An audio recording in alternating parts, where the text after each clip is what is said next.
All right, hello everyone. How's everyone doing?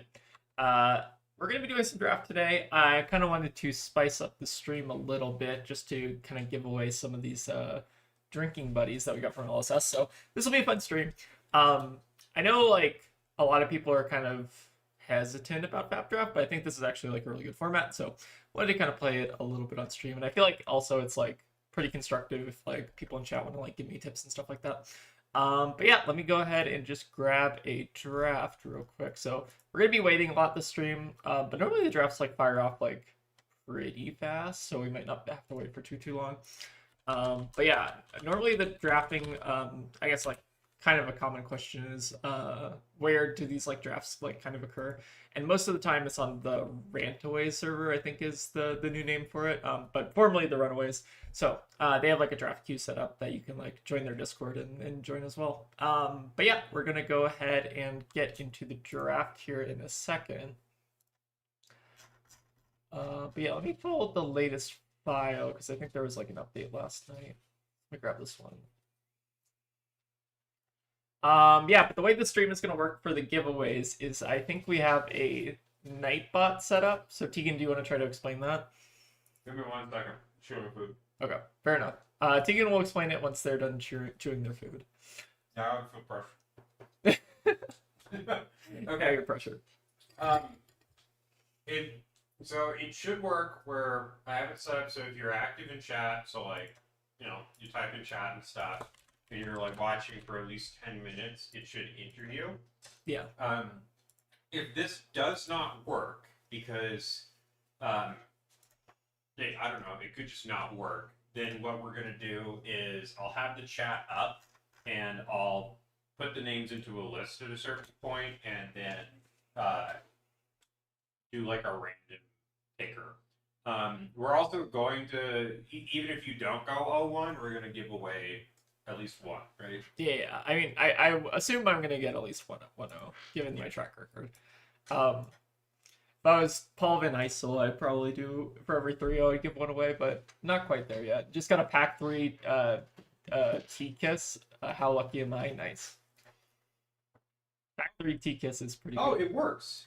Oh, it does work? Yeah, Toby's entered. Oh, cool. Okay. It just wasn't working when I typed test because I'm the main channel. That makes sense, yeah. All right, sweet. This is great. So if it says that you won the drawing, we're just gonna ask you to like email us.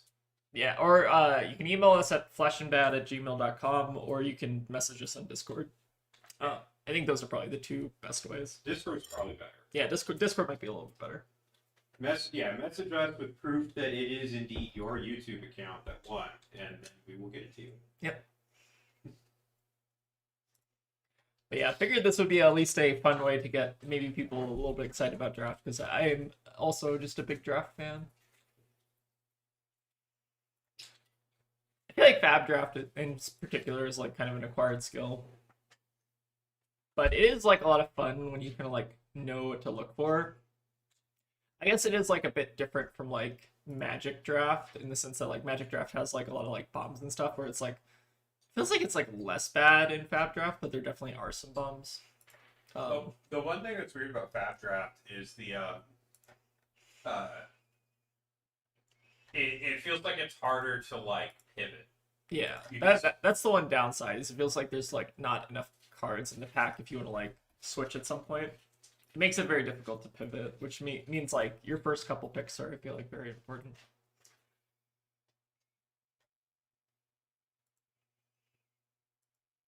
But yeah, I am 7 out of 8 in the queue, so we should be firing one off pretty shortly. I'm gonna feed Philip because he's annoying me. I got one of the EA Cold Foil Tempestuous Kisses. It's so pretty. Shame it feels like a trap in the CC deck. Always excited about draft. The format is neat. Equipment can also be hard to get sometimes. I'm excited that I finally got my local crowd interested in tackling a few drafts. Now it's because we had our first RTN and 4 of them we're going to be drafting in Nats, but still. Like, I think draft is like, I don't know, it's a good break from CC, I'll say. Like, this is like a particularly good format, I feel like. Like, it's kind of on the level, I think, of like Mistveil in the sense of like complexity and just kind of like decision making and stuff. But looks like we got the draft fired up, so this should be exciting. So we'll just wait for all 8 players to come in. So basically, like the way this works, for those of you like haven't made like a draft lobby before, you just like go on Draftmancer, upload the card pool, um, and then you can just like mess with the settings and just wait for people to kind of file in. But looks like we're waiting on 3 other folks right now. There's also like a cool setting you can do, by the way, where it's like you can do a review timer and then hide the picks. I'm not gonna do that for this first draft just because I think it's like easier from like a viewing experience to kind of like see the cards as they go. But looks like everyone's in the draft, so let's go ahead and get started. Okay, so we have some interesting first picks here. Kind of depends what direction we want to go. So, in terms of like just the lightning cards as generics, there's nothing that's like seeing like a really strong signal here. Like basically most of the good cards in this pack I feel like are the class cards, so we can either kind of go in like a more Ziggy direction with the blink of an eye, or we can kind of go with the Acilio.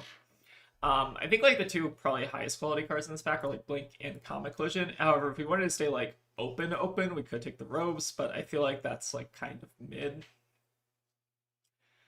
I think I do enjoy drafting Ziggy, and if you could like put together a really good Ziggy deck, I think Blink is typically pretty good in the deck, so I might just like take the rare and see if the Ziggy direction kind of works out.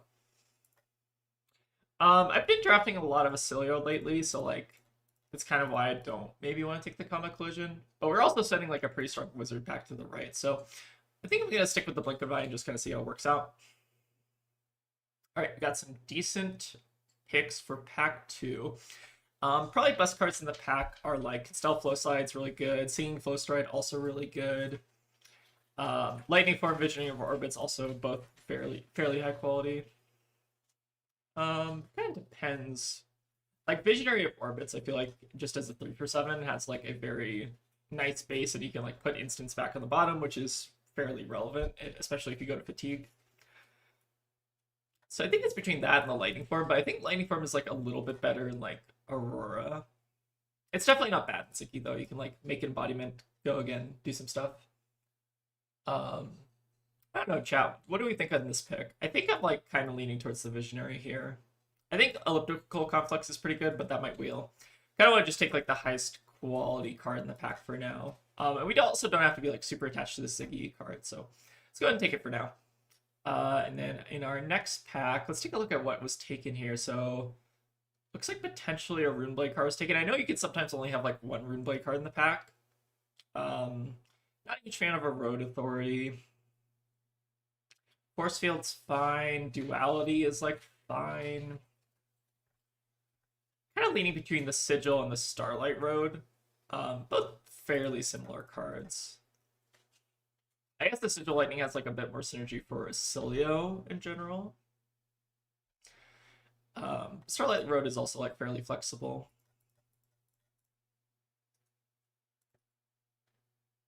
I think I might lean towards the Starlight Road. Let's take a blue. And then what do we have in our next pack here? Stream in this economy? Oh yeah, I guess it has been a while since our last stream. Convil of Voltaven's pretty good. There's also, I want to bring your attention actually to Shattering Flowtide. So I think Paul was talking about this card being really good just as like a 0/4. Like it's basically always a 0/4. Tempted between that and the Calm Veil, but I do like having like a little bit of Acilio hate, and it looks like we've had some pretty good Acilio packs, so we might be able to wield this Flowtide. I might just take the prevention effect just to make sure that we like have a decent Acilio board. I think it's like pretty important to respect Acilio in this format. And then okay, so it looks like we do have like a Ziggy. This is pick 5, maybe a Ziggy at some point to our left, which is fine. We haven't really been struggling, I feel like, for the Ziggy cards. We actually like don't even have to be that attached to this blink of an eye. You can just stick with the Starlight Road and the Calm Veil and kind of just see how it works out. So what do we have in this pack? I'm still gonna like kind of hedge for being Ziggy, but we don't have to like hard commit, I guess, is the idea. We gotta take this Sigil of Astral Flow just as like a decent blue. Blue Volt Bound's fine. Quick Succession. Lots of Runeblade cards kind of flying around. Even the Stinging Sprite, I think, is actually a really good card. Like, I'm almost wondering if this is maybe we're supposed to be like pivoting into Aurora or something, because we haven't really seen like a ton of like super strong Ziggy cards. Yeah, I think I'm gonna take the Stinging Sprite. Let's stay a little bit open. Ooh, Stunning Swipe also as well. Okay, so I feel like the Illusionist has maybe dried up a little bit. But fortunately, we've stayed like fairly open, so we can maybe just pivot into the Stunning Swipe. This card's really good. I like this card a lot, especially in like the Aurora Mirror, where you just like attack and like tap down Scorpio. It's pretty strong. Otherwise, we have like Electrolyze, Astral Assault, but I think the Stunning Swipe is reasonable. Illusionist Wizard. Pretty mid pack. Maybe just leaning towards the blue 3 block. Arcanic Cunning is fine. I think I like just maybe taking the blue. Still stay a little bit open, just make sure we get enough playables. Pulsing Cardia is a really good card in Ziggy. I feel like I'm kind of waffling between the Aurora and Ziggy a little bit here. Could also just take the Glide through Starlight and stay like a little bit open. This card at blue is actually pretty nice. Sure. Let's go ahead and take it. Alright, Shattering Flowtide. Oh, the Elliptical Conflicts and the Nourishing Glow are probably pretty big signals actually at this point for Ziggy. Love Cunning in the Aurora Mirror. Runeblade does look real open. Definitely more fun than MST, yeah, I think so. I feel like this Nourishing Glow and the Elliptical Conflicts are like a pretty decent signal. I'm gonna take the glow, or the conflicts rather. Okay, so I feel like maybe Ziggy is starting to be a little bit more open. I feel like we actually didn't see like that many Aurora cards besides like the Stinging Swipe and the Stinging Sprite and the Stunning Swipe. I think we're gonna try to pivot to a Ziggy deck. I think we can make it work. Okay, and we got the Shattering Flowtide on the wheel, so I think this is probably the lane we were supposed to be in. Okay, I think I'm like pretty happy with this.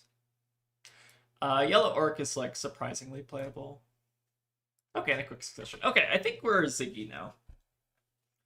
Sorry, kind of waffling between those two. Okay, we have Corrosive Space Dust at yellow's not bad. Electrolyze, pretty good.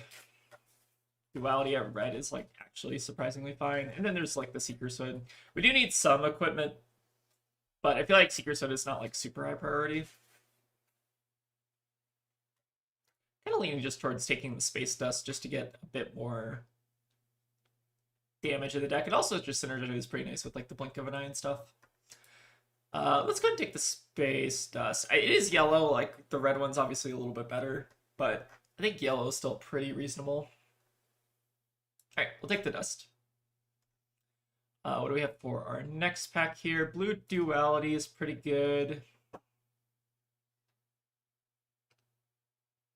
Heftover is a funny card. Like, it's not actually good. Like, I don't think we're going to take it here, but like, it's sometimes surprisingly good if you can just like steal flow like in Aurora and just like make an embodiment. The only issue with this card in Aurora specifically is it's not a lightning card, so it doesn't turn on Scorpio. But I think I'm fine just taking the blue 3-block Duality here. We have another Duality, Hollow Shield. I feel like Hollow Shield is like sometimes a little bit of a trap. You kind of need to like play this out on your turn and then like flicker it on your opponent's turn is like typically kind of how it works. The way I'm also going to try to separate these cards out is just by like instants, attack actions, and or like playable cards, and then just kind of like your blues that you kind of just use to fill the deck. So we could take the Hollow Shield. We also could take. Is there anything else for us? I guess Flittering is like not terrible. The only issue with Flittering is it's like kind of bad into Acilio. I think I'm gonna lean maybe towards waiting on the Hollow Shield. I feel like we could like one Hollow Shield. I think is pretty fine in general. Ooh, red Shattering Flowtide, very good. We also have a Constella Tiara though. I feel like Flowtide is just like too important. Like this card is just like very, very good in Ziggy. I think we'll find the equipment eventually. We do need to start like kind of prioritizing it a bit. Okay, we have red orc shards, fractal creation. Is fractal creation all that? I guess it is like kind of like a 3 for 4. If you think about it, that like has like a pretty threatening on hit. But it is also just kind of like a blue block 3. I don't know. I've never been like that impressed by this card in draft, but it is like maybe it's actually better in draft than it's like CC. I'm between that and the red Auric, although we already have like a yellow Auric, so I don't know if we necessarily need a second one. All that high priority. Not a huge fan of Polaris, just because like this card is kind of like a 2 for 4 if you think about it. I'd probably rather just take the Pulsing Cardia here just as like a blue 3 block. Yeah, blue 3 block seems good.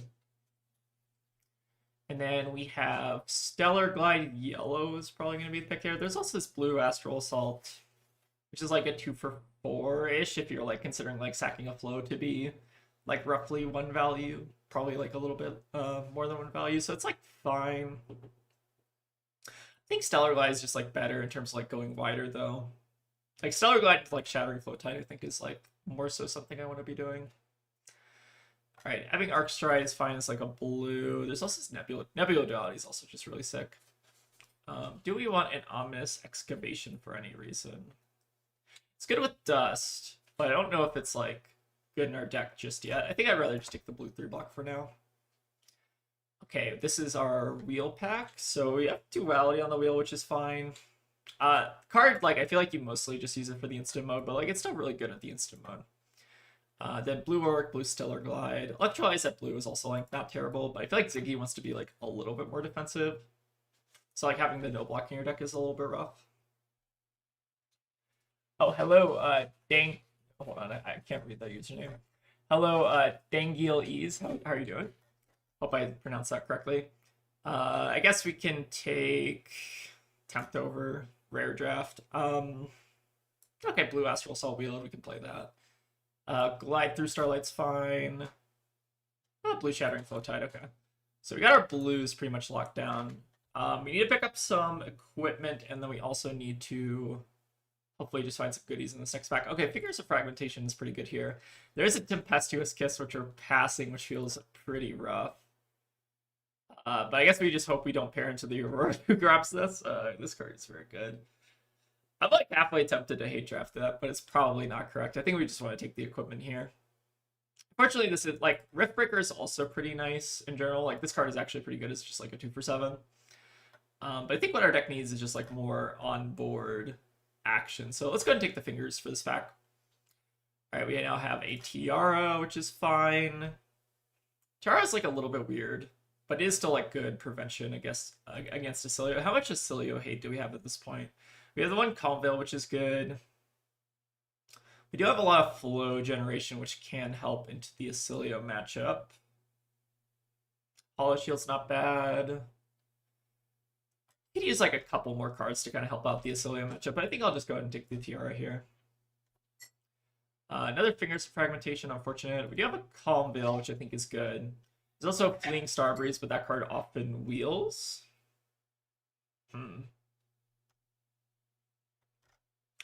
So I think I'm leaning towards the Calm Veil, maybe just to shore up the Acilio matchup a little bit. Seems like it's probably fine. We do need, I think, 8 more playables. Maybe a Retort. Do we have a Retort in the last pack? I'm not like huge on like Retort's really good, but I think it's like I don't know. I like the prevention more than I like Retort, I feel like. But let's go ahead and take the Calm Veil. Okay, we have a helm, so we already have a helmet, unfortunately. Ooh, Star World Warning is also pretty sick. But I feel like this deck is missing is like a good Flittering Spike or something to like play out our auras and like get value out of a turn and then like go to the next turn and get value. But I think Star World Warning is actually like really sick. Alright, let's take the warning. Ooh, another Blink of an Eye. That's pretty good. So now we might want to try to like actually build around these. We do have some pretty decent targets like the Hollow Shield, the Auric, Corrosive. Okay, we'll go ahead and take another one of these. Sure. Flittering Spike yellow versus Elliptical Confluence. How are we doing on auras? We have 1, 2, 3, 4, 5, 6, 7. I feel like we're almost at the point where we have like too many auras. Could use some bigger attacks more than anything. I'm thinking I'm like leaning towards the flittering for that reason. Just being like a 1 for 5 is like fairly threatening. A lot of red flittering force fields going around this. I like that card, but it's also like a lot of times like a 3 block. I don't know. I feel like that card like might be a little over. It's like definitely good, but like you kind of have to like play like stuff on your opponent's turn, which you might not always want to do. Ooh, Frag Life Force versus Auric Shards. Okay. I think independently, Fraying Life Force is a stronger card. However, is Auric better within the context of our deck? We have 2 Blink of an Eyes with the Auric, which is pretty good. We already have 1 Auric.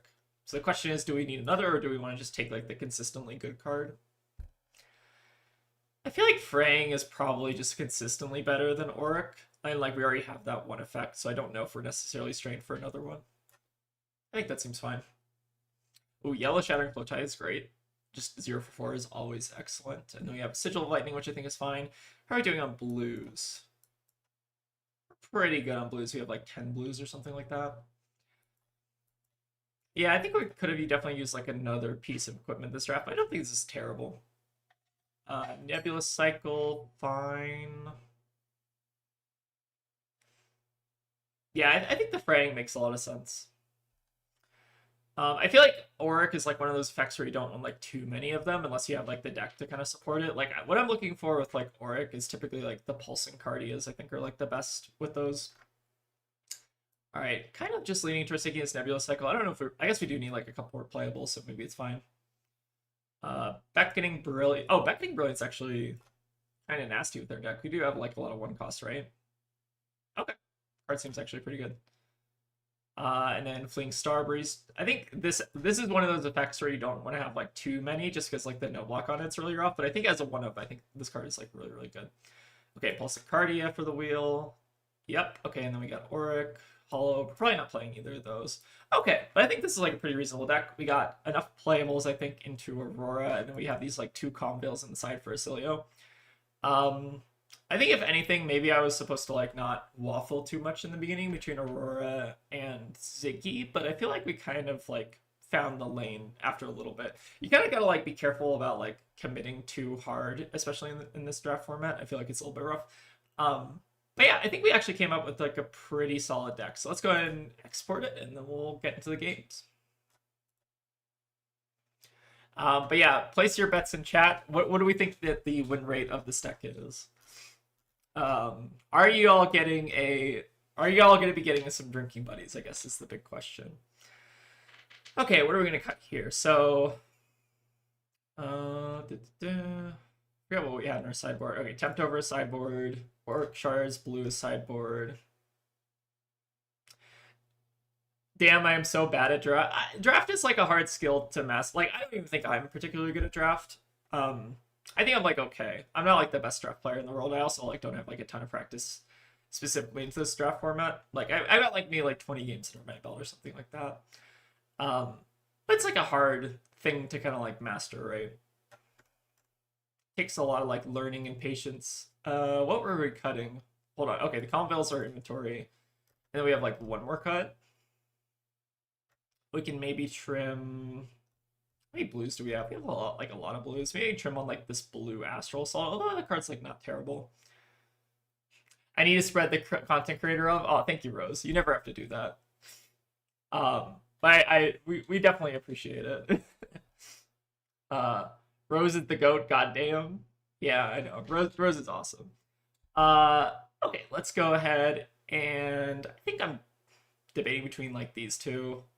Let's leave the Astral Assault in the deck because it is like decent fatigue endgame. Let's try something like this as like our main board. You can maybe even bring in the blue 3 block against like a scary Aurora deck if we want to. Okay, let me go ahead and find our game.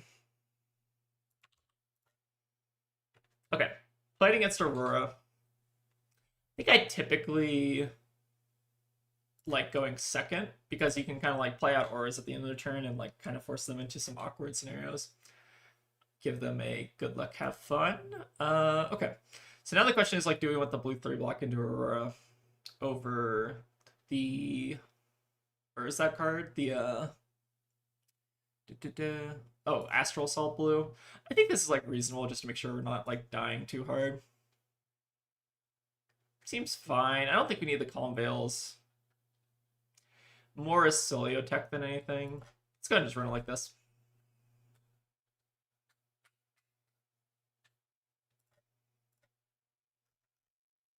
Gotta go past Judgments on a Gravy in the HEE stream.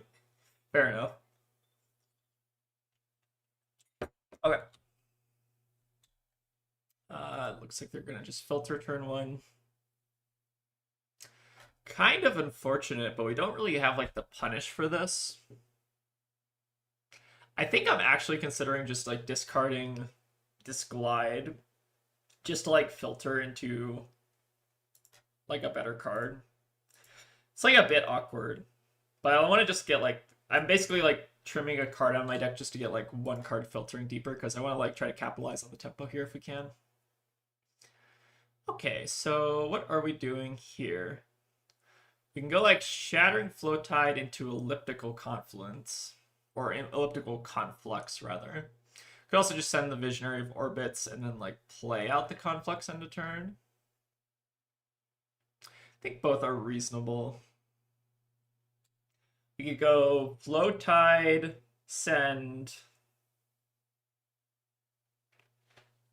Yeah, Glide needing to prevent to get the flow is actually so awkward. Yeah, I agree. Like, I'm a lot higher on like the blue cycle, like the duality cycle, where you can like just get the like you deal the damage and then it gives you a flow. Like that's a lot stronger generally.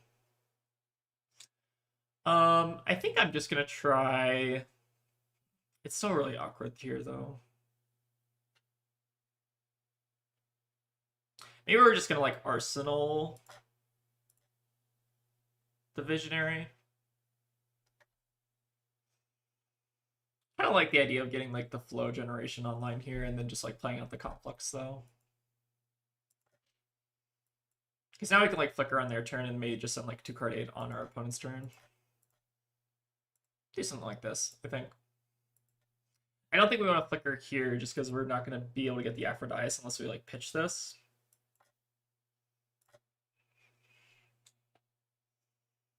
Alright, Jolt Step seems good. Ooh, and oh, they got the no, we got punished. They got the Tempestuous Kiss. Unfortunate, but actually this is not. Is this bad? This actually might be bad. Super punished. Oh no. It's fine. Surely this is fine, right? It's too good and limited. Yeah, a little bit. I've been losing a lot to this card recently. Rip. Okay, who's getting the drinking buddy in chat? You should already be entered if you're like already chatting, I think is how it works. This is so annoying. Okay, so I guess what we can do is like double block Flow Tide and then pay into Tiara, send Visionary. This kind of sucks though. I mean, it's like fine-ish, I guess. No, sorry, we can't block with that. We do this.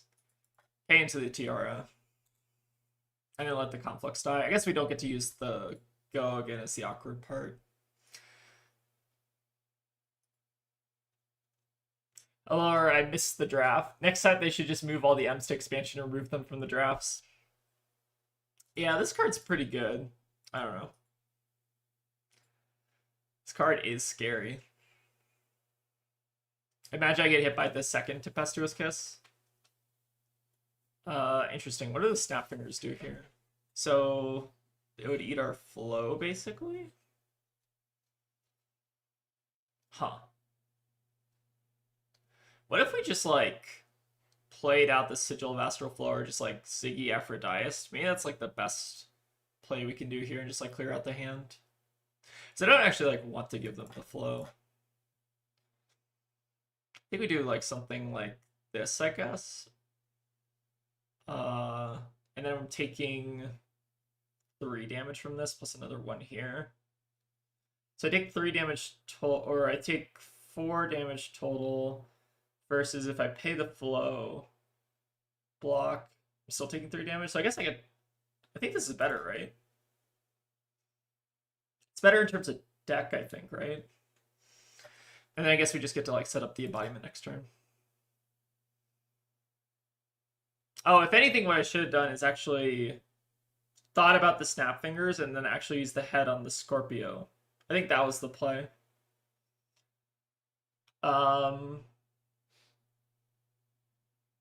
Wait, why did we helm? Was it because of the Tempestuous Kiss trigger? Maybe that's why. Okay. Not gonna overthink it. It's a very complicated limited format. The only downside here is we are like wasting the ponder with the visionary, but we do get to like set up embodiment, so it might not end up being actually that bad. Well, we can do like 2 for 7 into 2 for 7 kind of here if we want to, which is good. We could also potentially like block a bit with these two and then maybe send like visionary into like beckoning brilliance. I have some options here. All right, Singing Flow Stride. This is a good one. So I don't think we can deny the flow here realistically, so we'll let them have it. But yeah, this card's really sick. Just 1 for 4, go again, basically. Oh, with the flow through, okay. Very nice. Get 2 flows generated on the back into a Scorpio, yeah. Unfortunately, we don't have like the aura to combo with the blink of an eye is the issue here.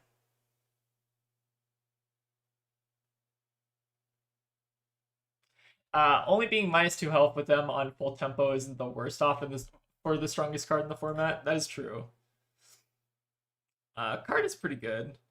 I'm almost tempted to go like visionary into beckoning and maybe just like block with this a little bit. Get our like 2 value here so we're not dying like super bad. And then the thought is maybe we try to like draw into like a hollow shield or something to like combo with the blink of an eye. I can see that being the case, but we are cracking back for like 11 here, so I don't feel like too bad about this. And they don't have like onboard embodiment set up. So I think this is like okay. If anything, we probably actually should have let off on the beckoning brilliance just so like it's a little less like face up. But I don't think like the on hit actually really matters a ton here. I guess we get to buy back like elliptical conflicts in the deck. Should be fine. But yeah, I've been losing a lot to Tempestuous Kiss lately, and I gotta kind of remind myself that like you don't always get a Tempestuous Kiss.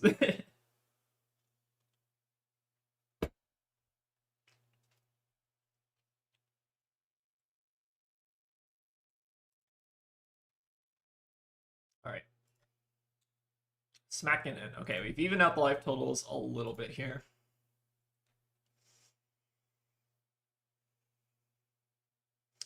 I do like to see them blocking a bit. That is a good sign.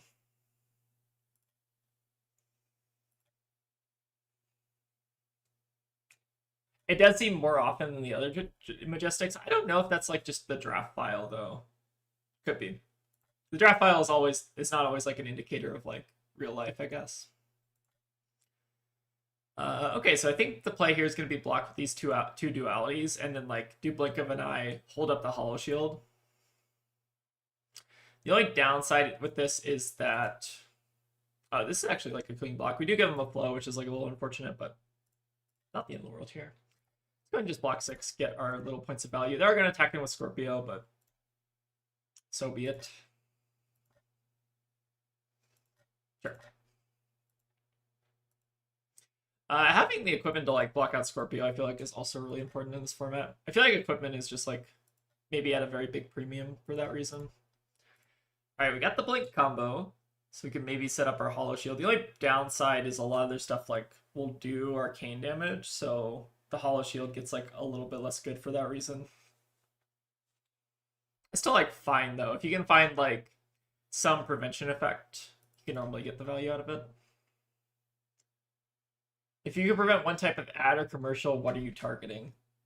I don't feel like I watch a ton of commercials. So we respond to the trigger. I guess we flash in the Hollow Shield. Hope for the best here. I mean, that is decent value. Basically getting like a 3-card 9, I guess, is like fine. Alright, we do have the Star World Warning to now try to get a flow to prevent any like arcane pings here. Which is exactly what they're gonna do. So I think we'll go ahead and just play out the warning here. And just use one of the flows to kind of prevent the damage here. Okay, so we're going to let the Hollow Shield now eat this. And then I'm debating between like arsenaling the Blink of an Eye or like just sending like Duality in a turn. I think this should be fine though.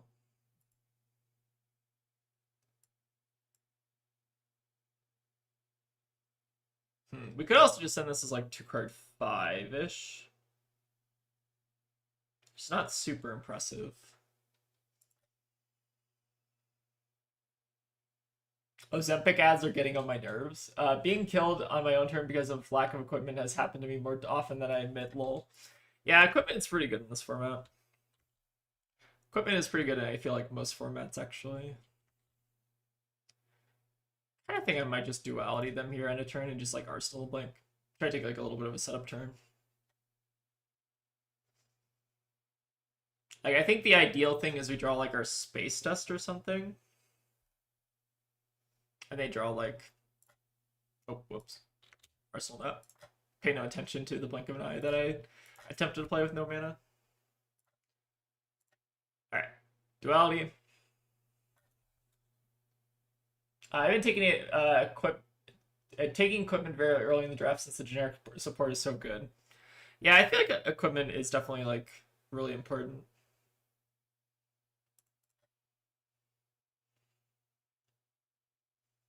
Like, I feel like if we have, like, a help, like, having just, like, one of those, like, prevention equipments where you, like, tap your hero, like, basically means that you're taking, like, 2 less damage against an Aurora, which is kind of crazy. Equipment's really good. For what it's worth, I don't think we were offered, like, a ton of premium equipment. Or, like, most of the equipment I feel like we passed was, like, the Seekers kind of set, which is, like, not exactly, like, the best equipment necessarily.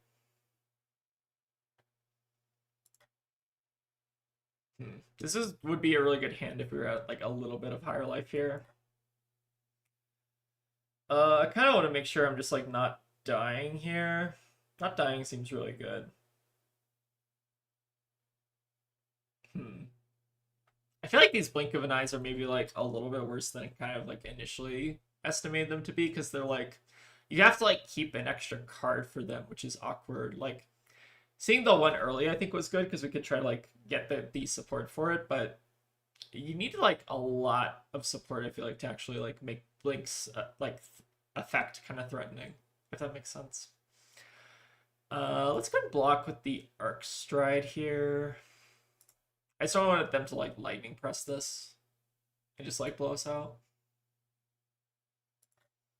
There is kind of a funny thing we can do if they're only presenting like Scorpio here or something. Okay, they do get the Destructive Fleetfoot. Okay. Still fine-ish. Block with the Fraying. We take another one off Scorpio. We like try to hold these two. Depends how good their next card is, or if they're going to be sending something after this. Ooh, Path of Statements. Which they can pay. Yeah, our opponent's deck's really good here. I mean, Tempestuous Kiss, I feel like, did a lot of work. Let's do... Alright, I think we need to start preventing here a little bit. Unfortunately, they still get to, like, pay into it, but it's fine. I kind of just want to make sure I'm not getting, like, arcane damage out of the game. And then we can do... I think we, like, need to keep these 2 cards, unfortunately. Just so we can activate, like, Fingers to potentially threaten almost lethal. So I think we're dropping a 1 here and hoping for the best. Tough game, though. Their deck is pretty stacked, yeah. I feel like our deck is like... I don't know, Ziggy is really hard to draft, it feels like.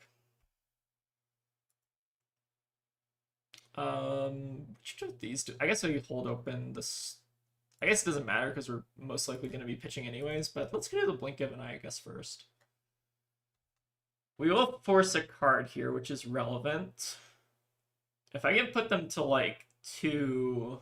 No, they still have the onboard equipment is the issue. Like, there's maybe some way we can, like, Aphrodite choose them, but, like, the lightning flow is a big issue right now. It's a pretty good deck, though. The yellow Singing Flow strides are, like, surprisingly good. Like, this card is just, like, very, very good in Aurora. Big fan.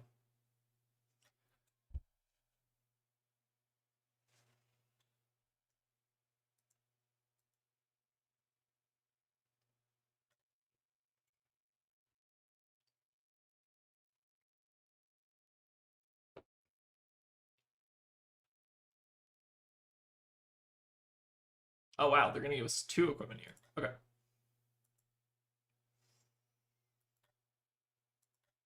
Sure. I feel like that's pretty good for us. So, what is their last card in hand? I think we're just going to, like, Arsenal this. Okay. Oh, the Auric Shards is painful here. This actually might be a card we kind of have to, like, cut into Aurora. I feel like you normally can get the space to play this, but, like, when you draw it when you're, like, on the back foot, it feels pretty rough. Okay, we have the Stunning Swipe here. So how do we best play this hand? We could go Corrosive to here. So this costs 4, and then we, like, play out the Nebula cycle. So I guess here... trying to think, like, how we ward all this is the main question. So let's do the Starlight Road, make a flow, pass here, then use the flow to prevent.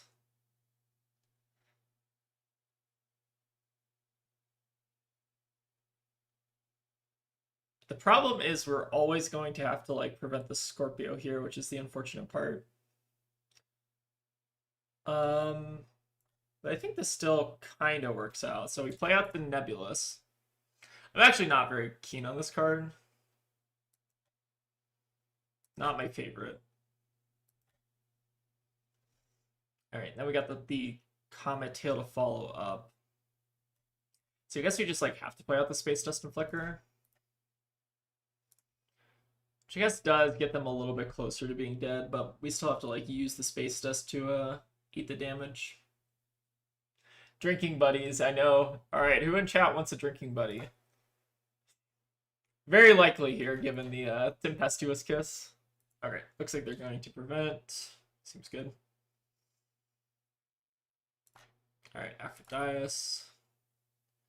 Doing a decent little chunk of damage, but the lightning flows are still pretty brutal.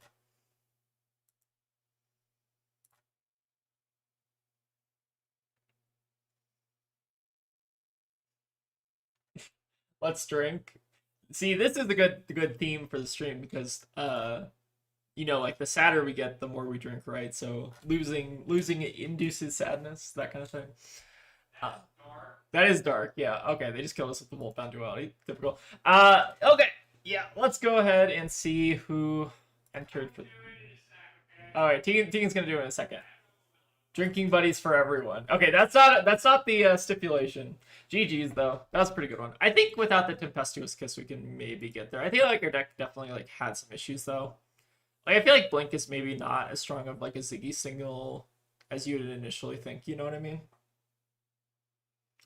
Shots per arcane damage hit, Lamau. Alright, we're gonna pull that Tegan's, like, currently doing something right now, but we're gonna pull that in a second. But let me go ahead and actually just boot up the next draft. So I owe you all one drinking buddy. Let me go ahead and get back in the queue though, just so we get that started. But let me see if I can figure out how this works. So looks like we have 14. Okay, Tegan might have to help me figure this out. I wish we could have kept the Life Gain Fragment card that one turn. That was one of the highest that's one of the highest value cards that he has. Yeah, that card's really sick. That card, like all the fragment cards that like um give you an effect when your opponent's blocking, like that card's basically like a 2 for 6 killer, right? I don't think our deck was like that bad. Um, I think that the biggest issues with this deck are probably, I think some of the draws were also a little bit rough, but like I think the blue base could use a little bit of work. Like these glide through starlights are sometimes fine, but like sometimes not. I feel like we had like a really decent Acilio plan, but I feel like having an Aurora plan is like equally as important, especially for like this kind of deck. I feel like those are like the two heroes you have to like build your deck around the most, right? Like having the 3 blocks for Aurora is really important, and then also having like the prevention effects for Acilio is really important. I don't think this like ended up being too bad though. Like I think like Tempestuous Kiss is hard to beat sometimes. I don't know. Like this, I feel like could easily be like a 2-1 deck or something like that. But looks like I'm 2 out of 8 in the queue right now, so we got a little bit to wait. But let me see if I can like add something to OBS. All right, Drinking Buddies Ode.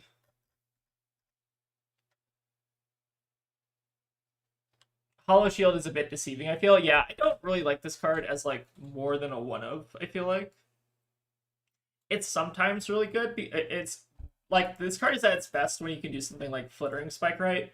You like Flittering Spike, play out a Hollow Shield, and then you like pass your next turn, flicker the Hollow Shield, and then like that's how you kind of get the value out of it. But like on its own, it's like pretty bad the turn you draw it. You have to like play it out like off like a Beckoning Brilliance or like a Flittering Spike or something to like actually get the value.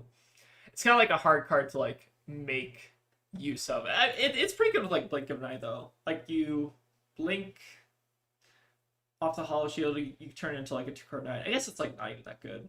Maybe Blink of an Eye is like a trap. I don't know. The card is like kind of fun though. Always try to do the fun play. Too many hoops. Yeah, like Blink of an Eye into like Hollow Shield being like a 2-card 9 feels pretty bad. Maybe that was the issue with this deck, really. All right, let's go ahead and get into the next draft. Normally the draft queue is like pretty fast, but today it's going a little bit slower. We'll grab one here in a second, though. It's a little bit hard to do this as a stream, but it's still like kind of fun. I've been doing actually like a lot of good drafts recently. I've been trying to like keep my records kind of like I've been trying to like keep track of like my records and stuff. I normally just drop after like the first loss, so some of these scores are like a little bit worse than I feel like they would be in like a tournament or whatever. But did have like a pretty good Acilio pool the other day. Just kind of looking through some of my old drafts to kind of add the time here a little bit. Turn of Mindfire is like just such a huge bomb in this format. It's kind of crazy. Card's quite good. I also had this might like a couple 3-0s in here somewhere. This is what I think like a better Ziggy deck looks like, where you get like the red Flittering Spikes and then like one Hollow Shield. This one I 3-0'd recently. But like this deck had like 4 Flittering Spikes, and then also just had like a lot of good like flicker targets. Like the Fleeing Star Breeze I think are like independently quite weak, but like when you combo them with like the Flittering Spikes, I feel like they become a lot stronger. Oh, and I guess I also had like an Unwinding Finality in this deck, which this card is also like kind of nasty. But yeah, this is what maybe like a little bit of a better Ziggy deck kind of looks like, especially like the equipment. I feel like the equipment's really important. All right. Oh boy, the queue is going a little slow today. We'll see. Unwinding is so good also in CC. Yeah, the card's really good. That's probably like the best fragment card in my opinion. Like the amp one is like interesting, but I don't think it's like actually that good. Let me see if I can find it. The amp. No. How do I search that one? It's like fragment, I guess, is the best way to search it. Which one was that? It's like the maybe it's on the screen and I'm just like ignoring it for some reason. Wait, why am I missing that card? Wait, red? Hold on. Isn't there like... Oh, maybe it's from the Armory deck. That's why. Hold on. Fragments. Is this card like only in the Armory deck? Oh, I guess it is only in the armor deck. Crazy. When this hits hero, it may banish lightning aura with a holo counters and returns to your arena with the holo counter fragment amp one. Okay, interesting. Are these drafts confined to the draft table or is it cross draft? So this is like confined to the draft table. So like that tempestuous kiss that we passed ended up being played against us, which is unfortunate. I'm assuming that's probably what happened, but they could have also opened it. We could actually like take a look at the pod if you want. Let's see. So you're playing against Wooldy. So they probably got. Let's see if there's like another tempestuous kiss in the pod. It's entirely possible. All right, we're passing to a Ziggy, which feels good. All right, Acilio. Oh wait, there are two tempestuous kisses. Fascinating. Oh, this person just hate drafted the. Oh, okay. So wait, hold on. There are two tempestuous kisses in this pod, which feels suspect. Interesting. So I think what happened is we passed a tempestuous kiss, and this person like hate drafted it, and then this person independently got a tempestuous kiss, which is kind of crazy. Fascinating. Yeah, deck seems interesting. This person had Shattering Conflicts. Oh, two Auric Shards. That's pretty good. I don't think Aurora Authority is all that good. It's just like a 3-for-5 dominate, which is like not incredibly exciting. They definitely had some like pretty good stuff here. Like the Livewire press, I think is like sometimes pretty reasonable. All right, you want me to draw a name? Okay, Tegan's gonna draw the name real quick. Okie dokie. I saw that it like was only using users who are like actively in chat. Is that what we wanted? Okay.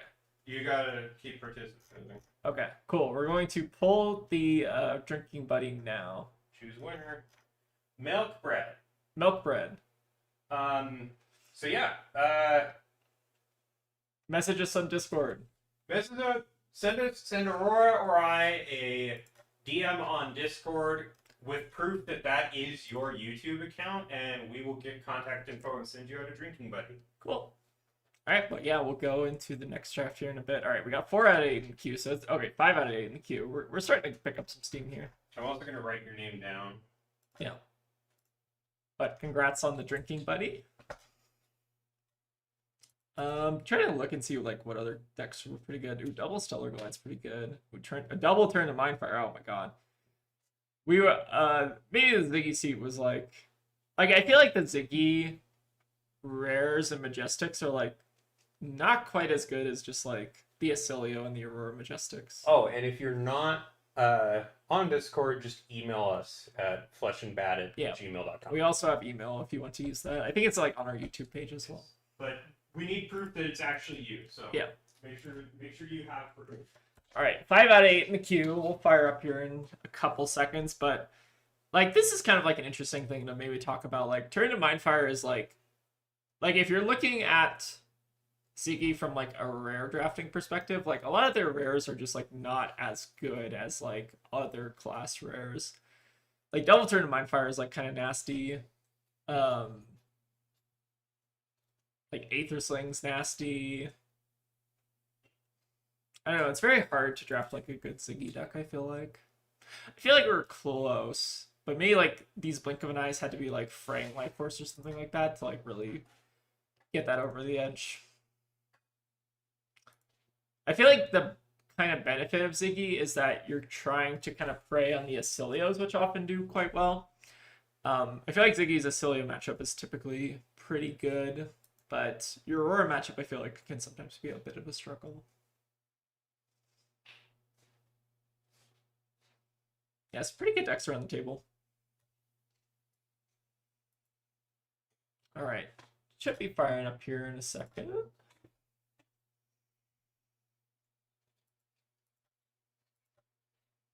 Kind of just taking a look through some of these decks, just kind of see what people are cooking. I feel like these like Astral Sanctuary equipment are like pretty good, especially in like Ziggy and Acilio, just because like having you don't always like have to tap your hero, and like getting like the 2 damage prevention against Aurora I think is pretty important, and like not having to like pay a card to it is pretty good. Okay. Who knows? We might be giving out even more at some point. Yeah, we might be giving out Far more, depending. We might be giving out like 9 or 10, depending.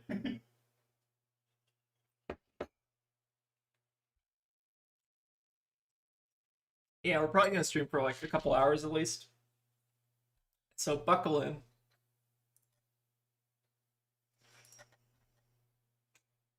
All right, 6 out of 8 in the queue. Only need 2 more people. No, we believe in you. Okay, chat. For the next draft, I want you all to backseat coach me. Tell me what you're picking out of the packs, because like I think I'm like pretty good at building like a decent deck, but like sometimes I like hearing like alternate opinions just because it's like good for my knowledge. This deck's really interesting. 3 flittering force fields, a floating storm strike. Huh. Interesting. Wait. Oh, is Lady Lotera actually playing Aurora? Oh, so this person was playing Aurora as well, but like was getting cut off by them. Fascinating. Unless they maybe ended up in a Cilio, but I feel like the double Path of Same Ends mean they're probably Aurora. Or like they just like took some Cilio cards and then had to pivot. Because I think they're getting cut off by this person. Kind of interesting pod. I feel like we're like probably in the Ziggy seat, but like maybe just didn't get the card support for them, which is like kind of fine. All right. Ooh, we can do it this next draft. I think if we go 3-0, all right, so here's an alternate incentive. If we go 3-0, I will also give away a drinking buddy. So that chat wins regardless. But you're also now incentivized to watch me try to 3-0. There's also, we're just going to give away one at some point in the stream regardless. Yeah, we'll probably also just like do like a random one giveaway regardless of the record. But we should be losing a fair bit. Hey. Yeah, hang out long enough and you might end up with a drinking buddy. Kind of want to just make this a little bit more fun than just like kind of like a normal draft stream, because I feel like draft can sometimes be like a little bit, I don't know, like intimidating, I guess.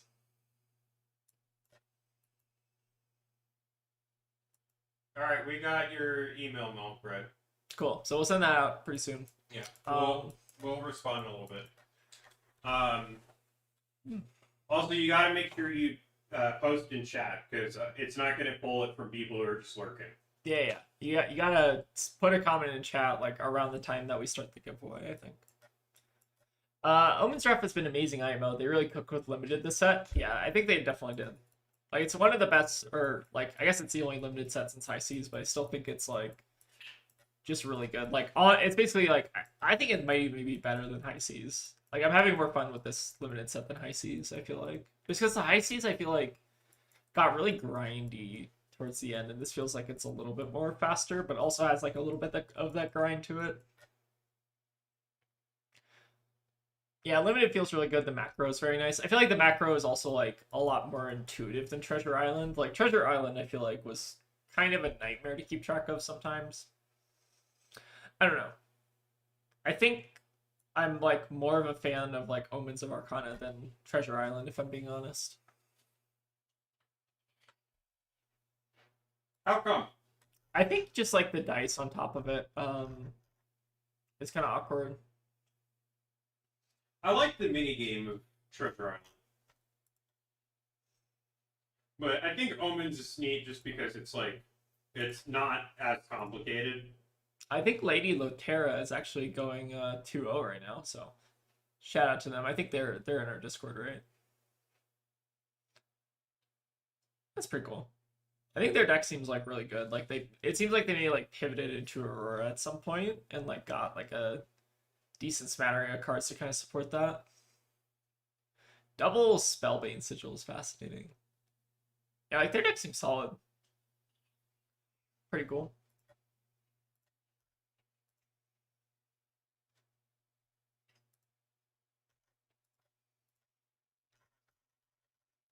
It's kind of interesting because like the drafts during the week were actually firing off like pretty fast around the same time. Maybe it's just the weekend and people don't want to be cooped up doing draft.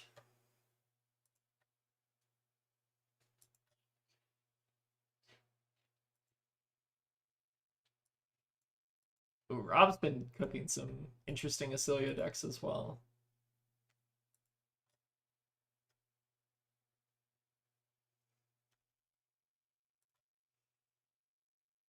Oh boy.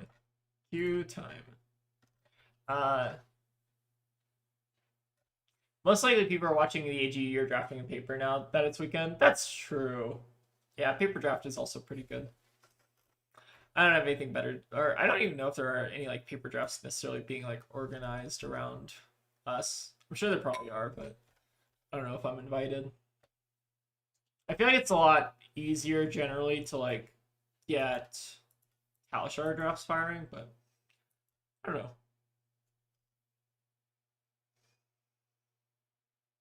Yeah, it seems like a very solid deck. All right, 7 out of 8 in the queue. We just need one more person, hopefully. Fingers crossed.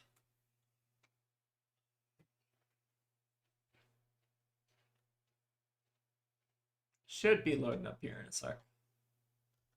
I think this is their best limited set so far, and I've also been loving interesting deck building that's been in constructed. Love the set. I feel like I'm a bit more keen on the limited aspect than the constructed aspect, because I think there's like some issues with just like the lightning card pool in general. But I think it's like not a bad set. I think the limited more than makes up for that, I feel like. I feel like I'm more so like I guess more of my problem is with like just like the BNR in general. I think the BNR not shaking a ton of things up is like kind of awkward, but maybe the new Lightning Heroes will kind of impress us at Nats. Too early to tell.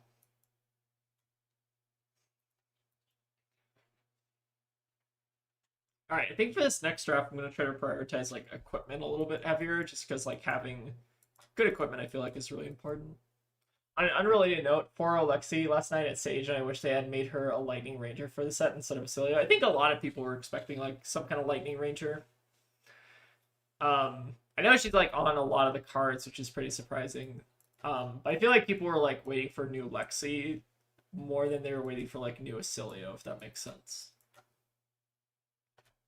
I think we're turning an interesting corner with how Fab designs cards. We've been seeing more interesting resource management, which I've been loving.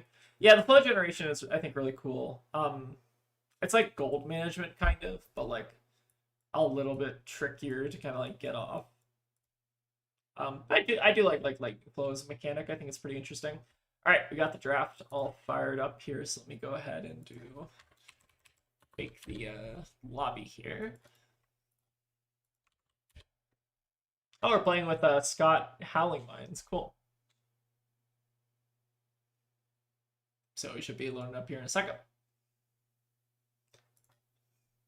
I'm gonna keep leaving it off of the like setting where it's like you like hide your picks and stuff, even though I think that's like a little bit better for practice. I think it's like worse from like a viewing experience perspective, so I'll probably just like leave it on like this. But all right, looks like we got our next draft fired up, so let's go ahead and get into it. Okay, what do we have in this first pack? Okay, so we have an Unwinding Finality, which is a really good card.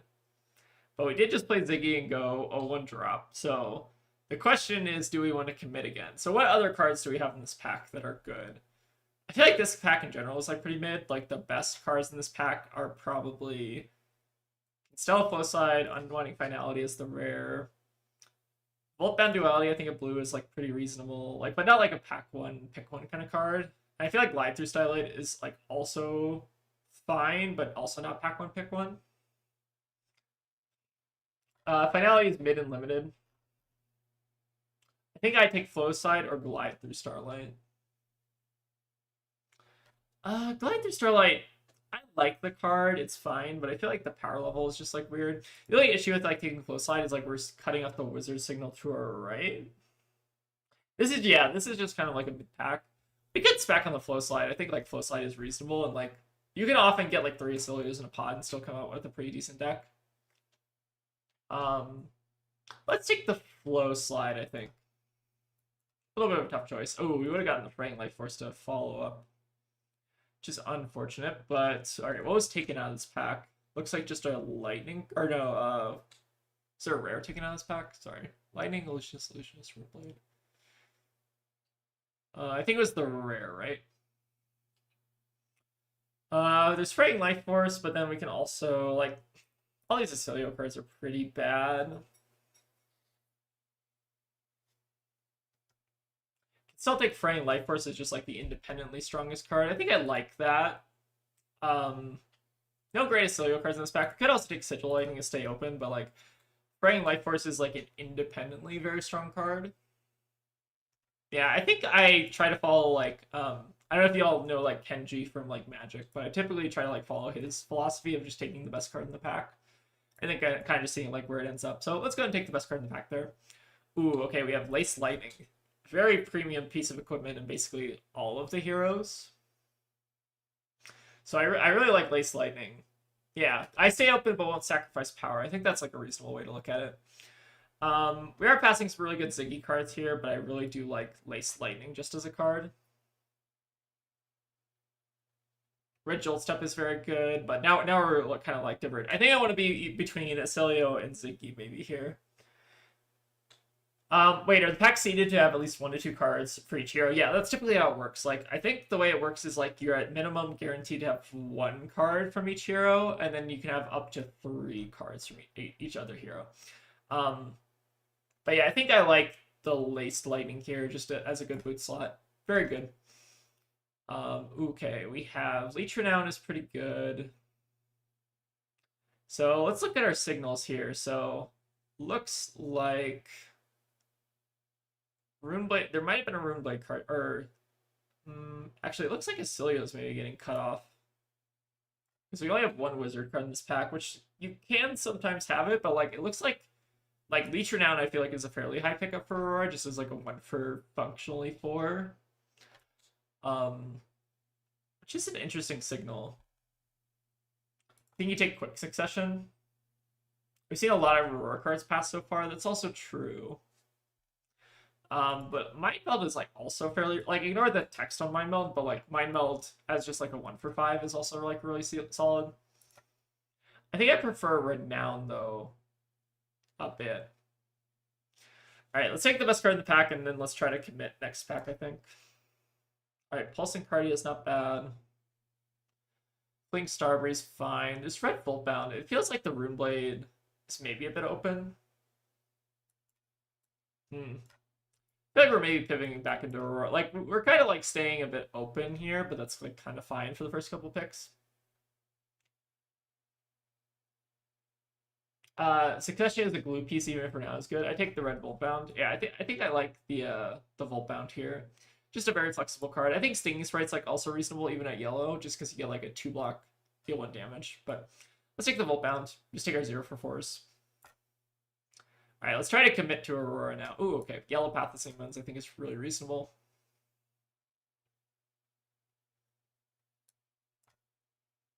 Looks like... Yeah, between Path and Flowtide, like Flowtide is really good and would mean that we get to play the Fraying Life Force, but I think Path of Ysamon's yellow is still like a pretty decent signal.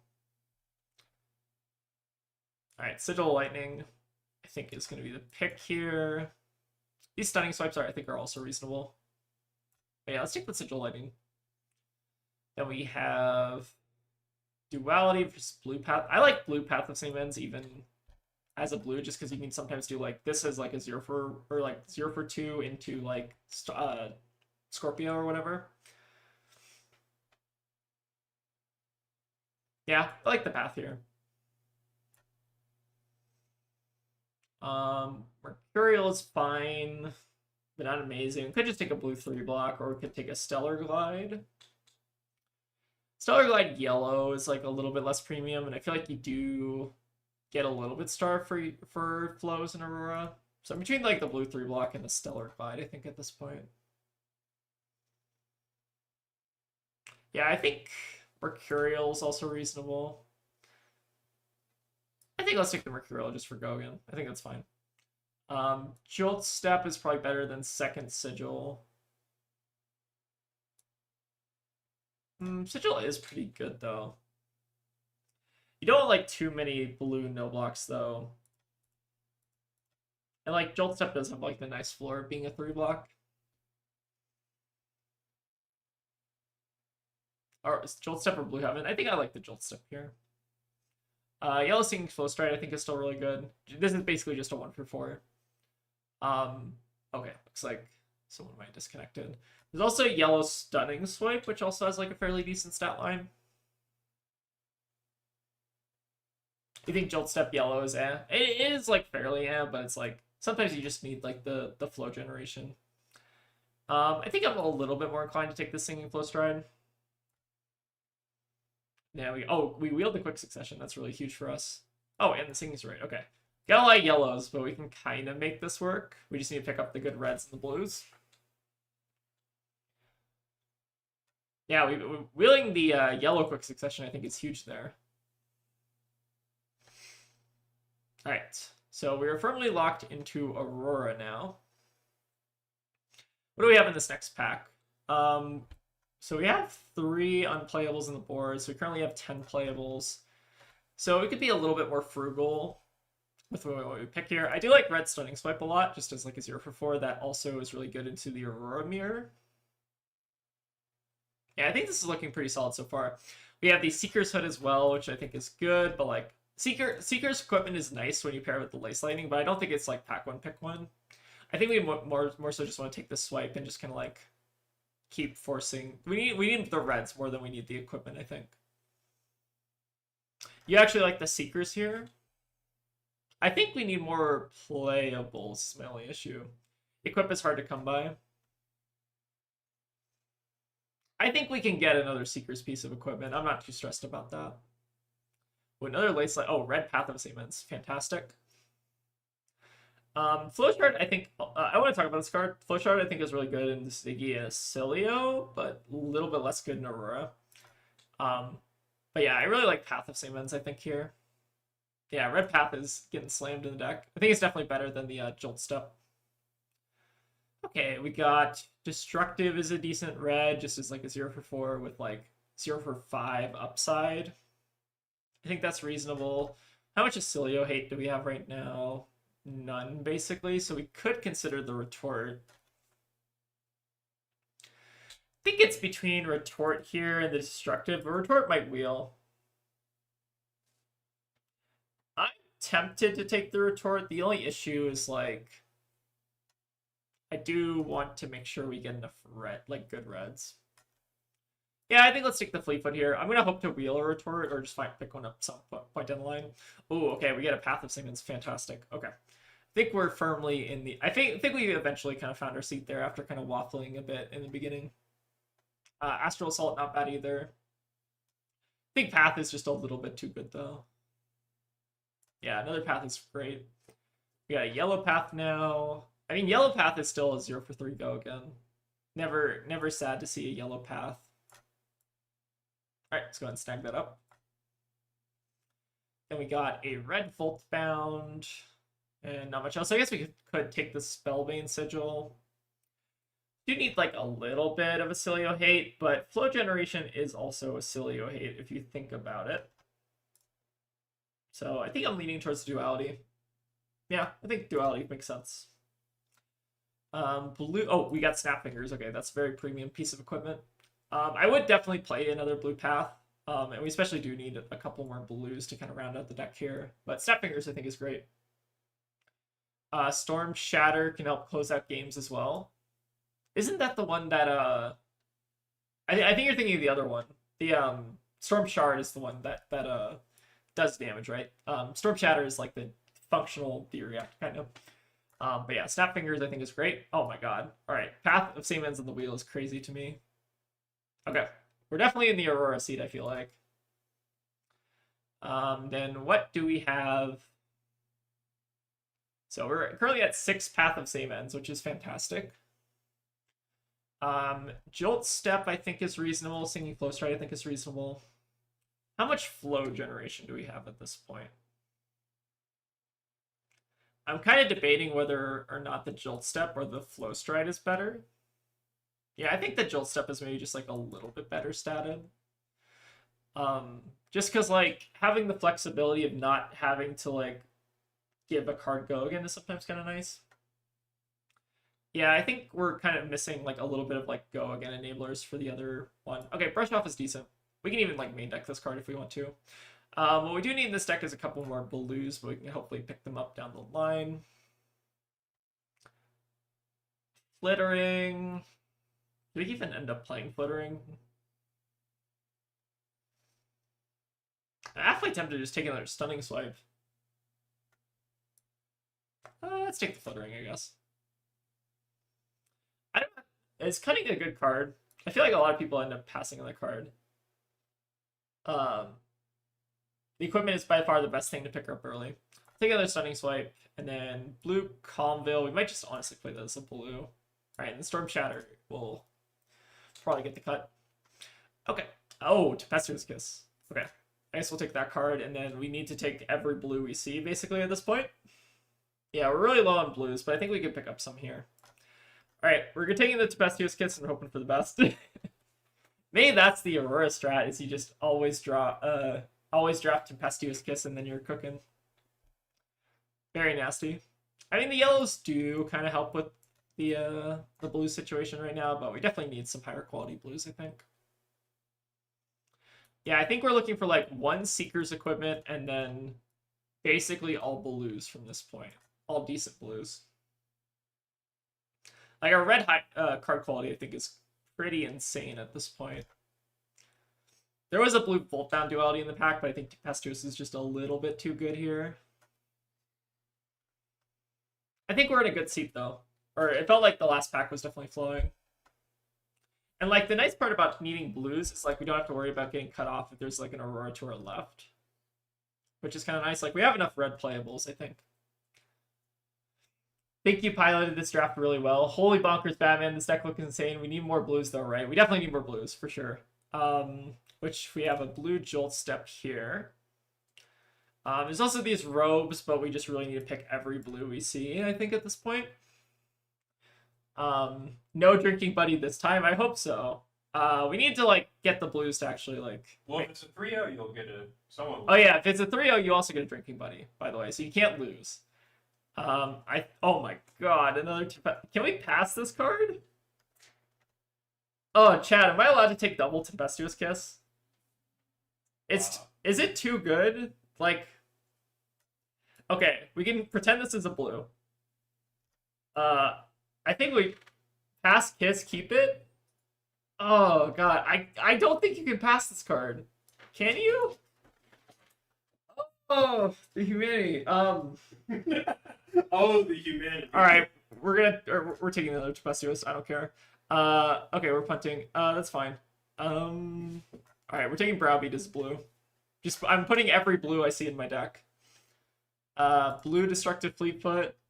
All right, we're gonna get the blues, chat. We're gonna get the blues. Drinking Buddies after all. Yeah, we're taking the Browbeat just so that we get enough blue density here. All right, do we have another blue in this pack? No, I guess I could take Storm Whirl as just a crappy blue, but maybe Rush of Power is just a little bit too good. We need like 3 more blues, I think, right? Need like 3-ish. Yeah, I think the Red Rush is just a little too good.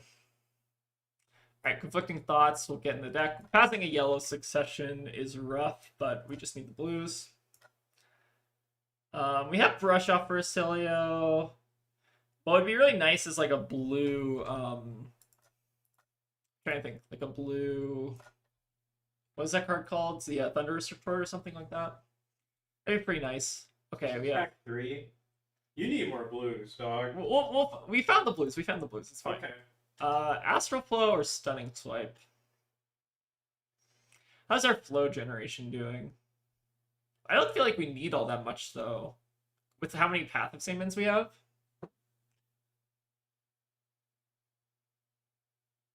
Yeah, we'll take the Stunning, I think.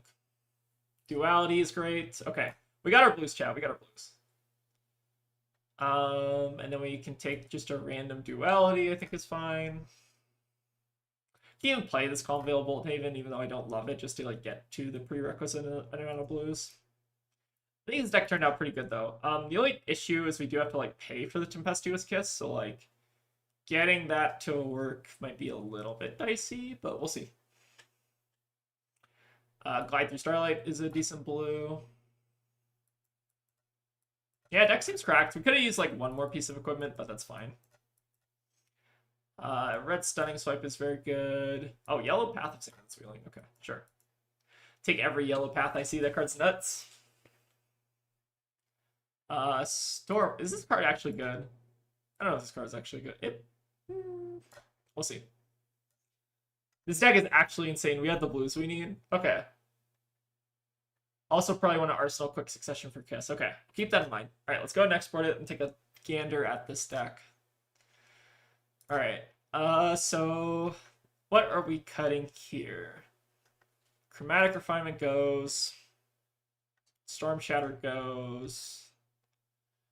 Do we need to actually main deck? We could actually maybe get away with boarding out the Calm Veil here and just going like 10 blues, I think is reasonable. Now we probably want to cut down on some of these reds, so I think we can maybe make the Brush Off sideboard Flittering. Also, Flittering's fine. I'm trying to think what else we want to cut here. If I go second, if I got a second Kiss played to me against me, I'd be so tilted. Lol. It's possible. Maybe we cut the Storm, or I guess Storm Whirl is like actually kind of fine, right? It's just like one cost go again that we can sometimes like use, and mostly we're just using it for pitch. What do I cut here? I feel like I want to cut. Mercurial seems important. Maybe trim on like one of these Stunning Swipes. No. Maybe like Yellow Duality can get cut. Seems fine. Could play 9 blues instead of the Storm Whirl. I'm worried about like resolving the Tempestuous though, but I guess we do have like 9 yellows, so like maybe we can make that work. Maybe cut the Flittering just because there's not a ton of synergy with like instants and stuff. I think that's fine. And then we can cut. What else do we cut here? I kind of want to cut like one of these Stunning Swipes, although that seems like a little bit crazy. Just because we want to have like the go again on the Tempestuous, right? Mostly. Like maybe these eat too much into the go again. Maybe you can like board one into the Aurora matchup. I think that seems reasonable. Yellow Sprite can go. I kind of like Yellow Sprite. Just as like a 2-block that deals 1 damage, but I can see it being cut as well. Maybe we do this and like bring in the Stunning Swipe back. Do something like this. How does this seem, chat? We'll try it like this, but if anyone has any objections in chat, let me know. I kind of like just having an extra. I like the idea of maybe having an extra blue in the Storm Whirl, but I don't know if we need it. All right, the only issue with this deck is the Acilio hate might be a little bit rough. So let's figure out who we're playing against here real quick. Game logs. Here, we're playing against Connor. At Connor. And then we'll do this. My only concern with this deck is definitely the blues, though.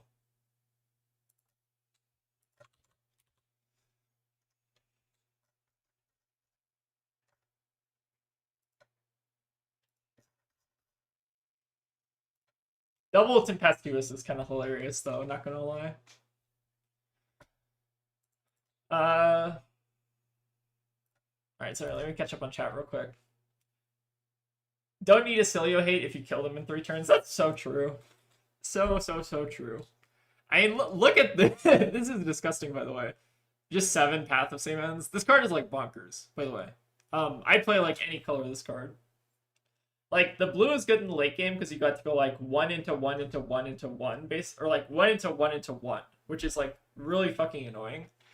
And like the red is obviously insane as well. Alright, I will go first. Me going first, what does that mean? I might consider bringing in this other duality here. Just so that we can like ping them and get the flow generation. Excuse me. Get the flow generation going. What do we want to cut for that? I like all the Stunning Swipes in this matchup. Can maybe consider cutting like a Rush of Power. I think that's like semi-reasonable.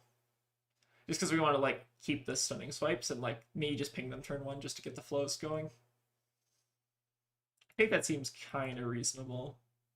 Brush off also a consideration, but I don't think we need it. All right, let's roll like this. Okay, so we have our Path of Same Ends. We would have to pay for it, play another Path of Same Ends, Arsenal Stunning Swipe or something like that. They don't have any like Laced Lightning as equipment, so I think it's like semi-fine to just try to send a bit of damage here. Also just like filters our hand towards our Tempestuous Kisses, which I think is good. So I think I like attacking here. Make them use stuff.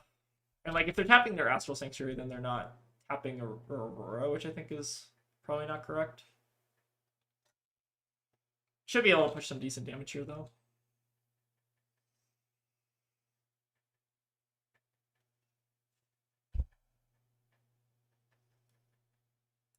Okay, seems good. Another path. Basically, we're just going to set Embodiment in a turn, push a bit of arcane damage and give them like 3 cards filtering, but we get to filter 4, which is pretty nice. Seems fine. Losing the die roll always a little bit tough, but is what it is. Most likely they're also going to make an Embodiment in a turn is the only like downside to this, but I think we can like maybe just use the power of Tempestuous Kiss to kind of catch back up. All right, and then we'll make our Embodiment. Seems good. They get 1 card left over, but I think that's fine. All right, no Tempestuous Kisses. Not good if you don't draw it. Unfortunate. But we can maybe like just try to like play towards it. Oh, they didn't also make an Embodiment in their turn as well, which is interesting.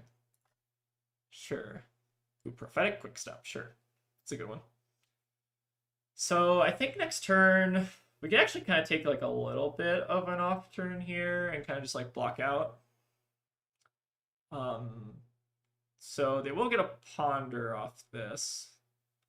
What we could do is like Duality to prevent the Ponder if we wanted to, but it seems kind of like lowish EV. This is coming in for 6. They do get to like Aurora follow up afterwards. So what? Okay, if we're keeping this hand, what do we actually end up doing with it? Is the real question. I don't know if there's much. Like I think we just want to like take a little bit of like a bad turn here to just like set the duality. Getting the flow generation I think is important. We could. The only issue with that is that maybe we don't care about the Ponder token. Maybe that's what I've kind of resolved. I think we just want to Stunning Swipe them. And like we can maybe do. Oh, I see the line here. So we take the Ponder token. Also, this is coming for 7. I forgot. So we take the 1 damage. And then we block 6 here. And then we can like Stunning Swipe into Duality, use the Flow Token to reset Aurora end a turn. I think that seems like a good line. Do something a little like this.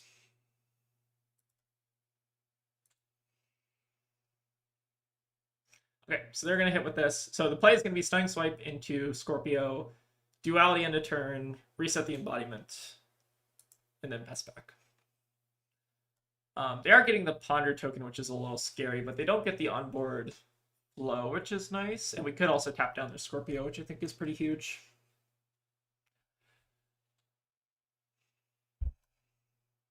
So I think this ended up being like pretty okay. If they do also manage to like ping us on our turn, we could even use like the Lace Lightning or something like that.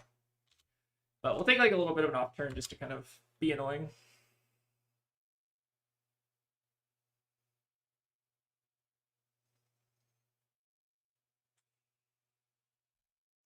All right, need to draw those Tempestuous Kisses, ideally not next to each other. Do we tap down the Scorpio or do we tap down Aurora? But soon you'll draw 7 path cards and just swamp them. That's also true. Is it better to tap down Aurora or the weapon? Maybe it's better to tap down Aurora if they're going to keep like a 5-card hand. I feel like Aurora is probably more annoying for them, right? Because like the way we lose this game is we die to like super insane 5-card hand. Tapping down Scorpio is like also tempting.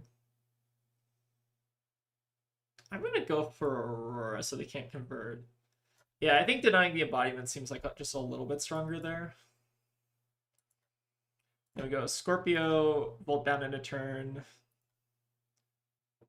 And then just reset our embodiment. Them keeping all their cards is still a little bit disconcerting. Okay, I think I like this. Alright, still no Tempestuous Kiss, unfortunate. But we will persevere. Alright, they have a quick succession, which I guess makes sense that they don't care about the Aurora getting tapped down. So what is our turn next turn? We can go like Leech Renown into... We can go like Stunning Swipe into Path of Same Ends into Aurora. And maybe just block a bit this turn. But we're probably going to just take this damage because it's not like a real damage. Also, the on-hit's not super relevant. I think I like maybe blocking a bit here. Like maybe blocking with the Leech Renown is like kind of fine. I want to just make sure we're like not taking too much damage here. I imagine they probably do have like some follow-up after this.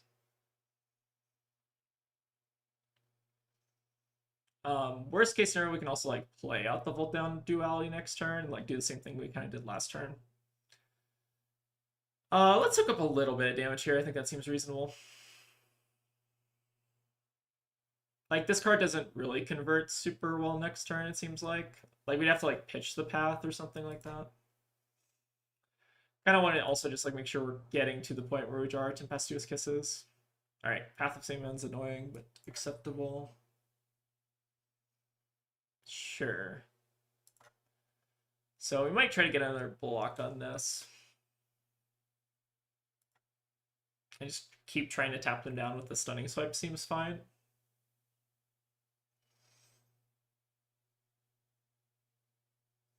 Maybe it was better to tap down Scorpio there.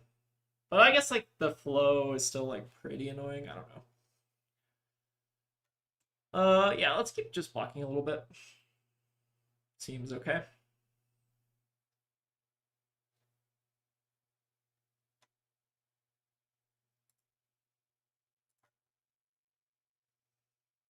Oh, into a flow strike to end. Oh my god.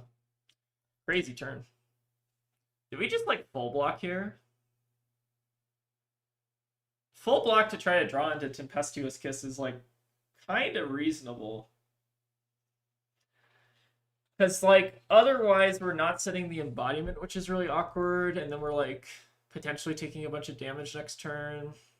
I guess like it is really annoying. Just block path and maybe just keep kind of like this. Kind of like that. Go to 7. Still a pretty scary spot to be in, I think. Really just need to draw the Tempestuous Kisses is the big issue. If you don't draw your good cards, they're not good cards, you know what I mean? Yeah, stunning is pretty annoying. Yeah, boots, but going second is rough. That's true. Yeah, going second in the Aurora Mirror is always kind of a feels bad. For what it's worth, I think our deck is still really good. Okay, they're giving us a card, and they're tapping Aurora, so like maybe they're not going to be able to like fully convert 7. Oh, sure. So we need to, hold on, we need a Scorpio. Can't forget the Scorpio. There you go. I mean, it's still pretty close, but it depends how well they're able to convert these 3 cards, I think, is the big issue. Oh my god, still no Tempestuous Kiss. Crazy. We drafted 2 of them! 2 of them! Okay. This is fine. So what do we do here? I think we just need to like... Oh, this is so bad. Is it block 6 and then Arsenal Quick Succession play out Sigil Lightning? I guess we should probably use our Laced to just soak up a little bit of damage here. Yeah. I think this has to be the play. Stall until you draw them.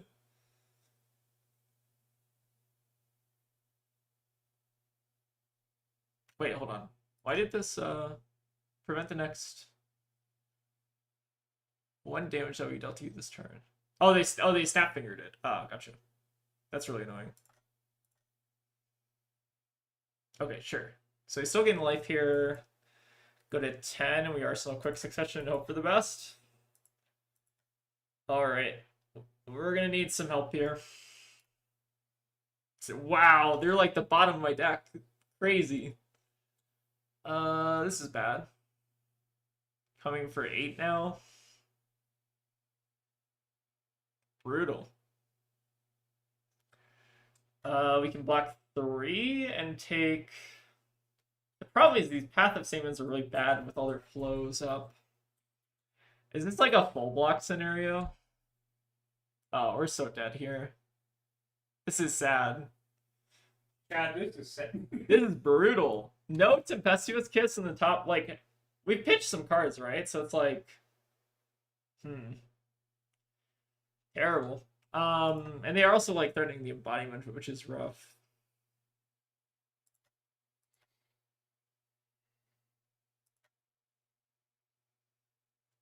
Yeah, I don't know. You like block 7, let the embodiment go block Scorpio. Both of those being so low in the deck feels criminal. I know, it's like kind of unlucky. Brutal. We can do something like this and just send Path of Same Ends. But like, then that just eats the I guess the embodiment's going away anyways, right? Oh, we're gonna lose this game. This is terrible. Unfortunate. Going second in the Aurora Meteor also just feels rough. But I don't know if there's much we can do here other than just try to stay alive. May stay alive, just hope Tempestuous Kiss bails us out, but like it's not even good. Because they have so much flow generation already. So we can take 2 here, go to 3. But then we're just sending 4 back, which puts them to, they have their flow. I also wonder if attacking turn 0 was a mistake. I feel like the idea with attacking turn 0 is we want to try to draw into like our best cards, right, which are Tempestuous Kiss. So like we're getting like 3 cards deeper in the deck, if that makes sense. And they also like didn't make the embodiment turn 1, so like I feel like it was like kind of fine. Because you had a really good hand and they got you to block, they got to block for free and your next hand was eh. Maybe. This feels painful. I think we're supposed to do it though. Like we're getting like a 0 for 4 here, but like it doesn't matter because they have the flow generation, right? Yeah, I don't know. Like I feel like it was maybe correct to attack turn 0 because we got like a decent little chip in and we also got to set an arsenal, so like it was fine-ish.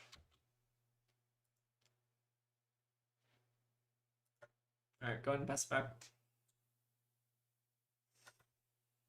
Alright, we drew the Tempestuous Kiss, but it might be a little too late. 4-card Aurora hand is terrifying. So the play here is I think we're going to try to hold on to the blue ideally and just hope that they can't fully convert here, but this might still be rough. So like the alternative to not attacking on turn 0, right, is like they basically just get to make embodiment and pass, I guess. I don't know.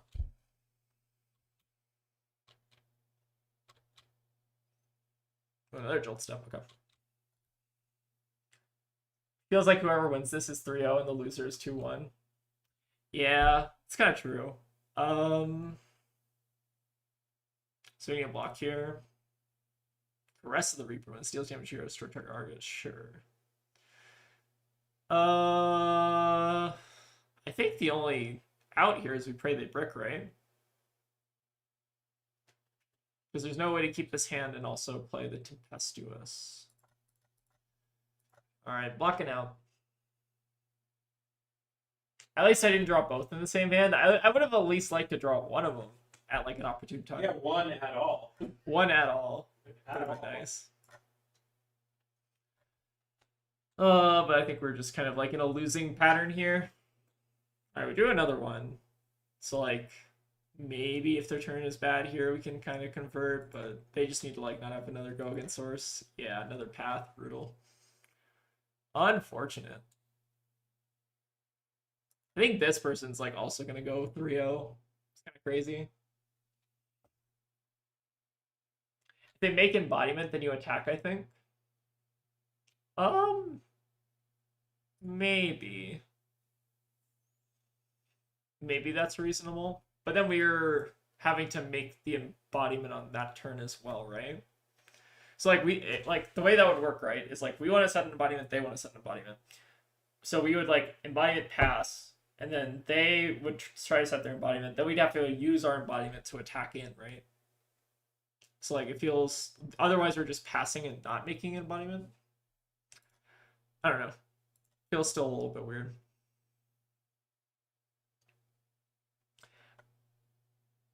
Oh, wow. I thought this stream happened yesterday. Happy to be able to hang out. Don't watch this stream, John. It's embarrassing.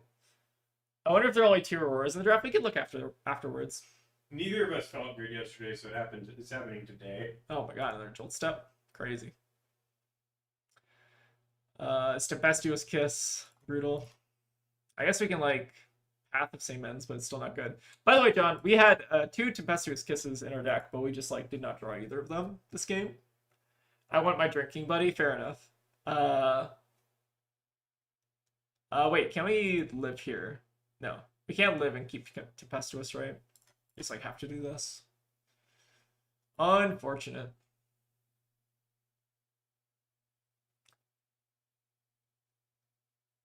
It's throwing on purpose so chatters are excited for the giveaway. You're not throwing on purpose. Because if you get 3-0, there's also a giveaway. Yeah, I'm not trying to throw on purpose. We just want people to have it, but Aurora also wants to win. She's not throwing. I don't think I'm trying to throw. Maybe I am. I don't think you're trying to throw. I have a draft video going up sometimes next week where Sneep and I drafted a great Aurora deck that just didn't get there. I feel you. Yeah. I feel like Aurora is, like, in particular, like, I don't know what Aurora's issue is. It feels like Aurora's issue is, like, you don't, like, going second in the Aurora mirror feels kind of brutal, and then also just, like, I don't know, not drawing your good cards feels rough. Still pretty dead here, though. Variance in limited is a real thing. Well, that's comforting to hear. I feel like this is still, like, a really good deck.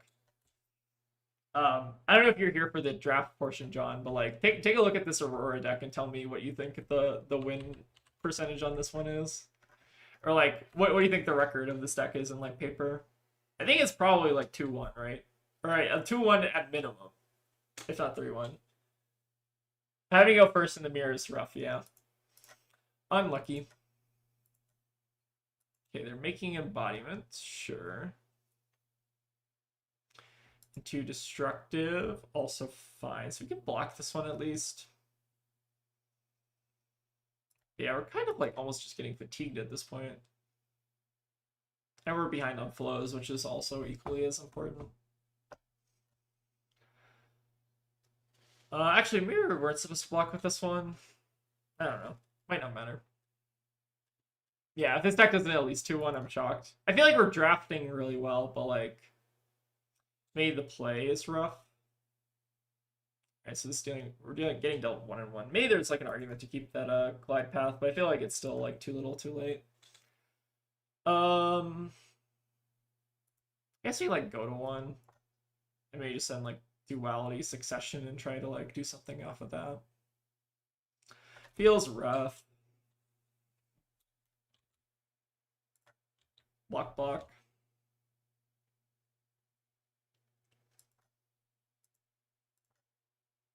Let's freaking go.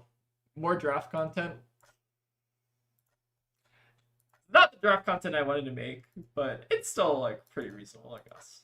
All right, we quick succession into Duality Scorpio. Maybe we shouldn't have like tried to like draw towards. I guess we can like. Oh no, we can't duality them back. All right, they got us. Let's take a look at our opponent's Aurora deck. Like their deck also seemed really strong. Like they also had 2 Path of Same Ends, 4 Jolt Steps. Wow, very good.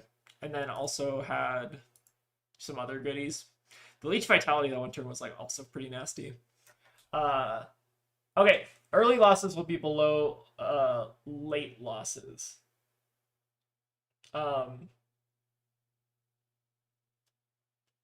Yeah, it matters with regards to tiebreakers. Okay, we got another drinking buddy to give out to Tegan. Do you want to pull that? With how many paths you have, I think maybe you don't need to make embodiment turn 0. Then you can like use flow defensively.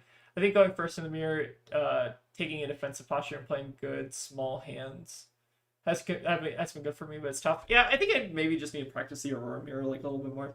And Naxiamander. Naxiamander. Cool. All right, if they're in the chat, let us know. Yep. Send us an email or a DM on Discord with proof that that is you, and we'll get your contact info and ship it out. Yeah. I feel like that draft deck was like not that bad though. The only thing I feel like we were maybe straining for was like blues. Let's take a look at the pod though. So we have a Ziggy to our left, another Ziggy to the left of that Ziggy. Interesting. And then we had Aurora. This was a 2 Aurora pod. Or no, sorry. Oh, they made no, sorry. This is Cilio. Okay, so Ziggy, Acilio. This was the other Aurora. So this was there another Aurora though? Another Ziggy. Another Acilio.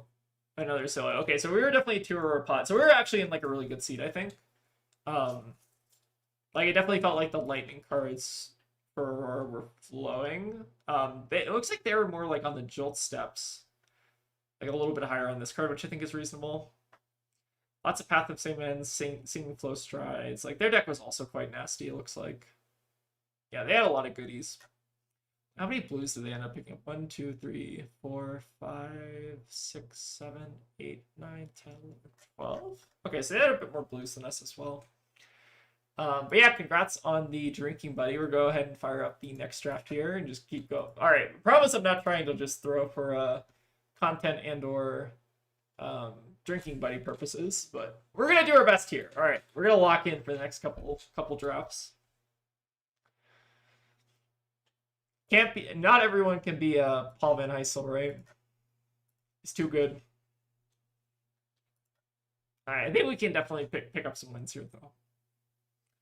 I think, what did we lose in our first game too? Was it Tempestuous? We like lost to Tempestuous, and then we also like didn't draw our Tempestuous. That feels bad. Games decided by Tempestuous Kiss.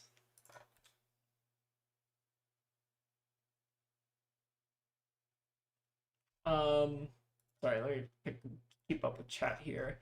Red Voltbound is good as is your for Chain Ender. That was pretty good. We got good blues. Rough game one, but I think I wouldn't be too results oriented.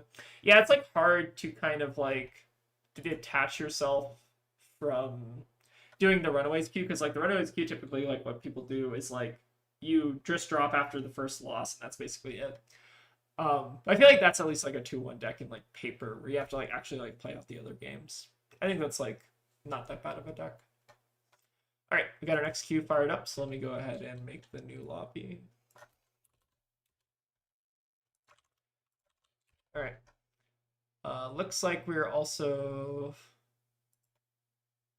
I'm gonna close my Yep. real quick because it's kind of fucking chugging. Yeah, but hopefully this doesn't mess up anything. All right, we should be ready to go here in a second. Sorry, I need to like refresh my live stream stuff. Okay. Yeah, everyone drops. It sucks. It's kind of like hard to force people to play out though, you know? Like, it feels like most people just drop, so like you're incentivized to also drop. It's important to know if you can 2-1 or if your deck is just bad. Sometimes your 3-0 deck gets unlucky. I think that's like a reasonable way to look at it. Like, I think that's why practicing in paper is a lot more valuable. in general. All right, let's see who's not joined. It's hard to see because I'm in the like streamer mode. All right, who? I don't know who this is the issue. Billy.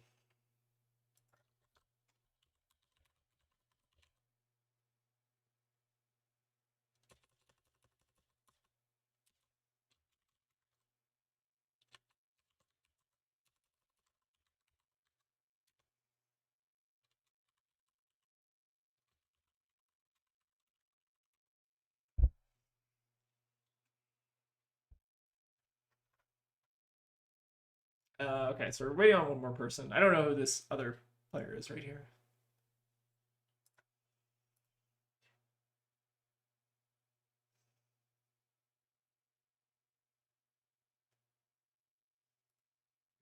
Make sure you post in chat to be entered. Yep. I had to close and restart my web browser because it was chugging. So Organize Flush and Bad Discord draft to play out games. I think that's also reasonable. we've talked about that. It's a thing that would be cool, but we have other things we need to do. Yeah. We can make like a draft channel if people want to try to organize it, but I'll try and I can try and figure it out. It's just it's like on the back burner. we might need a requeue. I don't know if this person is joining. All right. I'm gonna say requeue.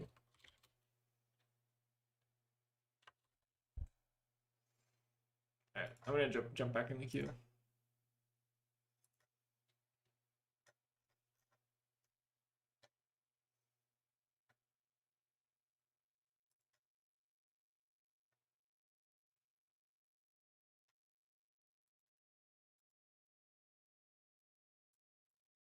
All right, got a new queue fired up. Let's go ahead and get into this one. All right, playing with Scott again. Nice. Always like playing with Scott. He's a fine one. Okay. So hopefully this one fires. Yeah, it makes sense. Don't overwork yourselves. I do want to ask, how much of people in chat's opinions are you wanting? Like, giving my opinion a lot, but I don't want to be seen as over. Oh, please give your opinion. I more than welcome it. Yeah, we'd love to hear people talking. Yeah. More like I am very happy to have you backseat. Like, if you see me like making a mistake, I'm just trying to improve as a player, which I think is like the most important thing. I think like just hearing other people's opinions is like really interesting. So I like, even if you're wrong or like you don't know, just like feel free to voice your opinion in chat. I think it's always valuable to have external kind of feedback. You say don't overwork yourselves, but I don't have a job, so I could do it. I could do it now even and figure it out, but I'm busy watching anime instead. All right, we're waiting on Mekito. Okay, got everyone fired. Let's go ahead and get into the next draft. Okay, really good opening pack. We have the Laced Lightning here, which I think is like one of the better equipment cards in the set. Just means your opponent's like not attacking you in turn one, which I think is really good. You do need to kind of combo it with the Horizon or like the Seekers set, but it's still like just really good standalone. Other good cards in this pack are like Quick Succession, Tap Lessons Past, Onion Surge. So we're passing a lot of good Acilio cards. I think Flashbolt's like also fine as a yellow. You like locking in the Quick Succession? Not allowed to draft Acilio this time. I think I like the Laced Lightning as the first picked up here just because it keeps us open. Quick Succession I think is a really solid card though. But I feel like just locking Runeblade pack one I think is like maybe not the best thing. Yeah, I think I like Laced. All right, let's move on to our next pack here. So it looks like we have a rare still. Looks like it was like a lightning card that was taken, I think. Okay, so lightning card was taken. We have some decent Ziggy cards here between the Flowtide and the Conflux. Starlight Road can keep us open. This card is like pretty solid, just as like a blue Sigil of Lightning-esque kind of effect.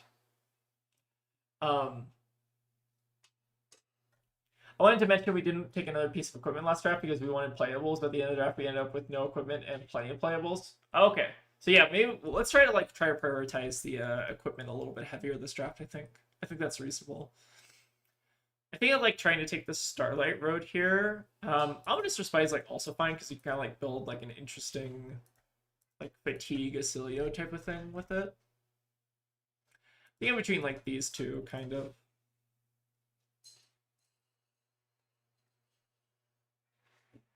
Flowtide. I feel like I kind of wanted to stay like a little bit open in case Ziggy's not there. All right, what do we have for our next pack here? I do really like Shattering Flowtide, so this is maybe like a decent Ziggy signal. It looks like there was maybe a Runeblade card taken here. Based on, there's also Arc Ramp. Arc Ramp's really solid. And like having Arc Ramp this late means there's probably not an Acilio to our left. Arc Ramp I think seems really reasonable here. It's between the Arc Ramp and I think the Flowtide. The only downside to Arc Ramp is it does like eat into your flow generation a little bit. Ziggy looks like the open seat that you won't get cut out of pack 2. That's true. I think Arc is so good. I feel like in this format you can often just draft like a bad Acilio deck and have it end up being fine. So let's go ahead and take the Arc Ramp there. Ooh, Flowtide also. Very good. We do need some of like the better. I guess there's also like Stunning Sprite and Stunning Swipe, but these cards are just like fine-ish. I think I like the flow side here if we want to try to like commit to Acilio, which I think is reasonable. Yeah. Okay, we're still picking up some decent Acilio cards here. So we have the Tap Lessons Pass and the Nebula Duality. Both are reasonable. I think I like maybe just committing to Acilio here. Take the tap just as a red arcane spell. I think we'll pick up the blues later down the line. But I think it's more important to just pick up your reds early. Okay, and then do we have an Acilio card? Yellow Onion is like fine-ish. It's just a 0/3, but not amazing. Could consider taking the Thunderous Retort, but it's a little bit less good in Acilio just because you like have to play an attack with it, like the turn you play it. Like the embodiments are a little bit better for that reason. Blue Flashbolt is like playable-ish, but I'd probably be more inclined to just take the Onion here.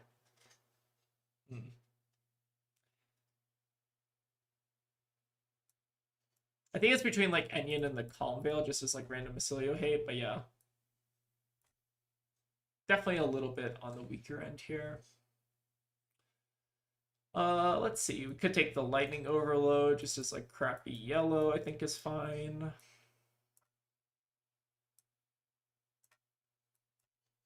Kind of like separating out by like instants and then your spells. Yeah, let's take the Overload. Just kind of commit here to Acilio. Got another Stunning Strike on the wheel. Looks like maybe Aurora is like kind of open. How committed are we to Acilio at this point? We have 5 Acilio cards. I think we have to do the thing of just drafting the bad Acilio deck. 4 Ziggy cards here. Acilio playables seem to dry up really fast into the later half of the pack. I guess the question is, like, can we pivot from this point, though? We would have not a ton of room. I think we maybe just have to try to force it a little bit here. Sigil Lightning can be fine. Like, what I'm thinking about doing here is let the Acilio cards get taken up, and let's just try to pick up some, like, lightning attack actions to try to use, like, our Starlight Road and our Sigil Lightning and stuff like that. We can pivot. We can try. Looks like a tight pivot, but maybe. Alright, let's take the Sigil Lightning. This pack is just the strongest card, and let's see if we get past anything good. Like, I feel like the card quality in general of these packs is, like, fairly low. We'll take the Astral Assault because it keeps us the most open, but we have a Duality here in the Tap Lessons Past. So like we might just like end up getting enough Facilio playables even if we are kind of getting a little bit cut off here.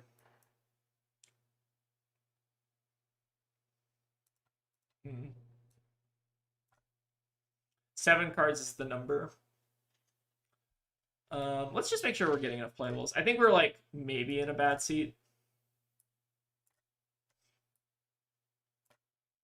I think this is like only getting the 1 red spell is a little disconcerting. All right, we should hopefully have enough space to try to pick up something here though. Okay, so we have Comic Collision, Flittering Spike, both really good. I think we probably just need the red arcane spell more than anything here. Flittering is really good though. We do have 2 things for the flittering so far, so maybe like flittering is not like amazing just yet. All right, let's go ahead and separate our instance out from our just like normal unplayable blues. I think we could do Comic Collision. I know Star Roll Warning is also like kind of an insane card. It's also another flow slide. But I think we just need to prioritize like the spells. I'm low on attacks without Go again in Acilio. That's fair. Let's take the Collision here. I feel like Warning is like one of those cards that like doesn't wheel just because like people are a lot higher on that card now. Ooh, Stellar Glide I think is really good. Just giving us a Go again attack into potential arcane spell seems fine. So I think it's probably gonna be the pickup here. We also have like blue tap Lessons Past. Looks like there's either a Runeblade card or a Wizard card taken from our left. Kind of depends on how the packs were distributed. Yeah, Clyde seems good though. We have another Comic Collision, Constella Uplift, and Constella Waves. Constella Waves might just need to be the equipment pickup here, but I don't like passing Comic Collision. Well, that being said, we don't have like a ton of instance for the Comic Collision yet. I think it's close between these two. Cosmic Flare is also pretty sick, but I feel like Cosmic Flare is a card that can wheel. You like the gloves? All right, we're gonna take John's pick. We're gonna take the gloves, I think. Yeah, equipment seems strong. Okay, so we have okay, red flashbolt here. I think is a really good sign. So we might be cutting off the Acilios to our right, which is really good. Like we might be like there might be an Acilio like somewhere around here, but the flashbolt I think is really great. The only class equip I care about is Aurora Gloves. Aurora Gloves are really strong. But yeah, the red bolt here seems quite good. So I think this draft ended up being no wizard cards. Okay, so definitely a couple of Cilios at the table. I'll take the Heaven's Claws. It's just like blue 3-block, I think. But this pack is like a little concerning. Not that this pack is even that good. Like the best card here is like Stunning Swipe and Quick Succession, so like the Runeblade cards. But blue 3-block seems important. Volatile Fluxer, blue core reaction. Still don't have like a ton of instant. I guess we do have Flashbolt now as an additional instant. So how good is this Volatile Fluxer? It's not amazing yet. But I think it's still like a blue 3-block. Maybe like a little bit better than core reaction. Red Fluxer goes hard. Okay, we'll take the red Fluxer there. Still need like a little bit of support for it though. Okay, then we have some yellow wizard cards versus the brush off. I think I like taking the first brush off just as like a little Acilio hate, and also it's just like fine-ish into Aurora. Oh, there was a Sigil of Aegis there. That might have been good. You think you like the duality? I do like a good duality. I think this card is just like good in any color. So yeah, I think I can get behind that. Blue Comic Collision, red Stellar Glide again.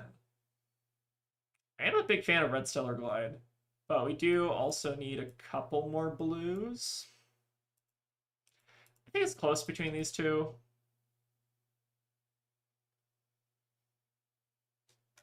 Red Stellar Glide or blue Collision? We already have one. How much flow generation? I guess maybe that's the way to answer this question. feel like we don't have a ton of flow generation, so it might be a little bit harder to use the Stellar Glide is my only concern. Let's maybe just take the blue 3 block. Ooh, Starwell Warning did wheel. Wow. That's incredible. Okay.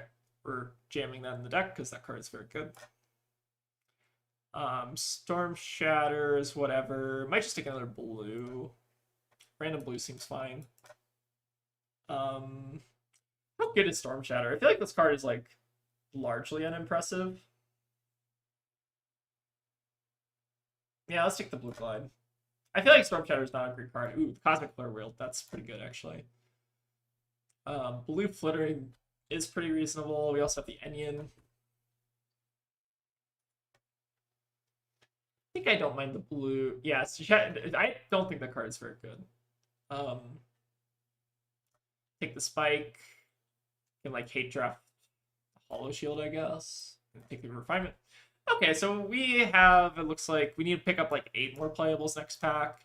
Then we have like 2 pieces of equipment, so we're maybe looking for like 1 more like Seeker's piece of equipment to try to combo with our like Late Lightning or something. But I think this is like overall turning out okay-ish. Oh wow, we have some pretty decent ones this pack. Flow State Embodiment, Flowing Storm Strike, both very solid. I think Storm Strike is just like an overall better card, but there also is this like Lightning Overload. And then there also is the chest piece.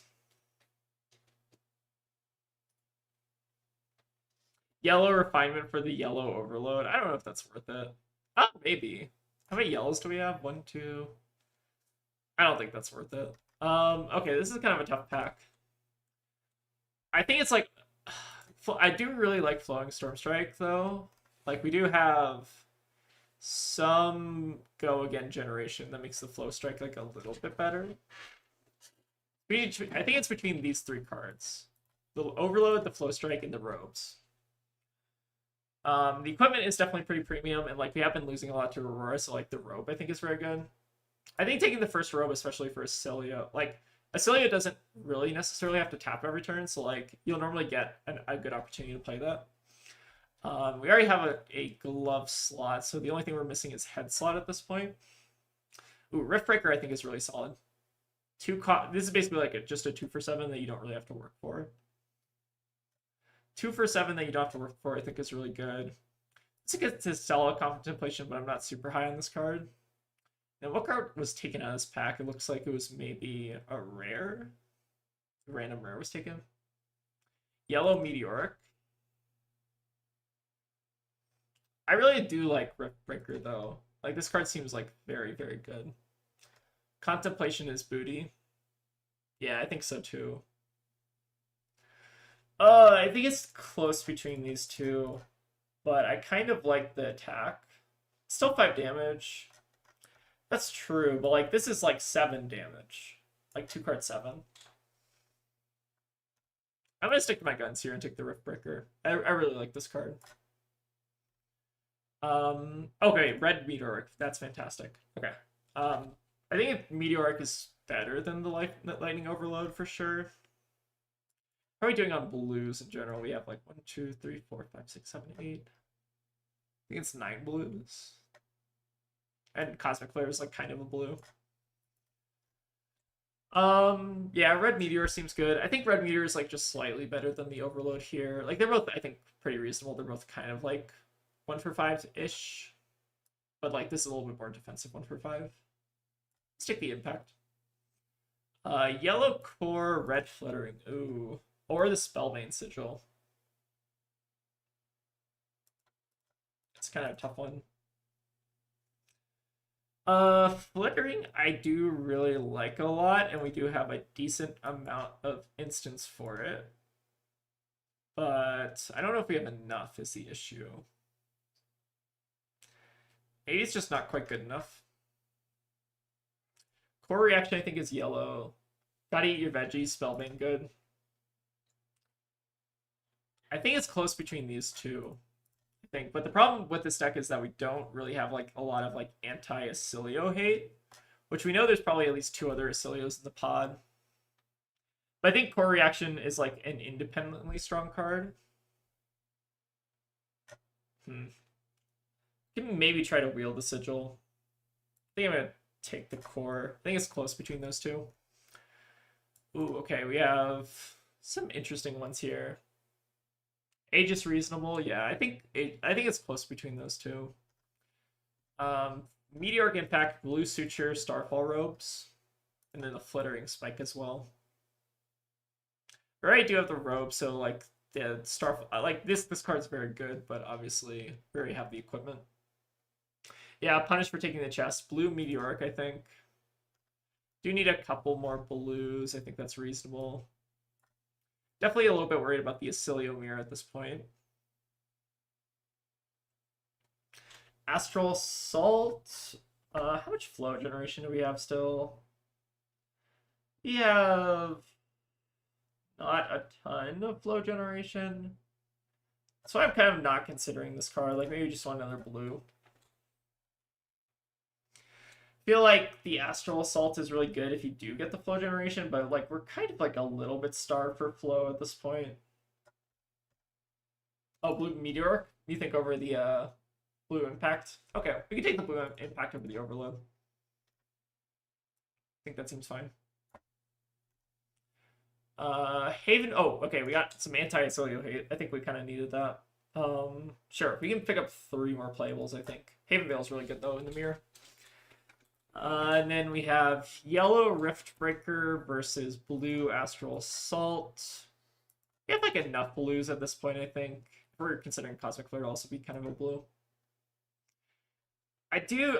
Rift Breaker is really good. I do like this card a lot. It's like fairly annoying. Yellow Onion. Yeah, I guess. Maybe we don't want too many Rift Breakers. Okay, another Volatile Fluxer. I think I can get behind that. Seems good. Seeker's Mitts. Probably not going to be played. Just take another yellow impact, I guess. Yeah, let's take the impact. And then... Oh, Nebula Duality Wheel. That's good. Fluxer's pretty good. I'm like a little low-ish on that card. Let's take the Onion over the tap, I think. Let's say yellow Onion Surges here. Oh, yellow Electrolyze is actually like pretty good there. Okay, I think we got like a pretty good deck. I think we're actually probably going to cut like some of these yellow onions. Yeah, the Duality Wheel is quite nice. I think like despite, we probably were like in a 3 Acilio pod, but I think we like ended up getting a pretty reasonable amount of playables. Like I don't think we're like too struggling here. This feels like a 2, like maybe like a 2-1 deck, I feel like. Whereas the last deck felt like a 3-0 deck, but was a 0-1 deck. All right, let's export it. I mean, bad Acilio decks are still just like really good, right? Yeah. We'll see how the variance treats us here. All right, let's go ahead and make our cuts. So Haven Veil's inventory, Chromatic Refinement's inventory.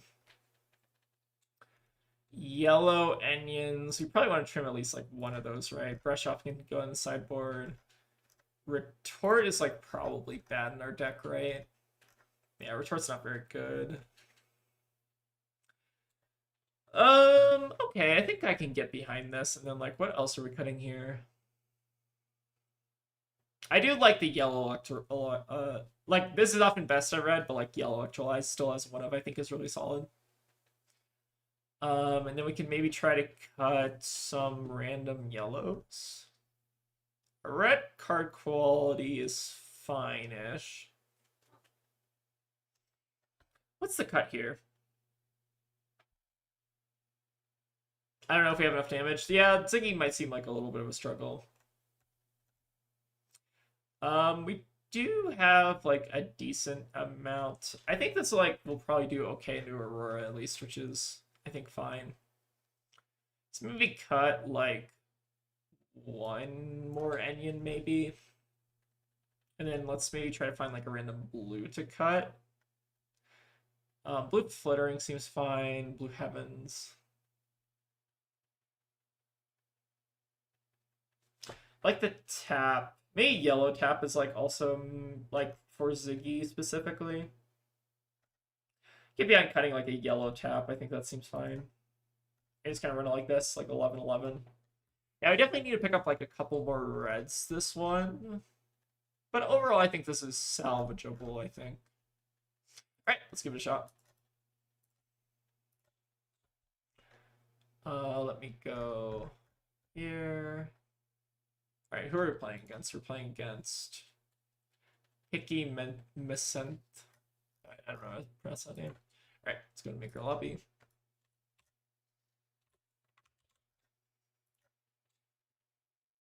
Alright, copy.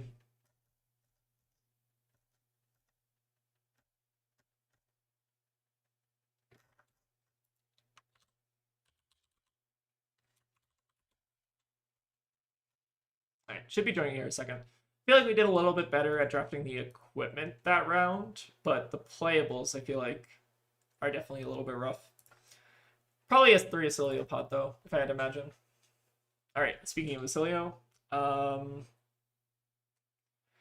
we probably want to go first into Acilio, right? Just because we do not have a lot of the anti-Acilio hate in our deck. Yeah, let's go first. And then we'll bring in the Haven Veil. We can bring in potentially like an Onion Surge, maybe. Maybe not, though. What are we cutting for this Haven Veil, I guess is the question. Maybe end up cutting like the other Onion Surge, but this is like fine. It's kind of like a 0 for 3 in Acilio.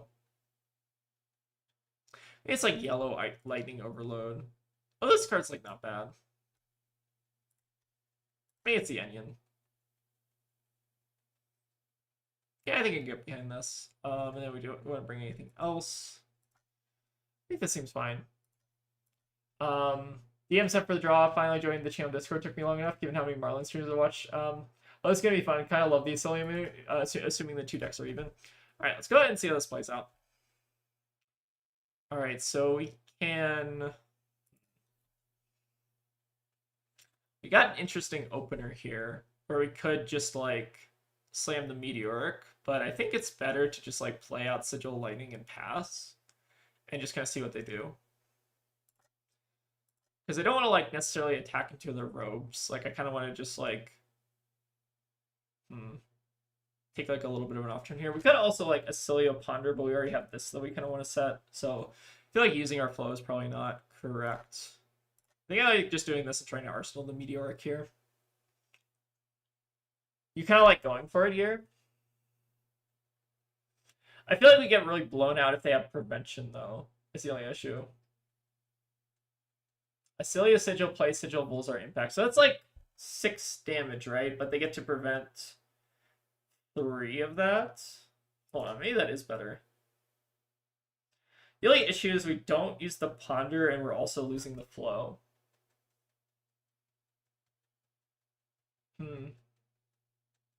I feel like I want to be kind of conservative with the flow is my only issue with that. Like I kind of think I kind of like to Sigil pass and just because the Sigil's gonna pop on the following turn, right?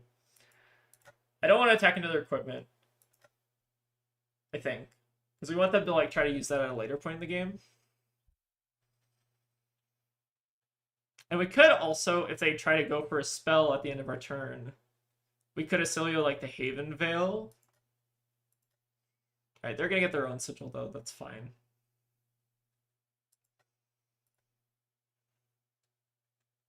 Keeping flow for defense is good in the mirror. Yeah, so we go -1 HP to threaten 6. But we get to like threaten 6 like next turn though. Like, we're basically giving them the opportunity to pop equipment. I don't know. Maybe that is right to just attack in there. Because they pop their robes in this. They go to 3. I guess the question is like whether or not they have like a suture or something in hand. Because I feel like a suture would like blow us out really bad. Maybe it's like a little bit of like a results-oriented thing. Alright, so Sigil will pop the impact. Haven Veil. I think we're just going to pass on this for now and just see what they do next. Equipment is pretty free turn 0, so not playing into that isn't a bad option. Yeah, that was my only concern with attacking an equipment, is it like gives them like a really good opportunity to just like play it. Alright, so we have the Haven Veil here. I could also just like give this Fluttering Spike go again. But I think I like just popping this here. Seems reasonable, and then we can also just like tap Basilio.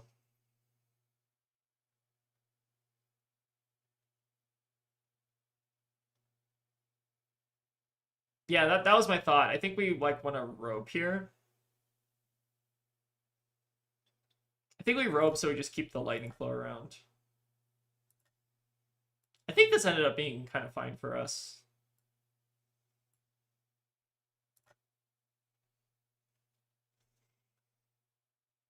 Alright, not too bad.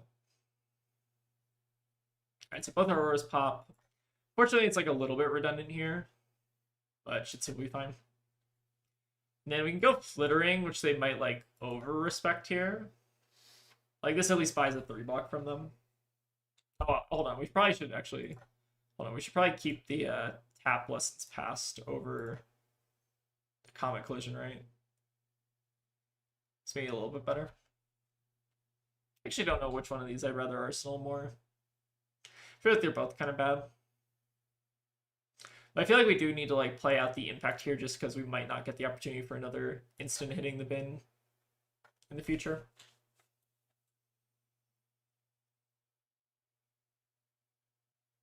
I think this is like a good start to the game for us, though, is what I will say. Because this fluttering might be like pretty threatening, so they might want to throw like a 3-block in front of it and try to like robe us. If they're building their like hand around the possibility that we have an instant, then I think this is quite strong.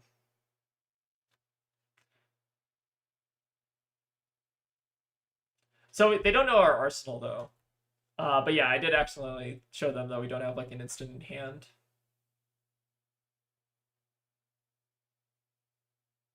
I don't know which one to Arsenal, but one cost in Arsenal can be awkward as Acilio. They're both kind of bad Arsenals. I don't know.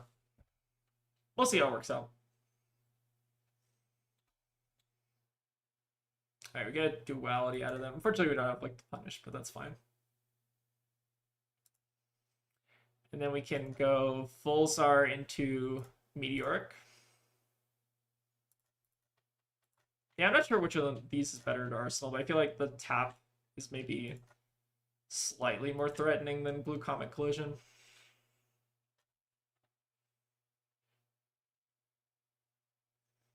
I mean, impact for 6 is still really good.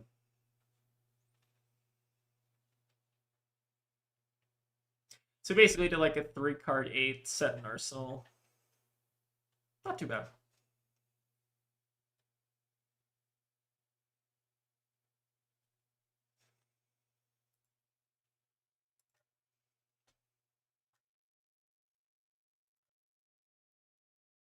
Oh my god, someone's already 1-0. What the fuck happened in that lobby? Crazy. Alright, gonna flare us? Sure. Alright, now they're popping their equipment. Interesting. Maybe we're supposed to just like Meteoric them turn 1. I'm kind of coming around to that being the better play. I feel like maybe I was like too scared of like a Suture or something. Oh, they have the yellow refinement. Okay, scary. Sure. Terrifying. Maybe yellow refinement would actually be kind of sick in our deck. Into yellow overload. Oh, isn't this hand like next turn kind of sick? We get to go like Starlight Road into yellow Meteoric off Stellar Glide. Seems pretty good. They're going to be coming in for 5 total here. Yeah, the main thing with Meteoric turn 0 is if they use equipment now, most of your damage is true damage. That's true. Love to play Burn Bear. Alright, let's go ahead and take the damage here. Can't prevent the flow, unfortunately. So they are up on a bit of life here. Yeah, I'm coming around to the idea that maybe just attacking into your opponent's equipment is good, even if they just like use it for free. Because like Acilio, you often will just like get the opportunity to use it for free. So we want to Starlight Road, I think, on our turn, right? So we make I don't think it matters between the embodiment and the flow because we're going to be just sacking it to the glide anyways. So we'll make the flow go stellar glide into like Constellar Waves, Meteor Storm, Meteoric Impact. It's alright. And the nice part is we do get to kind of like fully convert our hand here. So it seems very good. Let's go ahead and just pass on this though. Still holding on to that tap lessons past in Arsenal, which I think we'll find some room for eventually.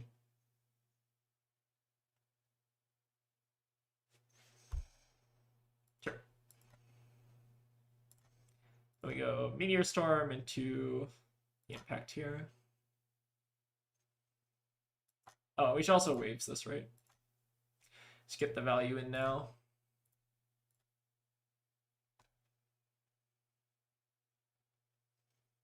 All right, taking 6. So they have 4 flows online still. Definitely a bit scary. Oh, we have the Volatile Fluxer, though. This could be a really sick hand if they're just sending Arcane damage this turn. Oh my god, another Star World Warning. Okay, they have a ton of flows. Very terrifying.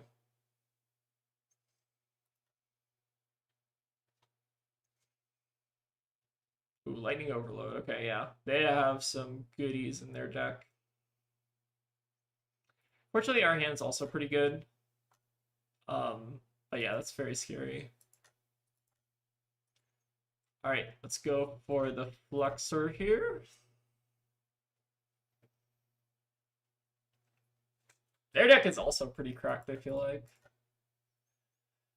Maybe not. Maybe their deck is just like fine. I don't know. I haven't played like a ton of good cards. I guess like the Star Warning is really sick though.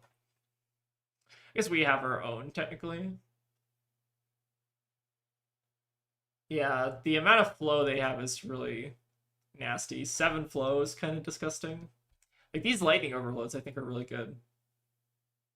I almost wonder if like this card feels like pretty comparable to like Meteoric Impact, or like often it's just like the same stat line, right? As like a 1 for 5, but like you can be more defensive with it, I guess. I've never had that many. I know the Star Warning is like really sick. I guess we're also going to be able to get a bit of flow generation going here. So it might not be too bad.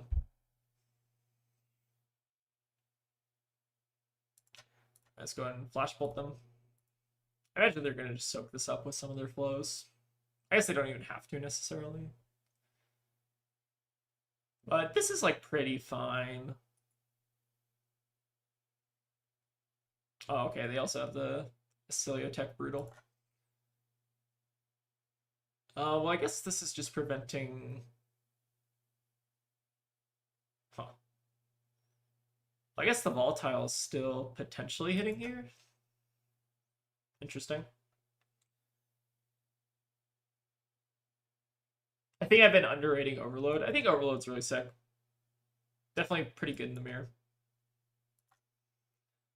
Alright, so let's go Fulsar into Flow Slide now. Alright, so we're kind of evening out the flows a little bit here, although still a bit concerning. Alright, we kind of evened out a little bit of that flow generation they had going. Alright, what are they going to hit us with now? Random Flashbolt. I'm like kind of fine with this. Take a bit of damage. Ooh, into the core reaction. Okay, brutal. They got the yellow core reaction on the wheel. What did I take over this card? Oh, I did take a yellow core reaction. Interesting. So the flow giveth and the flow taketh away. Let's currently take the thing away. How do we want to best sequence this? So we can go prevent the flow. I'm almost debating whether I want to use the Lace Lightning here. Go like core reaction and a tap lessons pass. Maybe put like a Haven Veil or a Flashbolt on the bottom or something. Debating how much damage I actually want to take here.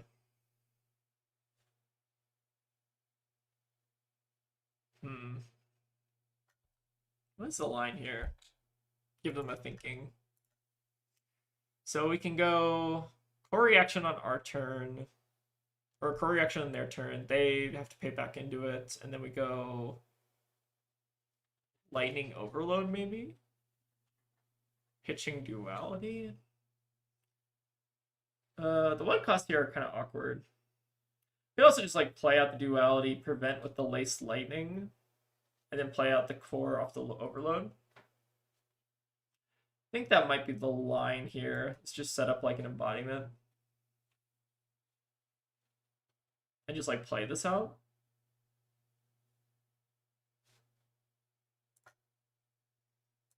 Kind of interesting.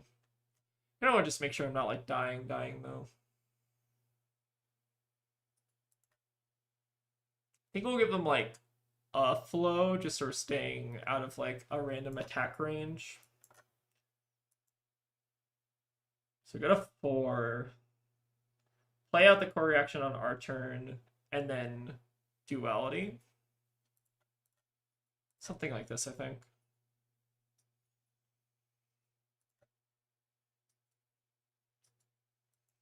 We are presenting like a decent amount of damage towards them, but they still have those like 3 flows, which is a bit concerning.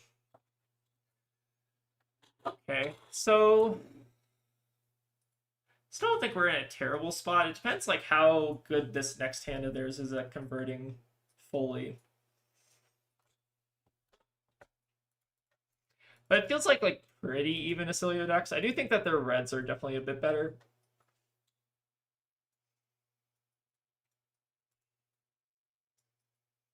Maybe this yellow refinement was also kind of nasty. And the Acilio mirror, like playing yellow refinement into something. Alright, that duality here is comforting, I think. So don't think there's any real reason to blow this. So go to 3.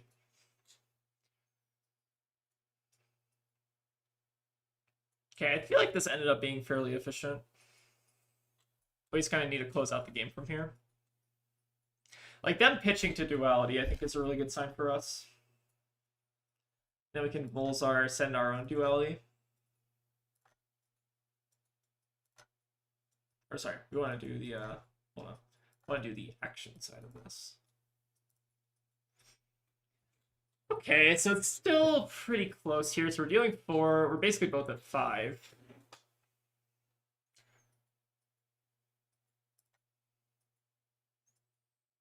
Into a Nucleus Aetherbolt. A little bit scary. So we probably have to spell void this at least a little bit here. I guess this is dealing 4 total. Oh, so we have to use both flows here or we die. Okay, going to 1. If they have any instant speed, we're dead here. But if they don't, we live. We shall see. Yeah, their deck seemed really good. This card I think is also quite sick. Just having like a 0 for 4. Oh, might be giving out another drinking buddy. Yeah, the Echo Flash too, brutal. Alright, buddy time. Drinking buddy time. Alright, I need to start drinking maybe. Oh, this is so sad. This one I feel like we maybe could have won if we attacked turn 1, though. I feel like this maybe is like the misplay. It's so hard. Sorry, it's so hard. They had a Common Collision. Yeah, they just had a lot of goodies. Their deck, they had a tournament for 2. I think their deck was definitely a bit better than ours. Good game. I have a large mug. Damn. Alright, join us together in drinking. Alright. We're doing like the reverse of the Paul Van Gjissel stream. I just need a drinking buddy.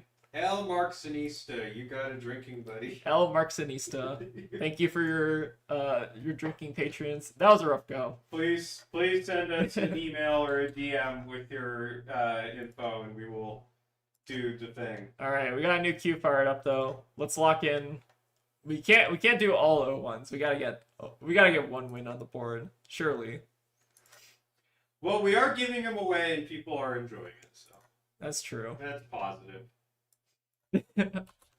Drowning out my sorrows. Drinking away my sorry.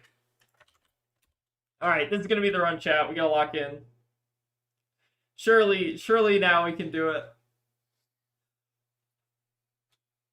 Chat, you gotta believe. Send me the positive vibes. You can do. I can do it. I need like positive affirmations. You do well when it's not on stream. I've seen you do quite well. I do think Runaway Server is going to be better than Pods and Nats. That's true. That's a good thing to think about. There are definitely some pods and gnats. Oh, sorry. Can we check the last pod? Sorry. I'll check the last pod after this draft. Let me go ahead and launch the draft real quick. We'll look at the game logs after. Just remind me if you can. Ooh, okay. We got an Aether Sling pack one. Time to force Cecilio. You are brave and you are strong. Thank you. I appreciate that. All right, we're picking. All right, pack one. We're doing the Aether Swing. You're doing well. I think losing close games happens. That's true. That's like it's an important thing to mind. Like an important thing to keep in mind is like not a lot of people practice draft. So like if you're practicing draft, you're kind of better than the average player who does not practice draft. Aether Sling is a very powerful card. I think we're gonna take it here. We're not sending any strong signals to our right. Yep, let's lock in the fucking Acilio. We're gonna pack one, pick one, force it. Let's do it.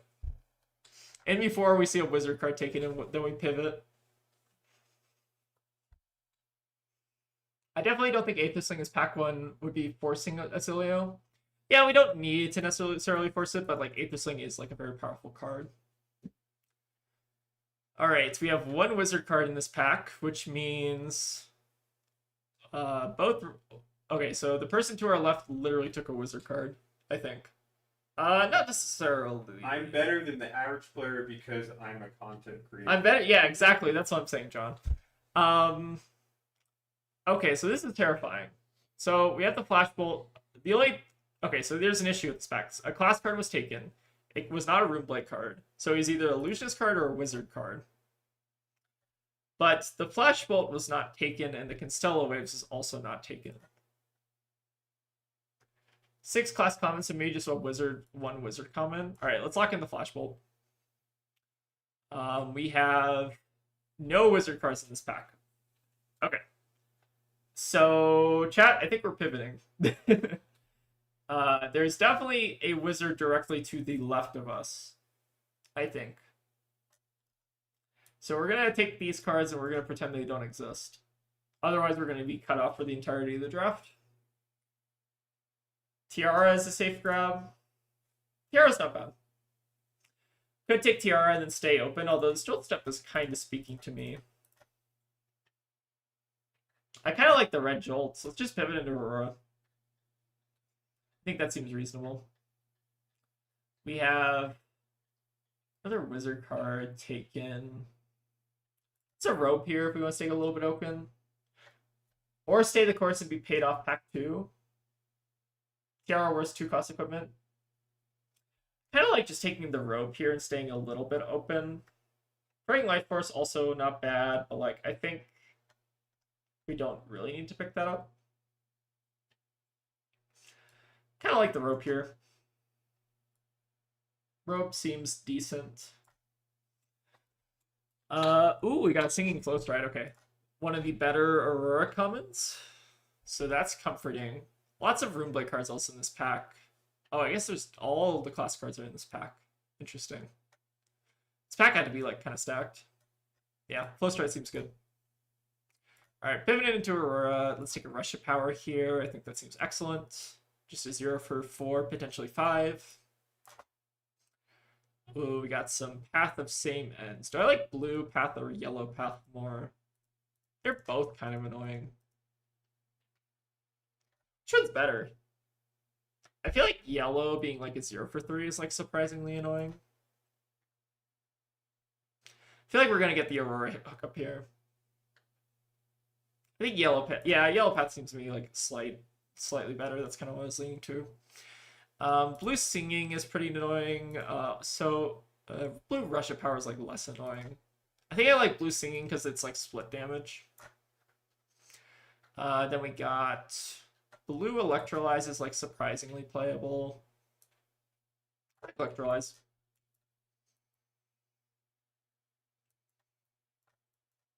I like flow stride a little bit. Ooh, a red succession. Red succession is probably like the worst color of succession, but still like pretty fine. I feel like this is like a decent late signal. Starlight Road's fine, just as embodiment gen. I think we got like a decent hookup here. Blue Jolt Step seems great. Yellow Assault is maybe... Yeah, the succession on the wheel I think is a great signal. Okay, so we picked Aether Sling and we had to pivot out really hard, I think, just because like I think there's two wizards directly to our left. I like Starlight Road just because it's like embodiment gen. That's just me. Alright, so we have another astral equipment here, or a red jolt step. The red stunning swipe I think is also reasonable, but it might be a little bit harder to get the jolt steps. And the jolt steps are just really, really good. So leaning towards the jolt step. Swipe is definitely like really good though. I feel like swipe often wheels though, and there's also the stinging sprite, which I think is reasonable. I think jolt step is like a little bit more premium though. Yeah, I think I like the jolt step. And then, oh, lace lightning, fantastic. Great pickup. Blue astral flow, yellow jolt step.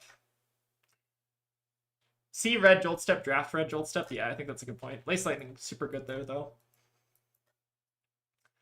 All right, next we have Leech Renown, which I think is... I like this card a lot, actually. Just being like a 1-for-4 a lot of the time. Can be really annoying, and if you also pair it with like the split damage, you can kind of like be kind of brutal. Swipe not being a physical breakpoint sucks, I think. Sorry, which card's swipe again? Hold on, I'm like blanking. Oh, stunning swipe. Oh, yeah. Just being like a... Well, it is kind of like a breakpoint with like the 1 arcane damage. Kind of gotta think about as like split damage, but I think I like the Leech here. Next, we can go for either a Russia Power or a Volatile Flexor, or alternatively a Flow Through. I don't like Flow Through all that much. I think it's like fairly weak. Kind of like the Rush here. Just take another 0-for-4, potentially 5. Seems good. Yeah. Yellow Electrolyze is like also pretty playable. So is Volatile Flexor, but I don't think Aurora necessarily can play that the best. Flow Through is such a 31st card. I think I agree with that. Alright, so we have another yellow Succession versus a blue Sigil of Lightning. I think yellow Succession is just like a little bit of a stronger card. Yellow Succession might be the best color of Succession, too.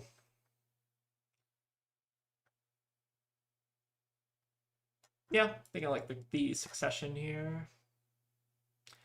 All right, now we can pick up... All right, we already have a boot slot, so that's kind of redundant.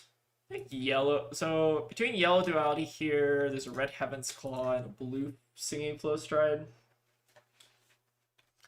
Not sure which of these is like more premium. Red Heaven's Claw is just kind of whatever. I don't think that card's actually all that good. It's like fine-ish if you have the embodiment, right? Any duality is just too important.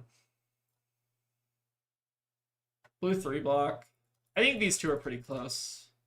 Duality is like pretty good for the flow gen, but let's take blue 3-block, sure. And then we have another yellow Succession. Red Heavens I think is reasonable, but the only issue with Red Heavens is like if you're using it as like a Chain Ender, it's kind of awkward. Chain Ender is good in Aurora, that's true. I think I like the yellow Succession here a little bit more than the red.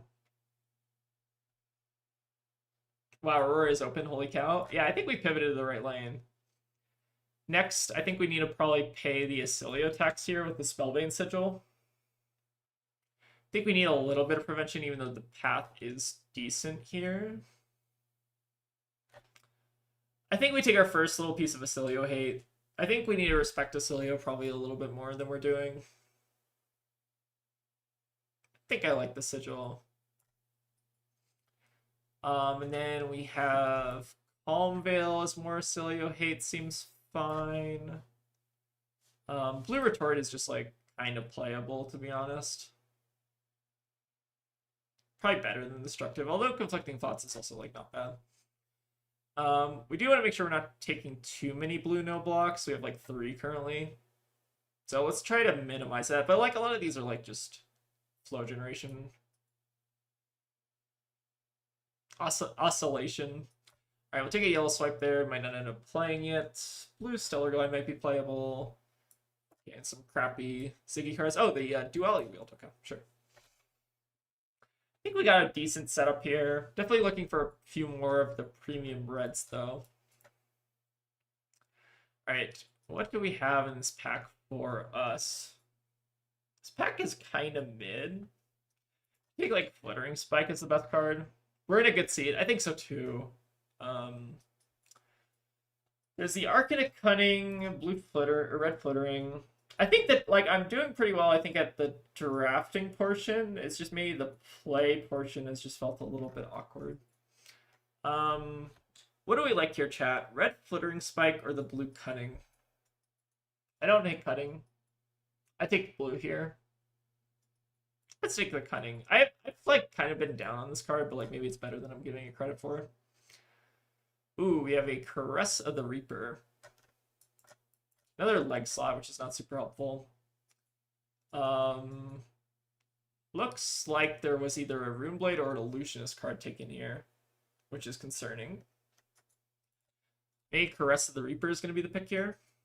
I guess like Stunning Swipe is like a pretty premium Runeblade card, so actually I don't even know if that's true. Yeah, Caress I think is pretty solid. Ooh, Snap Fingers. Snap that up. Ooh, but we're also passing a Path, but I think the Snap Fingers is just too important. Brush Off IMO, I gotta eat my veggies. Maybe I do have to eat my veggies. What do we take there? The Caress? We have like 1 Spellbane Sigil for Acilio Hate and a Calm Veil, so like maybe we're not doing too bad on Hate. Path, tough call. I think we just want the equipment. Path is really good though. I think it's close between these two, but having the equipment makes... Brush Off is too low power. I can see that. Yeah, let's take the equipment. Next pack, we got a Destructive Fleetfoot just as a 0 for 4, potentially 5, I think is reasonable. Yeah, let's take the Destructive here. We have enough blues at this point. Is there any prevention for Acilio? Not yet. Go ahead and just take that up real quick. Ooh, red Jolt Step. We could probably wheel one of these Successions, which I think is good.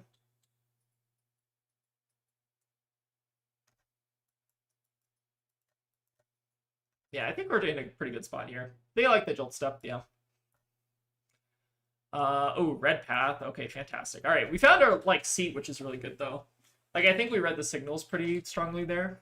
So we now get a red Path. We can maybe wheel one of these like Duality or the blue Flow Stride. Seems really good. Thunderous Retort, probably need to play the Acilio text. Path. Or sorry, yeah, we did get Path on the wheel. That was pretty nice. Yeah. Yeah, I think we're doing a pretty decent job reading the signals here. Let's take the Retort. Yeah, Wizard Tax time. So we got 3 cards for the Wizard Tax. Can take another blue Jolt Step here. It's just kind of like decent filler blue. I think that seems reasonable. Blue Stunning Swipe is surprisingly annoying at a breakpoint. Probably better than anything in this pack. Yeah, blue Jolt Step seems good. All right, we got a we already have a Boots, right? We do have a Boots. So it's probably the Stunning... I guess... Could take a 3rd card for the Acilio Tax. We need 1 more, like, main deck playable. Yeah, maybe we take just 1 more Brush Off here. Just as Acilio Tax. And then take, like, a blue Stunning Swipe, and that's maybe the deck. Okay, I feel pretty good about this deck. Oh, blue Succession probably replaces something. Blue Flow Stride, too. Okay, so we got, like, plenty of playables here. Yeah, I think our red attacks are already pretty premium. Definitely have a lot of blues. Probably need to trim down like some of this. I think this looks good though. Yeah, last two picks were really good there.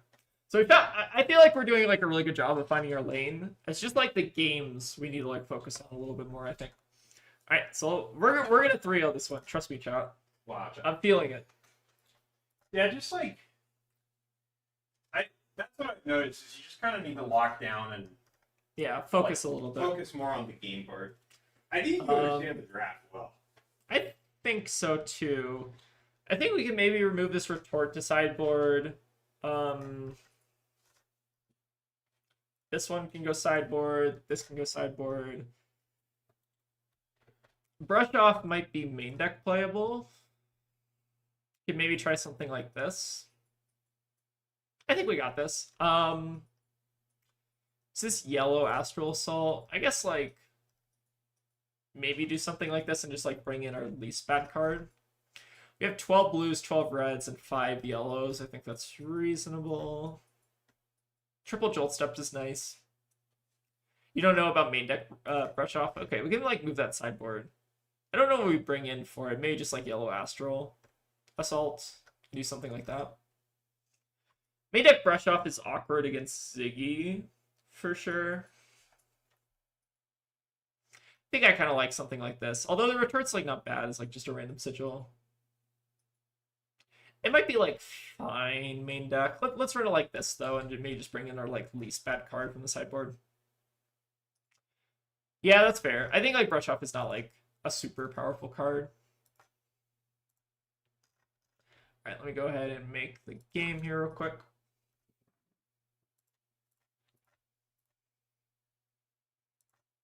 All right, who are we playing against? We are playing against Night Current.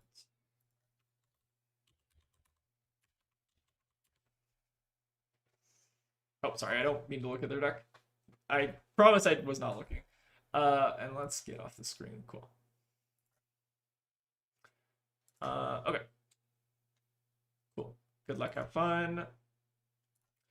They're gonna go first. Let's go ahead and bring in our Acilio attacks here. So Calm Veil, Spellbane Sigil. I don't even think we... Oh, we want the brush off though.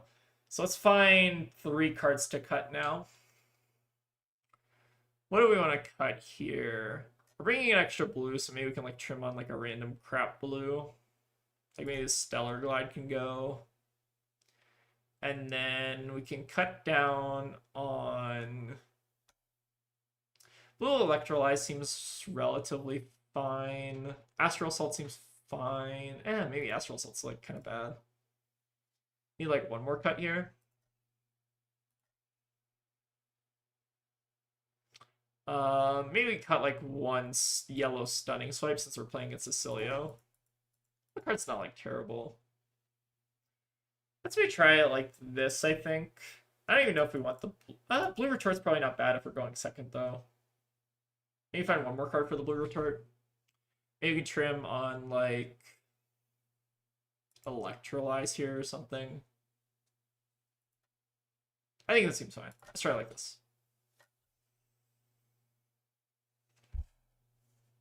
Alright, no prevention in the opener is awkward, but we do have the Starlight Road, so like that's nice setting up the embodiment. This is why I like this card is like a one of.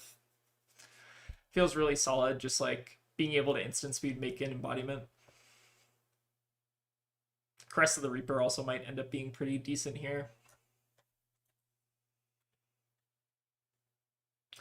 All right, starting off on the duality.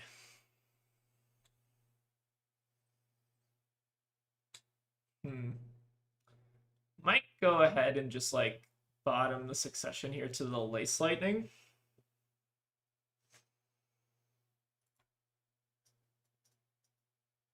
I think I like this. Then we can use the Starlight Road to just make a flow token instead. I think that seems okay.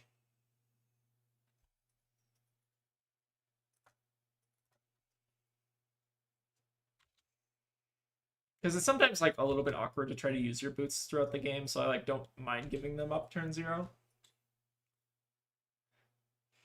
Forgot we were streaming and back now. Well, welcome. We're in the 0-3 loss bracket, but it's fine. Okay, Onion Surge. Hopping Waves already interesting. We do have the Singing Flow Stride to like reset our flows as well. I think I like Starlight Road just making a flow token here, and then do we want to? So we have a couple options here. We can Ropes to tap Aurora and use like one flow to block out the Surge, which I think is reasonable.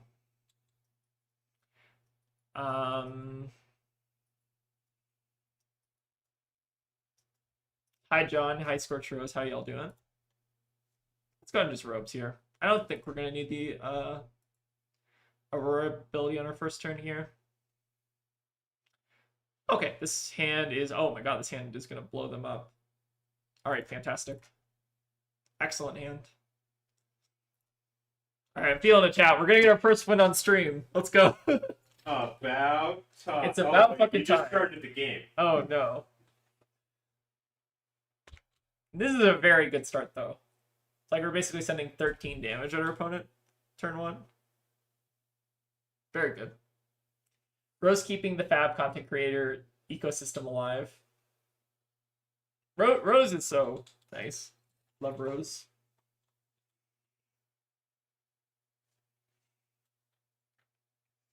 Alright, I can feel it.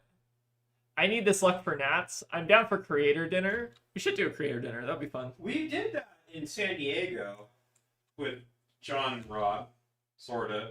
Okay, interesting. They're giving us this with the flow stride. Okay. Ooh, and brush off. Oh wait, can't we just like punish them here? We would eat their so. Okay, there is an option here where we go Snap Fingers into Scorpio, Arsenal the Reaper.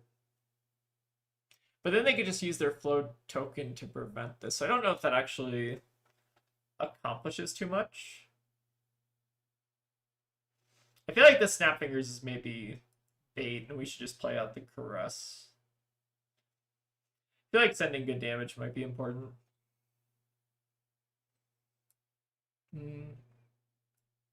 Yeah, like with the flow there, it's awkward. Like if this threatens their flow, then this is like a 1 for 6. It seems really powerful. I think we got a good start here though. Feeling a bit confident. This card seems pretty good. But I think I just like going for the 1 for 6 threat in the flow. Seems real good.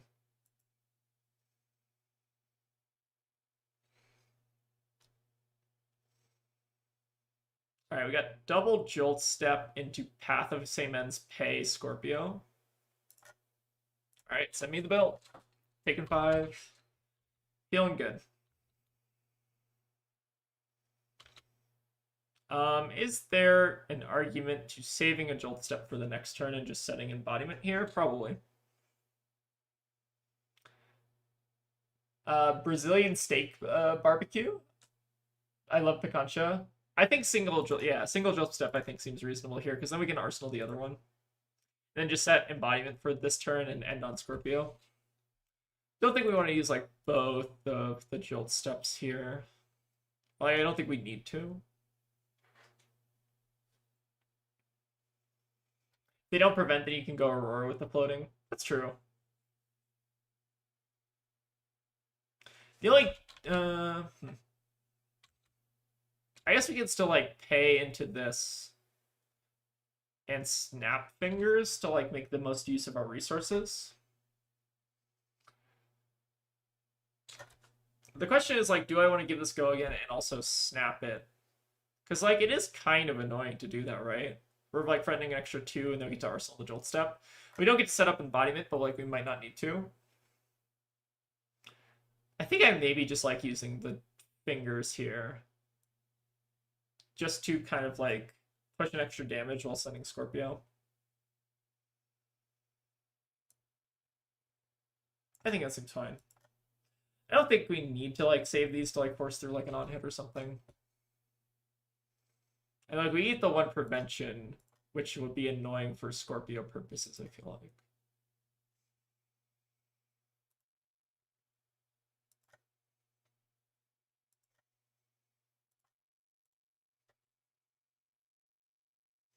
feel like we've been doing a really good job with the deck building and the drafting process, but oh, okay, I think they want to just use their tiara. Sure, I'm like kind of fine with that.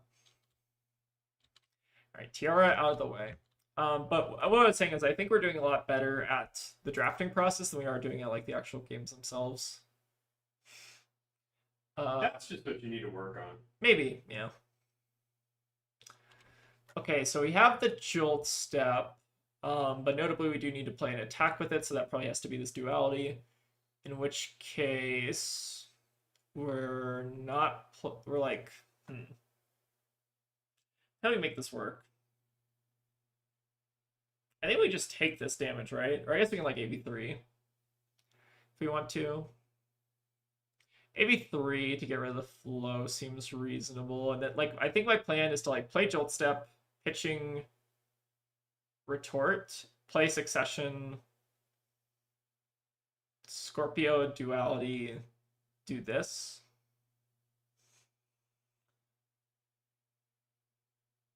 I threw a game during coaching by simply not blocking. It's hard to like not throw. It's a difficult thing. I think I'm just supposed to like use the flows here because we're going to be making a flow next turn. So like as long as we're going on one flow, I think that's like pretty reasonable. So my plan here is to go jolt step into quick succession duality, and then end on Scorpio, arsenal the Calm Veil, and make an embodiment. I think blocking out the Onion there is reasonable, just so we're not giving them like 0 for 4. So jolt step, do that.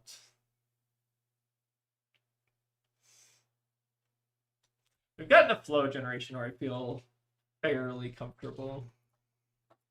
We're going to be pushing some good damage here. So let's go for the duality. It's still only sending 7 here, but that's still fine. Or yeah, it's sending 7, right? Because we get the first +1, yeah. We're still keeping up the tempo, I think, pretty well here.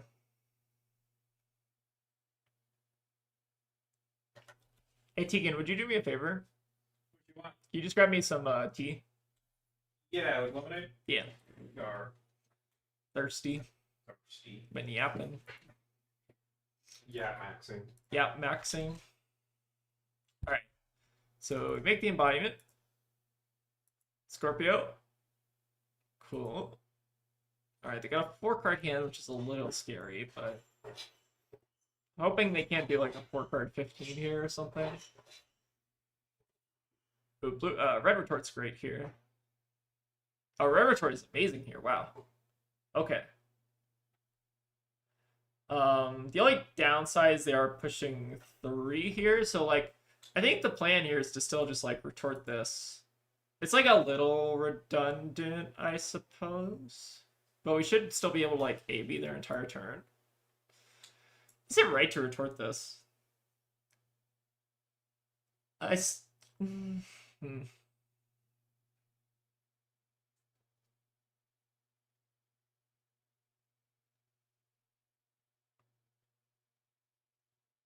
right, here you go. All right. I think I like retorting this. Just so we're getting the value. Even though we're like wasting... It's kind of like an embodiment that we're wasting a little bit. But it still feels like semi-strong.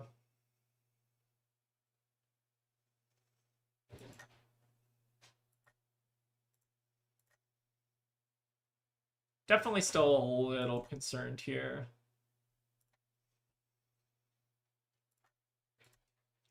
Alright, we put into Scorpio's great though. Majin versus Rose final, ship it. Thank goodness for it, because I need Acilio reps. Are you talking about new Acilio, John, or old Acilio? Heard old Acilio's been doing some nasty things. If I make the finals and nationals, I might die on the spot. That's true. I would also probably die. Don't die. I'm not... I need you to feed the cats when you come back. Alright. We have our brush off. How do they blow us out here? I don't think they can blow us out with the Calm Veil up, so I feel like we should just brush off now. I don't think we can like I don't think they can pump in such a way. Maybe they can.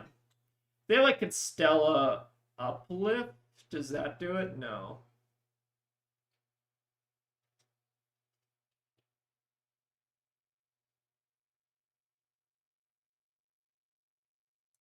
I'm gonna try to go for the brush off here because I think we can protect it with the Calm Veil.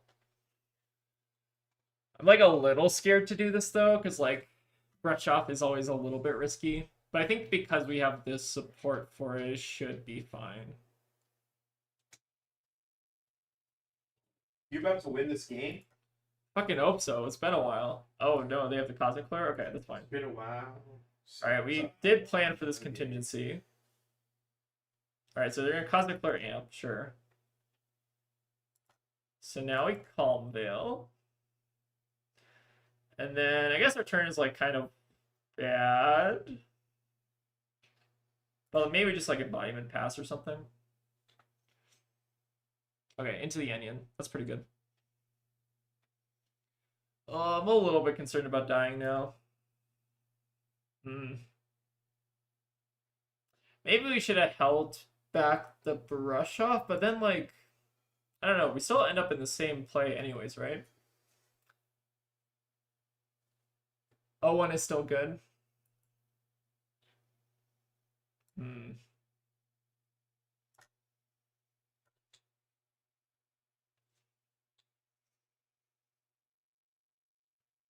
Yeah, this hand's definitely a bit concerning because how much Acilio Hate do we still have left? We pitched the Spelldomain Sigil, we used the Retort, we used Calm Veil and the Brush Off, so we have no more Acilio Hate in the deck.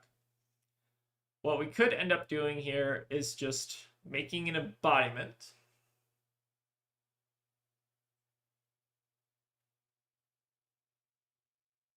This is why I'm not high on Brush Off as Acilio Hate. I think that's reasonable, but it's like still salvageable there.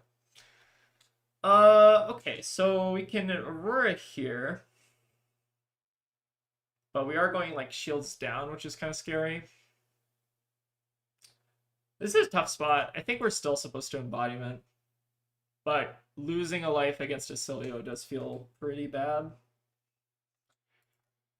Alright, let's hope for the best on our next hand. I'm kind of hoping that they just don't have a hand that can like go super, super wide.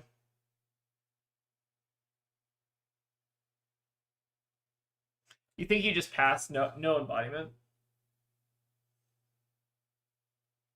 Do you have Renown to convert? Yeah, maybe. Maybe it's a lower risk line as we leave the embodiment up. It's like a bit tough though.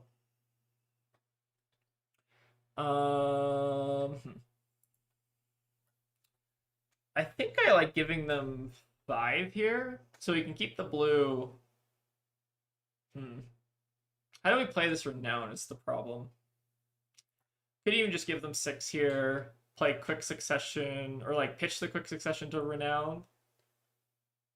But then that's awkward.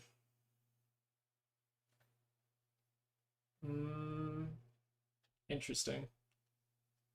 Question is, do we need the blue here? We're still threatening 7-ish by doing this. So we take 1 additional damage by not giving the blue, and we give them an embodiment. But we do get to go like Renown into pay into Scorpio, and Scorpio threatens lethal. I think I would have checked Grave for how many successions and paths I had before making embodiment. Maybe that's true. How many successions I guess do we have in the deck? We have 4 total. So yeah, it's a drawing one. I think we're pretty high. Like, what do we have? We had 1. Oh yeah, we were like pretty high on drawing a succession there. Interesting. That's a good thing to think about, I guess. I think I like this block. We don't need to pay because we have the embodiment. Oh, true. Yeah. Hold on. So we can do this, right, into Scorpio. Right, I forgot that this just like will get going from the embodiment. That's correct. So let's do this block. I think we pitch the quick succession to the Renown, give this go against Scorpio. You like keeping path and blue? I was thinking we use the blue to like block out the flittering, but maybe that's not necessary. I feel like I normally do respect flittering. Alright, so let's go for Renown into path. Like the blue doesn't do anything right for us here.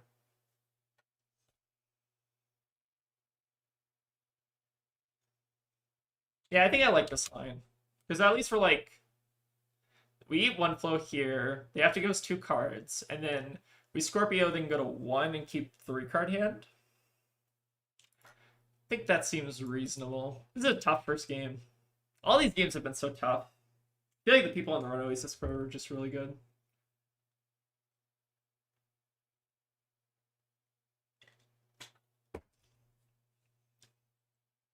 Yeah, I also forgot about the embodiment, so it's all good. Alright, surely this will be the game.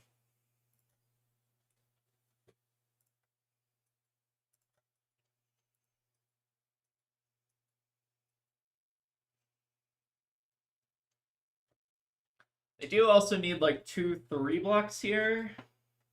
This is getting close. This draft format's so difficult. It's like very skill intensive, I feel like.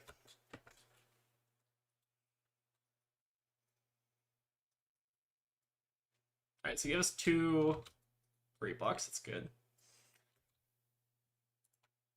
This might still be pretty painful for them if they have to like lose their flow here and then also, oh, excuse me.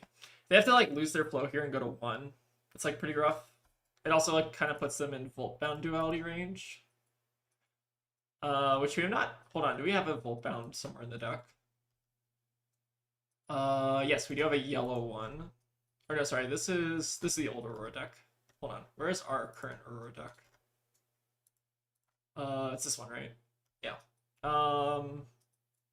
We do have 1 yellow Voltbound in this deck still. Okay. Which I don't think I've seen.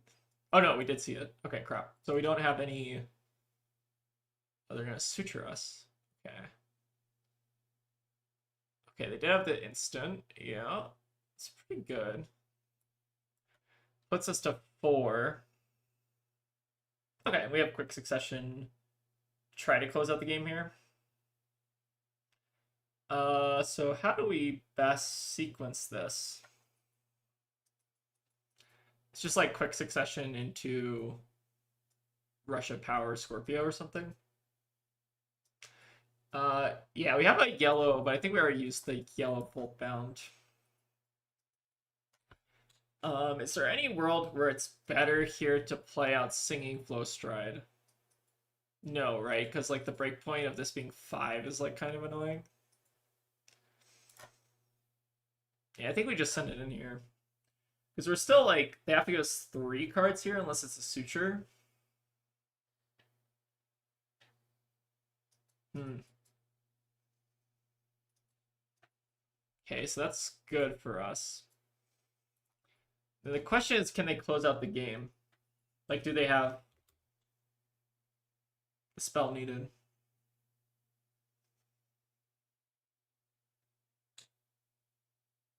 Okay, they have a blue suture to stay alive. Sure. Do we know what their arsenal is?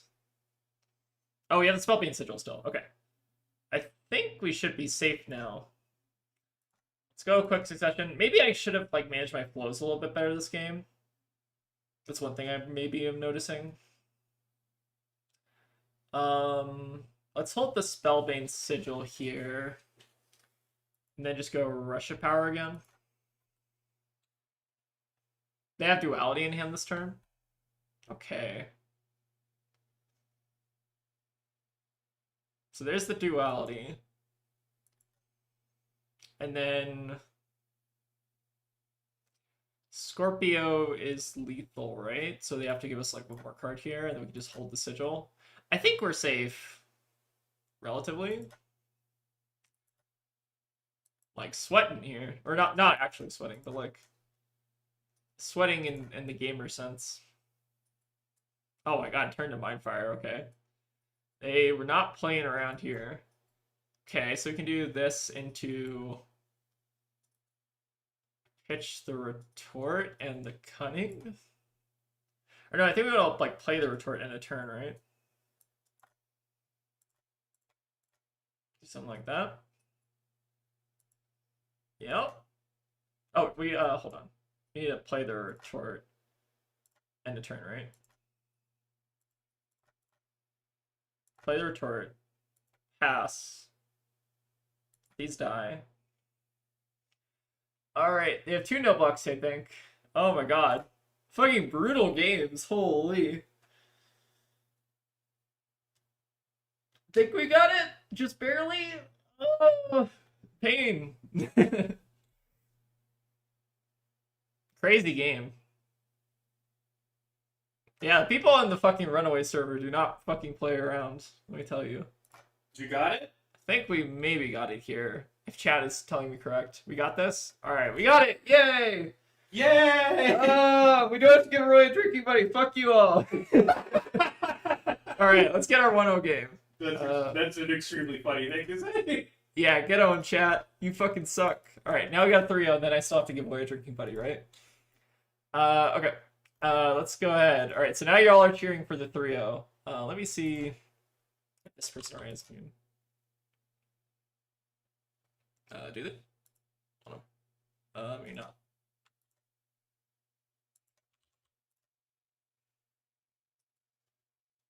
Maybe Talshar's freaking out here. Let me go ahead and close these other Aurora decks real quick, just so I don't forget that this is the one we drafted. Hold on. Okay. Where is the 1-0 game? Hold on, sorry. I might just make my own lobby here. Alright, let's go ahead and do... Alright, he might be making the lobby. Okay, cool. Alright, let's join their lobby and see... Alright, the Ziggy matchup. What do we want for Ziggy? So, Brush Off I think is like pretty bad in Ziggy. I think I kind of just want the block cards for fragment purposes. They're going to have us go first. Kind of like maybe just main decking the blue retort just to make sure we have enough go against sources here. We are going first, notably. I think I like the blue retort main deck.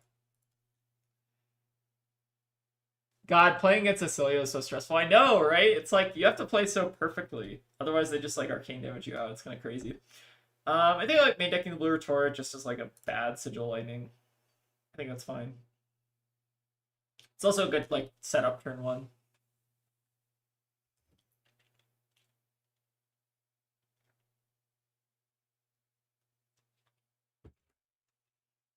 All right, we got this, chat. We got the 3-0 in the bag. I'm channeling my inner PVG.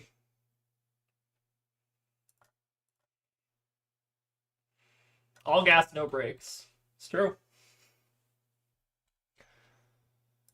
All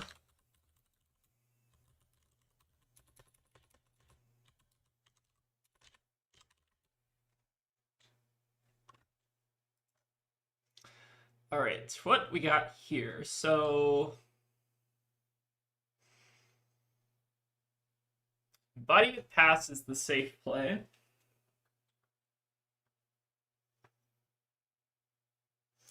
So chat, do we full pass here or do we Embodiment Pass? That's one thing that I always kind of struggle with Aurora is like, am I supposed to be setting the embodiment turn 0? Retort also educates useful against Aphrodite and space dust. I think that's reasonable.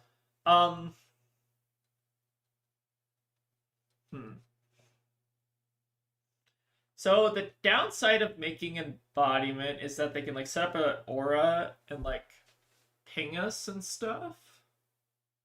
But I think we can still punish them for playing an aura, right? Because we go like Rush of Power or like Jolt Step, Rush of Power, Arsenal Caress. I think I like just embodiment here and then pass priority and just see what they do. I think that seems reasonable enough. Because like if they do play out an aura, we can pop it by just sending Jolt Step, Rush of Power into Comet Tail. I think that's fine. Yeah. Alright, they get their own Sigil Lightning. That seems good. And then we'll Arsenal the Jolt Step here. Seems reasonable. Alright, so we probably block with the Stunning Swipe this turn on like Fragment card, and then Rush of Power,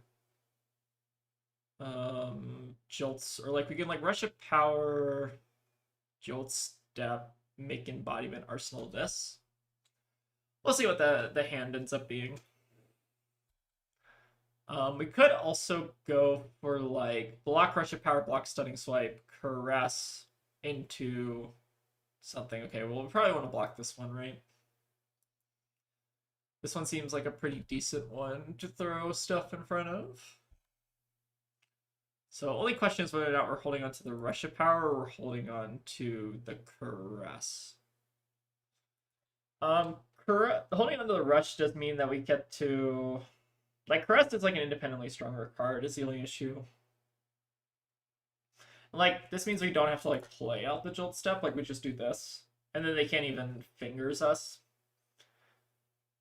There are 48 people in the showdown, and Briar is 12 of them. Oh, shit. Okay. Yeah, we're back to doing Briar things. So... Oh, wait, the problem with this is that we don't get to make the embodiment, right? So we can't do this. We have to do, like, this into this.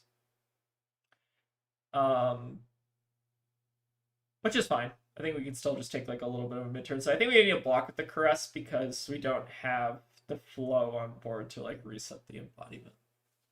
That seems fine. Snapfingers does work on Caress, but they already have like the lightning flow out, so they can still just like AP it anyways. Or like spell void it. Okay, they have the Orc Shard, it's brutal. That's bad, but could be worse, I suppose. Try to look on the bright side here. Sure, so we bottom a card. I guess we just like bottom the Starlight. I guess the... Interesting. The problem is the Ponder token isn't good for us, right? I think we're getting juiced here, by the way. This is pretty brutal.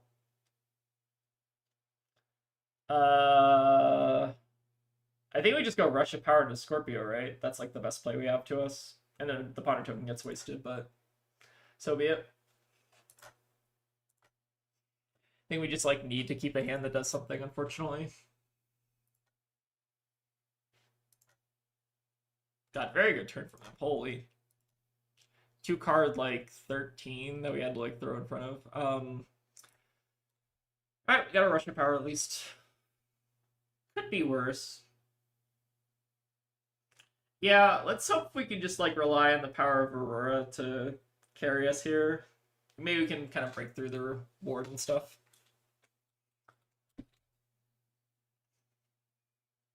Could definitely be a lot worse if we didn't block there.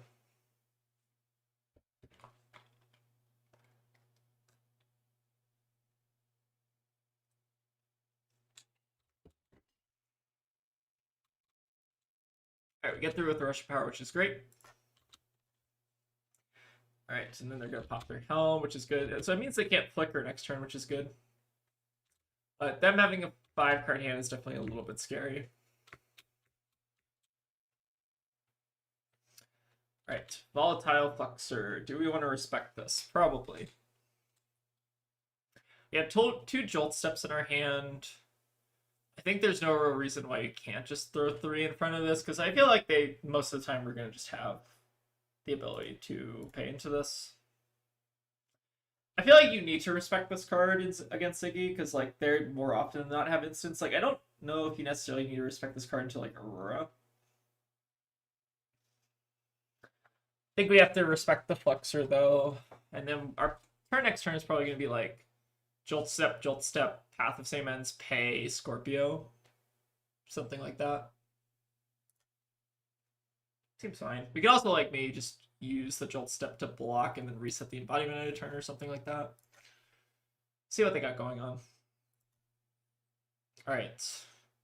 A little bit scary because this maybe indicates that they're gonna try to go for like a Fleeing Star Breeze, but I don't think giving this go again is probably worth it. So we'll go ahead and take a little bit of damage here. All right, do they have the Star Breeze? All right, just a Dust. Okay, that's fine.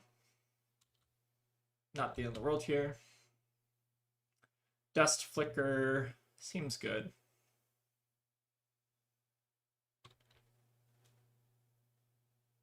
Respecting Flux are good, yeah. Denying Flow is important. I think that's true.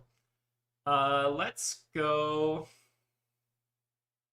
Debating that whether or not I want to single Jolt Step or double Jolt Step. I think double Jolt Step is better because more than likely than not we're gonna have to pay into this because they have the corrosive. So let's just get the flows online, and then it also gives us like an out to using the Lace Lightning next turn. Coming in for 8 seems powerful. Alright, we eat their Space Dust, which is great. Take a little bit of damage. Now, we could even just Snap Fingers this, but that's greedy, right? We shouldn't do that. If they didn't have any onboard prevention, that's tempting. But because they do... Like, this would give it go again, but I think that's not worth... It's not worth, like, risking it if they want to try to use their leggings this turn. Alright, in the Scorpio. Yeah, they cannot Flicker at this point because they don't have any flows, which is great. Alright, put them on a 4-card hand. We have... Next hand is pretty bad.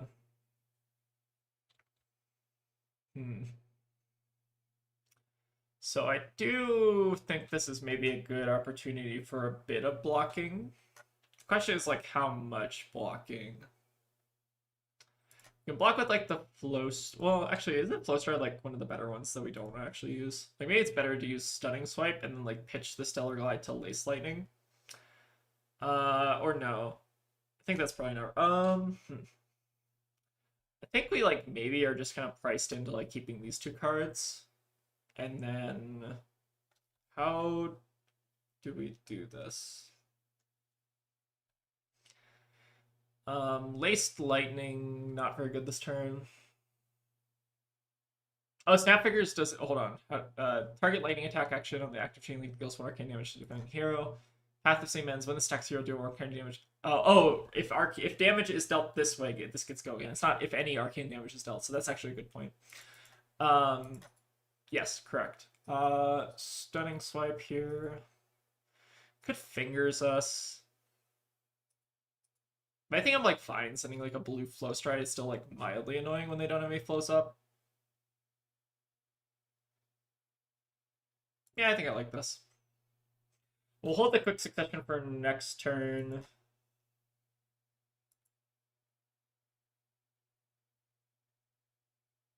Yeah, I think this is fine. A little bit of a mid-turn here, but to be expected. All right, another Dust. Sure.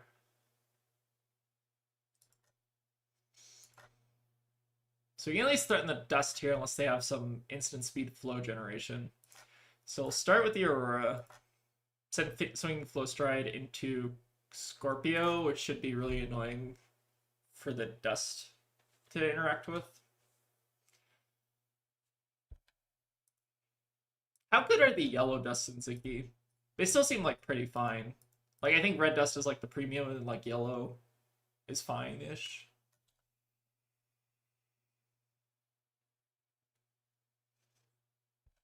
But card's pretty good. It's kind of crazy how this ended up being like one of the better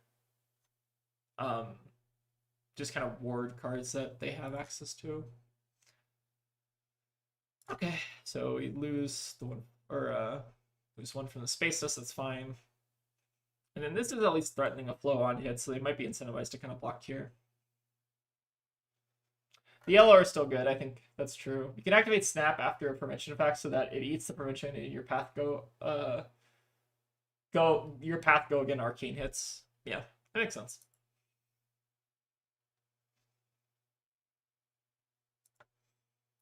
Yeah, the low flow I think is definitely doing us a couple favors here. Oh, sorry, getting close to chain. Scorpio. One too many clicks there.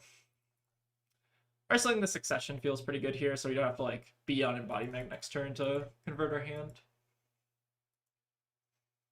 Feels really good here, though. Alright, lots of blues in these hands.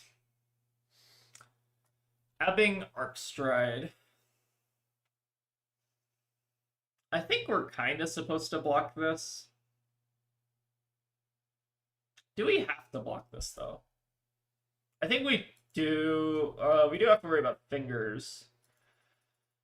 So the way they would kill us here if we don't block is they go fingers into... But, like, I'm kind of fine if they, like, send another attack and then we just, like, keep blocking here. Like, our hand's not, like, that amazing, right? Seems fine to maybe just give them the go again here. Make sure we're not, like, dying to random Storm Shard or whatever. Seems okay. They could even just, like, have the go again naturally for this, or just, like, an aura or something. So, we'll give them a go again here. Not that bad for us, I don't think. See what the follow-up is. Voltic Impact. Okay, sure. So this one, they can pump to 8 to get their flow generation going, which is, like, a little bit scary.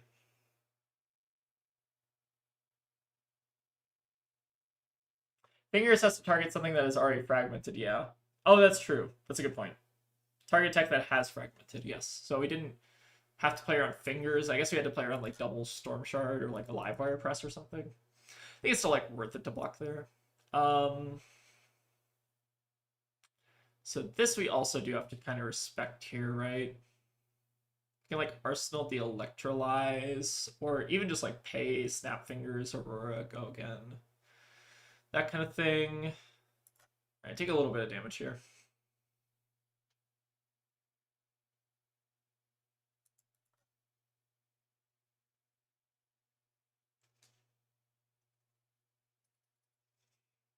Yeah, sometimes blocking the go again is pretty good there. Maybe I was like supposed to try to break their turn. Maybe they're happy with that being like a 0 for 3.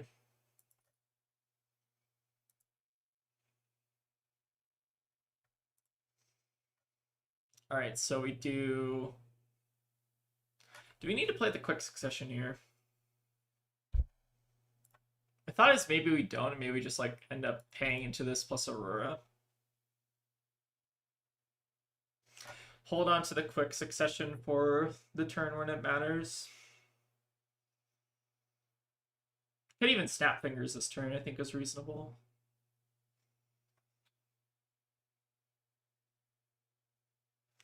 Pitching into shoes and tapping chess seem fine. Oh, for this hand? Maybe. Like getting rid of the Electrolyze.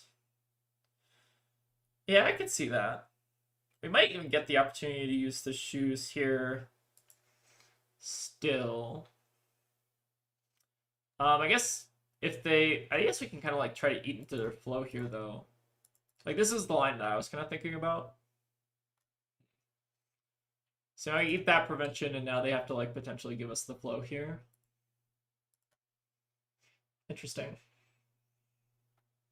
So if you pitch into boots and use chest there with the Electrolyze, now we're sending this with guaranteed go again into that. It's better. The only issue is like now the Lace Lightning is like quite a bit worse. Hollow Shield, okay. So we might actually get the opportunity to Lace Lightning here anyways. Which also like keeps the flow around, which is pretty good. Cool. I think this actually ended up working out. Surprisingly. If they don't attack, then we just like hold our equipment and they lose the one floating. Okay, I think this like ended up being good with us.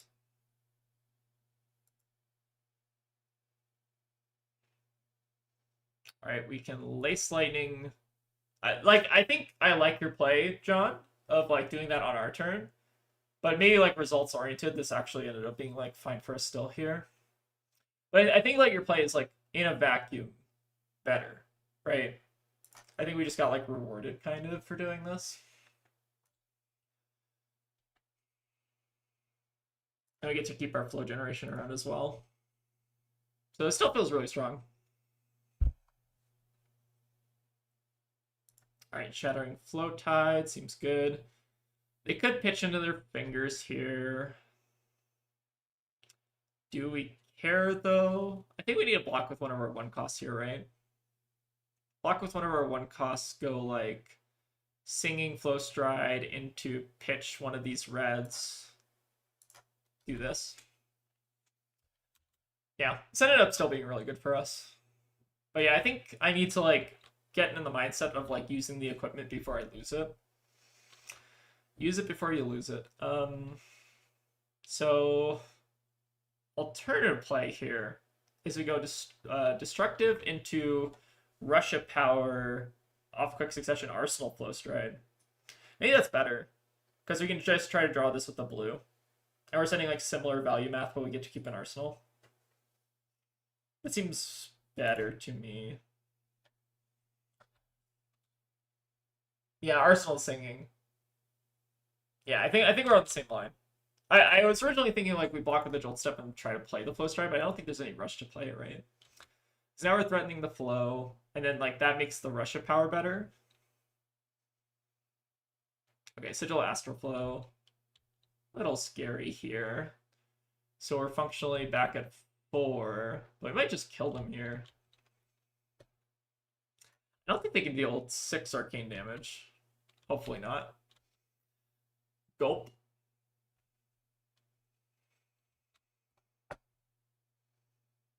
Now we go Close Chain, Quick Succession, Russia Power, Scorpio GG.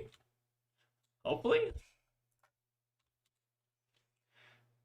Yeah, usually good to use equip when it's convenient rather than trying to find the perfect moment. All right, we did it. We're 2-0. All right. Yay! All right, we just need one more win. Okay, now I like playing Singing. We'll pitch rush for it. Oh wait, we were gonna pitch it in. Maybe that ended up being. I don't know. Didn't matter. We won the game anyways. All right, 2-0. Let's see if we can get the last little W here. Kind of, I might just end up punting just so we don't have to give away the drinking buddy. That would be the funny play. All right. Start the game.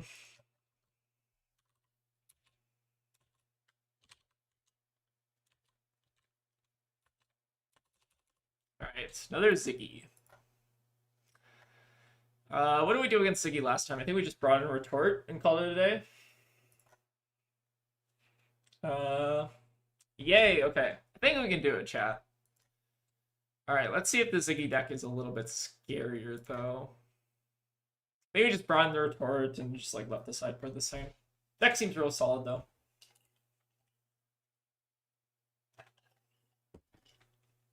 All right, chat, 3-0, and we get another giveaway. So you better cheer for me. All right, good luck, have fun.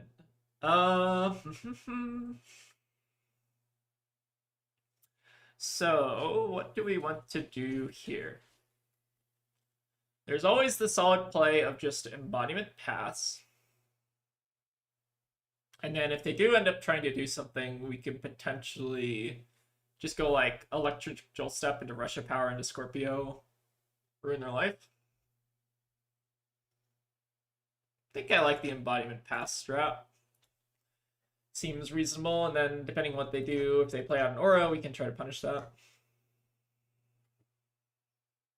Because we should be making the embodiment here again anyways, right? So do we want to punish this?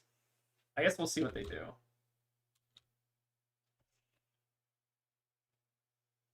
Anything else they want to do? Do we punish your chat? We can push. They have 2 floating. We can push the Jolt Step plus the Rush of Power Arsenal Path for next turn. I think that seems good. Then we're also getting the Scorpio activation. Yeah, I think we try to push now.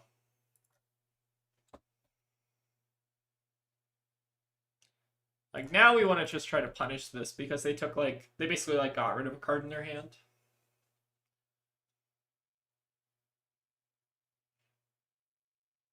Yeah. Definitely feels like we go for the punish because, like, this is going to be coming in for 7, which is a nasty breakpoint, so they have to, like, give us 2/3 blocks and then give us an equipment. And then we also get to follow up with Scorpio here and keep an arsenal. So it seems really good.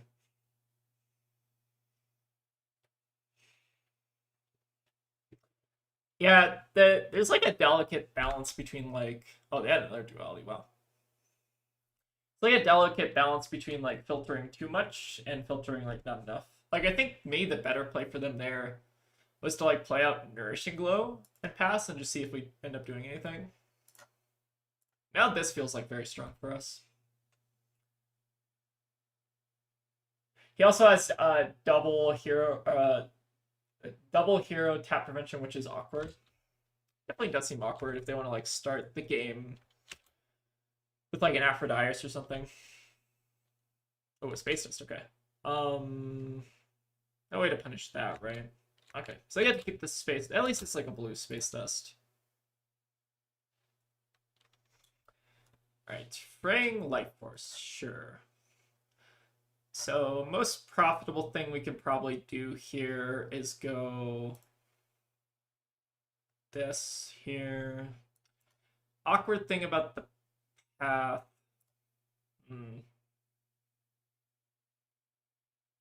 Wow, we blew them out. Yeah, it was pretty good. They're gonna be gaining a bit of life back here is the only issue. Because their hand's not incredible here. We could... I'm trying to think what the best line is here. Like, the line I see is we go, like, Path of Same Ends into Pay, Swing Scorpio, then, like, Arsenal Succession here or something, and make an embodiment. Could double block this. I don't think that's, like, unreasonable, because they do have the fingers up still. They probably just want to flicker, though. In which case, if they're flickering... It's a hard turn.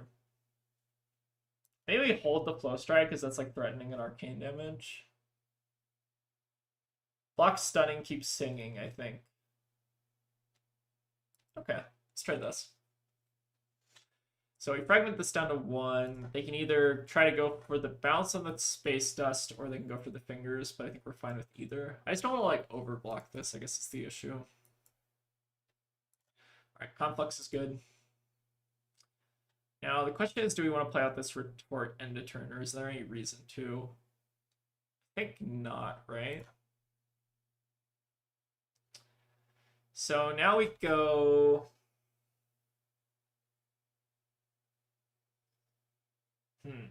We need to try to clear their ward. Seems important. So we can go like Succession into Singing Flow Stride into Path of Same Ends Pay.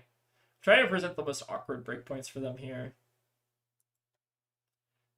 Maybe go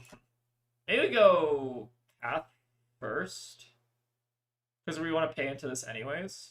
And I think we're gonna use like Snap Fingers at some point this turn. I kind of want to just eat through their ward, I think is the important thing here. Because, like, I think my plan is to try to play out... Like, hold the Succession? Does that make sense? I think what the better line is here.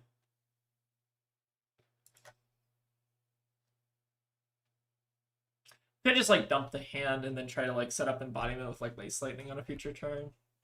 Success Singing Path Scorpio. Snap Singing maybe? I think that's Or do Aurora if they don't make you pay. I think they're always making me pay though, right? Like pretty much like they have 2 flows on the board plus the prevention equipment. Oh, true. Hold on. Sorry. Path does lose the succession point of damage, so we should do this instead. Hold on. Do this, right? And then we do path. Okay. I'm trying to think like what the better way to do that was. Yeah, so we want to give the path the +1 from the succession. That's why we play this first. Okay, that makes sense.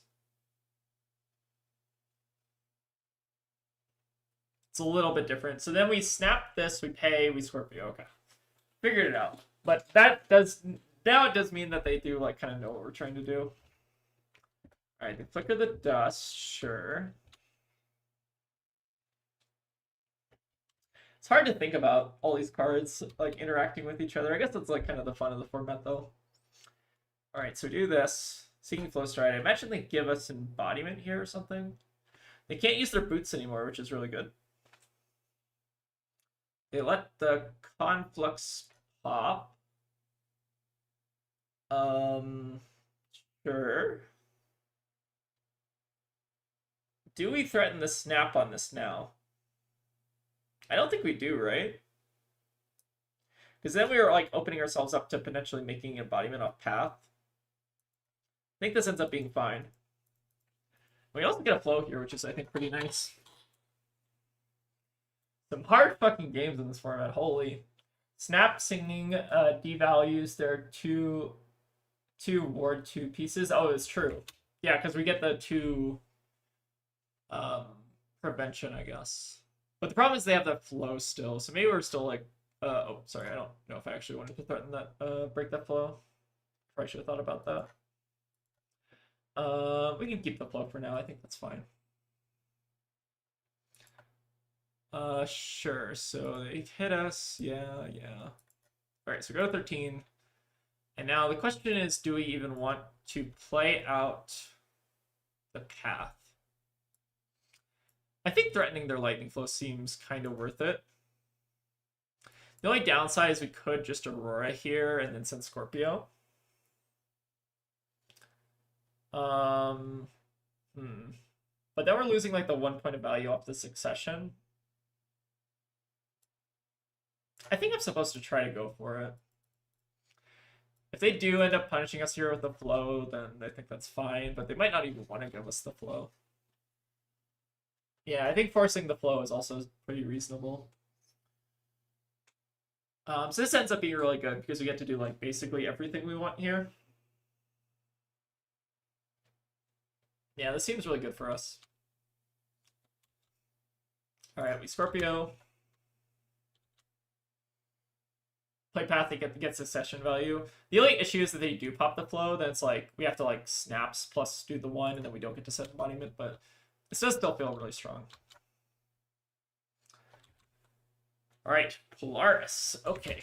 Terrifying. Can single fragment this, put this as a 2 for 6, and then we could also block with succession, turn that to 4. Is there a reason to hold on to this stunning swipe? I think just blocking 5 here seems reasonable. They deal us 3, go to 10. We can like Russia power, reset embodiment. I guess we can like quick succession. No, I like Russia power. The double succession here is like throwing me off. You don't need to make embodiment this turn. That's true. Could double block, but that's only giving us like 1 additional point of value. Interesting.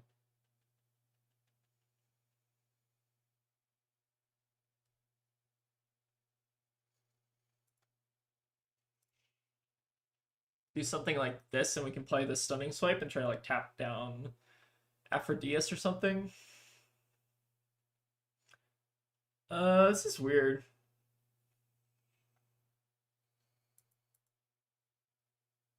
I guess this way we're taking 1 extra point of damage, but we get to like... No, this still doesn't make sense. Hold on. It's like a hard turn. Let's block with the stunning swipe, I think. And then just like, what are we doing with this? I guess is the question. Maybe we're like pitching this into embodiment or something. This game is too hard.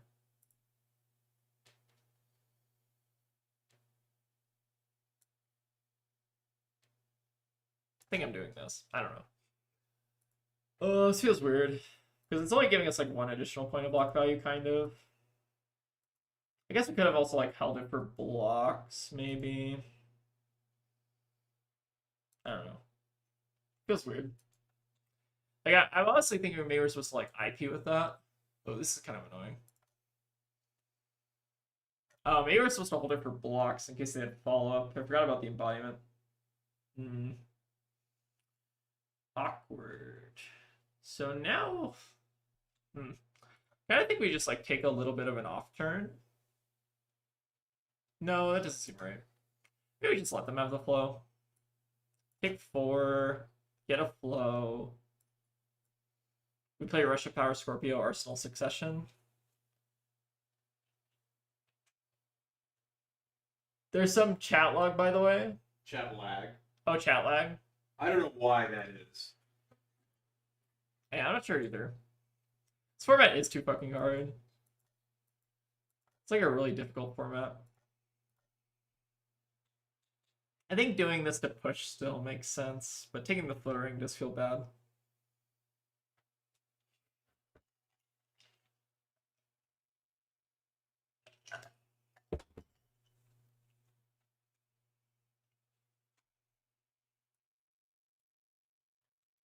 Pushing damage, I think, is unfortunately a little too important. Their Ziggy deck does look fairly nice.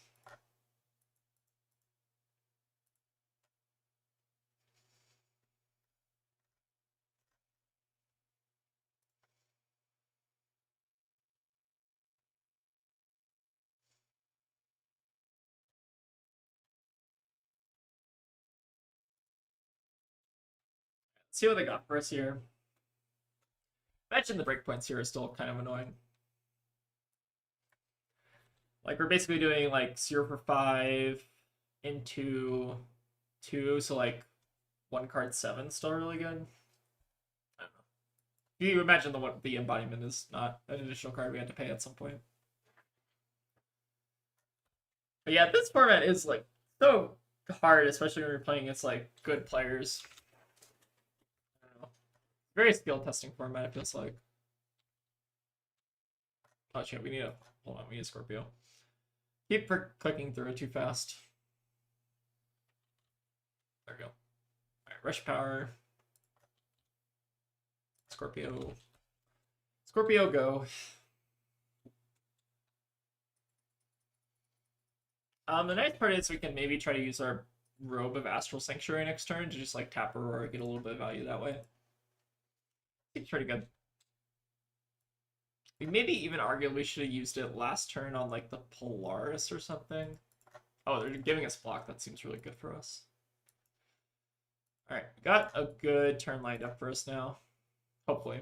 Alright, Shattering Flow Tide is nasty though. So we can go Jolt Step into Path of Same Ends, pitch the Starlight Road. Could play the Quick Succession to give the Path of Same Ends guaranteed go again. But I think blocking here is still fairly reasonable. Probably just block with the Stunning Swipe just so we're not like taking too much damage from a random fragment. Yeah, okay. I think I like this. I guess there's even like an argument that we don't have to, potentially don't even have to Succession this turn. We can just use our like Snap Fingers maybe for a bit of value.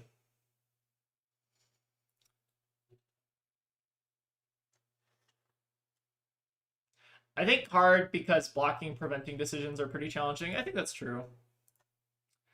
Feels very like skill testing, which I think is like the sign of a good limited format.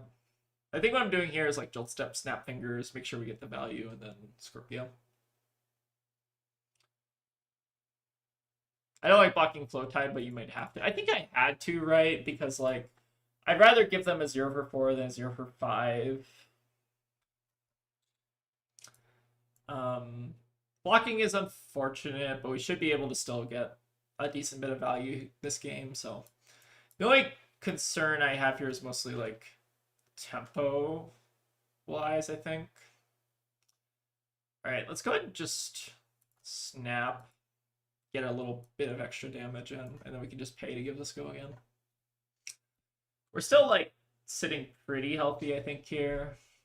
And like they might be incentivized to like tap down next turn, which means that they're not like killing us out of nowhere with Aphrodite. I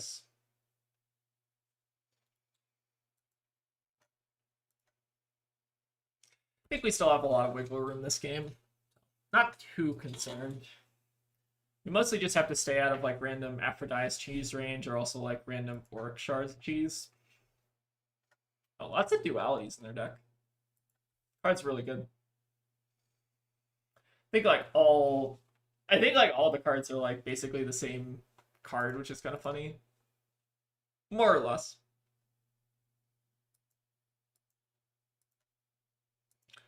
Alright, so now we pay for the path. And I kind of just want to threaten Scorpio, just so we're threatening either the tap down or maybe some other point of prevention. Oh, maybe I should have like, hold on. This has to be on the active chain link, right? So I guess they'd never probably hollow shield like that. Okay, interesting to think about. Sure, so the hollow shield eats that, that's fine. I think I'm like not that upset about them using like pitching on their turn to, or like on our turn to do this. Like I'm more scared of like hollow shield if they played out end of their turn, right? That's when it's like at its scariest, I guess. I think we have like a good opportunity to just use our ropes here to soak up a bit of damage though. I'm like considering giving a flow here. I think one flow is probably fine, just so we stay out of like random Auric Shard cheese range. Knowing when in not to use flows is tricky too. Yeah, very tricky format. Oh, they're gonna just give us the dust. Okay, that's very good for us, I think. Seems good. So we'll take a little bit extra, but they're not getting the flicker value and they're out of flows. I think we're kind of solid here. Oh, and our next hand is fairly good, right? Okay, so how do we make this work? We do quick succession into Jolt Step play here. We can like Arsenal this other Jolt Step, or Arsenal is Singing Flow Stride. Let's play the succession out, because I guess we're always doing that, right? Now we can go Jolt Step, Hitch, maybe make a flow end of turn here, or make an embodiment. This should still be reasonably annoying for them. Seems good. Like a little bit concerned about fatigue, but we are still like taking cards out of their hand this turn. They should have to like tap down, which is also really good for us because it means they're not Aphrodising us. I think we're in okay shape here. Was there any merit to playing out the other Jolt Step and going like off embodiment? I don't know. Let's go, we are gaming. I think we are kind of gaming. All right, we hit them with the Fleet Foot, and we get to Aurora, make embodiment. Seems good. All right, they tap down. That's great for us. Aurora, make embodiment, and we're still doing fine on like the fatigue angle. So I think we're doing good here. Oh, Visionary Orbits is scary. How do we make this work? Hand does not block particularly well. I am like a little bit concerned about them putting stuff back on the bottom. But like maybe we just like kind of have to keep this hand and block like I don't know here. We can block. Block with the glide, go to 1. That seems bad. We can pitch into laced lightning. That also seems bad. We can block 5 like this. Do jolt step into stellar glide. Is that our best line? Could also just full block out. But full block out means we give up the tempo, and that's really bad. What instance do they have to get let back? They have the Cosmic Space Dust, the Hollow Shield. They have a lot of goodies. Stellar Glide into Scorpio. Okay, I like that. Stellar Glide, Scorpio. Threaten a bit of damage. It's maybe the best we can do. But yeah, them getting back an instant is like a little bit painful if we're trying to go like the fatigue route. Alright, Stellar Glide. Alright, we can do it here still. Some painful blocking decisions, I feel like, this game.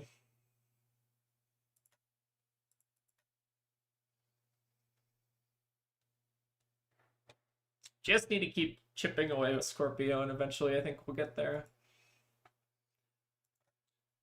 Oh, sorry. What did they put back on the bottom? It wasn't a hollow shit. I think it was a yellow space dust. Okay, sure. So you have to be a little bit cognizant of that. Yeah, Visionary is pretty nasty. Card is like very good in Acilio and Ziggy both together. Just like very hard to block. And also like gives you like a lot of late game value. Surprising like how many of these games are going like very deep into time. We're down like 2 cards on fatigue as well, which is pretty rough. I'm very concerned about dying to Auric at this point.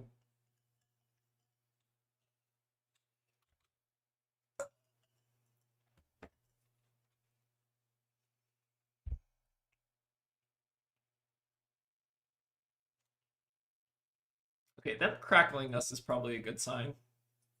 Maybe. For what it's worth, they don't have the flow generation to flicker with Aphrodite, so that is one thing we do kind of have going for us. Like, depends how much flow generation is in the deck.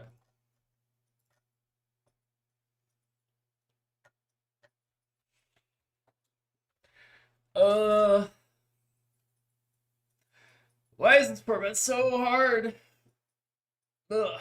It's like harder than like most CC games, it kind of feels like. Like lots of things to like just manage and keep track of. Alright, well we know they have a Crackle in hand now. So we kind of got to play around that. Pitching the Crackle now. Interesting. So issue here is that we want to, well, I think, got the Singing Floast right here. I guess these are like similar stat lines. I guess this one, they don't currently have an aura out on the field though. So like, what if we just did this? Block 3, they can pump for additional 2. Then our turn is, we go Jolt Step, pitch, make embodiment, play Singing Flow Stride, attack Scorpio. And that seems like fairly high value. Maybe we block with the Crest of the Reaper because they don't currently have any auras on the board, so like this one is just like strictly better, right? Because this is a 1/6.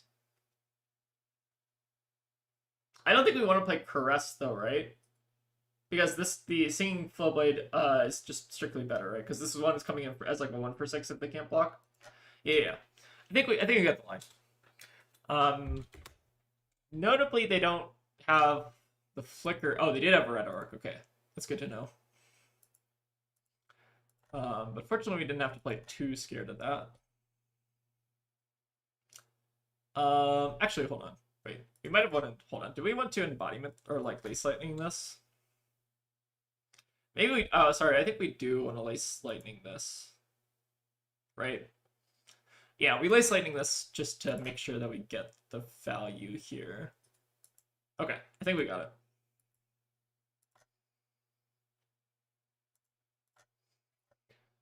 Alright, this seems good.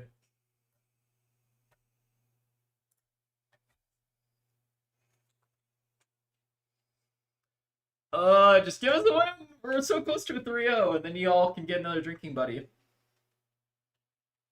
Format's so fucking hard. Crazy.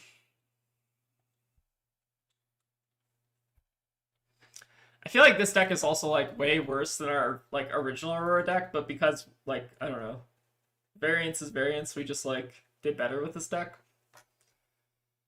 There is like a surprising amount of variance still limited, so it's important to not get too discouraged. Oh, they have Static Shelter. That's scary. Like if they can do this with Aura, that's pretty good. But we're still kind of threatening lethal here.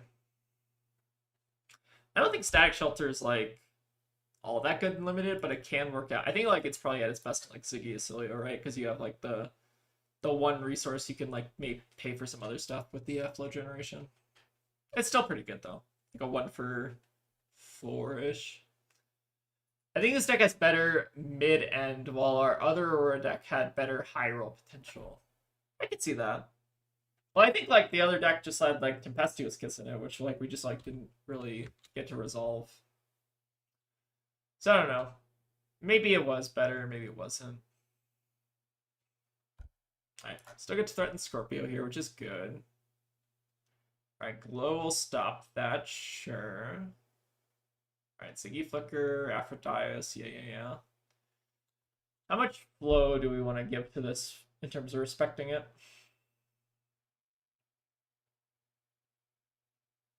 I think giving like 1 or 2 flow seems reasonable. Staying at 4 just so we're like reasonably healthy, because I don't want to like just lose to like random attack.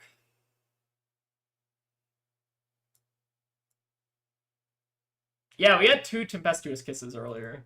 That's crazy. But we also just like went 0-1 with that deck because variance is variance. The next attack action. Oh, we have Electrolyze. Okay, seems good. So we can go Leech Renown. This buffs any attack, right? Next attack action card. So we can do this, play the Electrolyze, go into Aurora, hold the Embodiment, and then just keep sending Scorpio.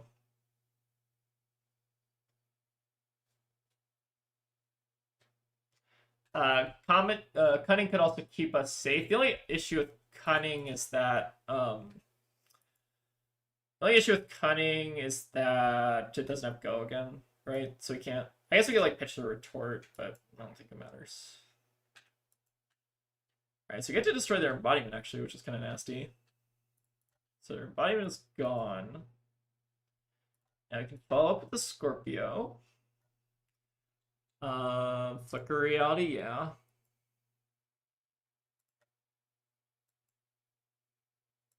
Alright, they don't get the Flicker though, which is great, and they don't have any flows as well. So I think we Arsenal the Retort and try to keep this as like a Sigil Lightning effect. Alright, just the Flow Tide. I think we just like can't afford to give them the flow here, right? We have the Starlight Road, which will prevent us from getting like Aphrodite cheesed. Like, how much flow generation do they realistically have at this point? Like, I don't think we can afford to block this.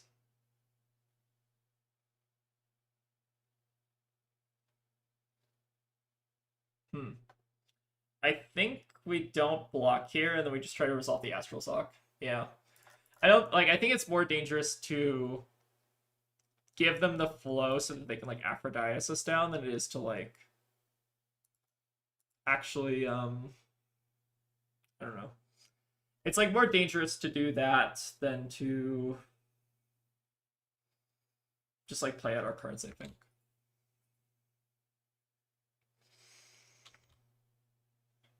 We do know that they have, like, a red orc still hanging around. Okay, so how do we not die to random space dust? So we cannot use this flow, otherwise we will die.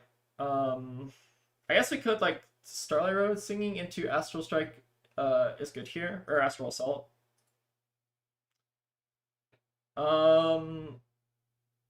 The issue with that is they did shuffle back a yellow space dust. So I guess we could still do that, but the problem is we can't pay for this flow. I think, right? Maybe it's fine to just quick succession and like hold back this. Yeah, just don't destroy the flow. I think that's reasonable. Like, I think we do this into quick succession into Astral Assault. I think that's the line I see. I'm definitely concerned about dying here, though. I guess we could get another flow here anyway, so we could end up using the flow.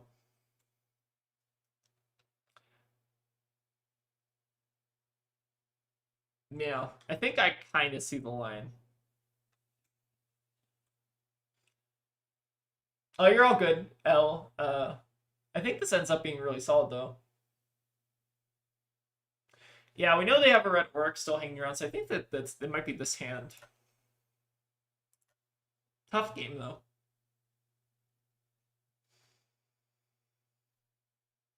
Like, some of these limited games are, like, way more brutal than any, like, CC game, it feels like.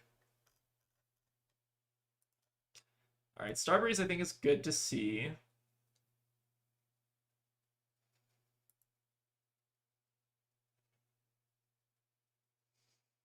I think the important thing is we're winning here in terms of, like, flow generation. Which seems, like, mildly important.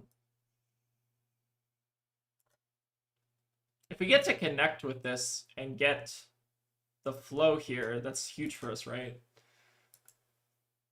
Because it means that now we can like actually afford to probably pay for the Astral Assault.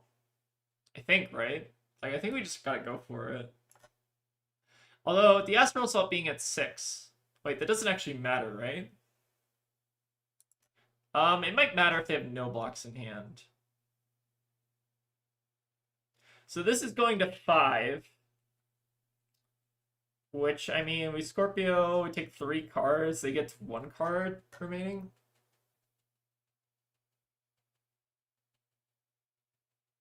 Are people playing D-React slaps real people or AI? Many are asking this. I don't know. The dust is in hand. But I think we only need to play, like, we don't need to play around the flicker on the dust, we just need to play around the dust itself blocking. But, like, we know they have red orc, yellow dust, 2 unknown cards in hand. They block the dust. I think we gotta go for it. I don't think they can kill us unless they have, like, double dust. Which we haven't seen, I don't think. They had this one. No, I know it's 7, but if we don't pay the flow, then this comes in for 5, right? God, tough game. Holy. This format fucking is so hard.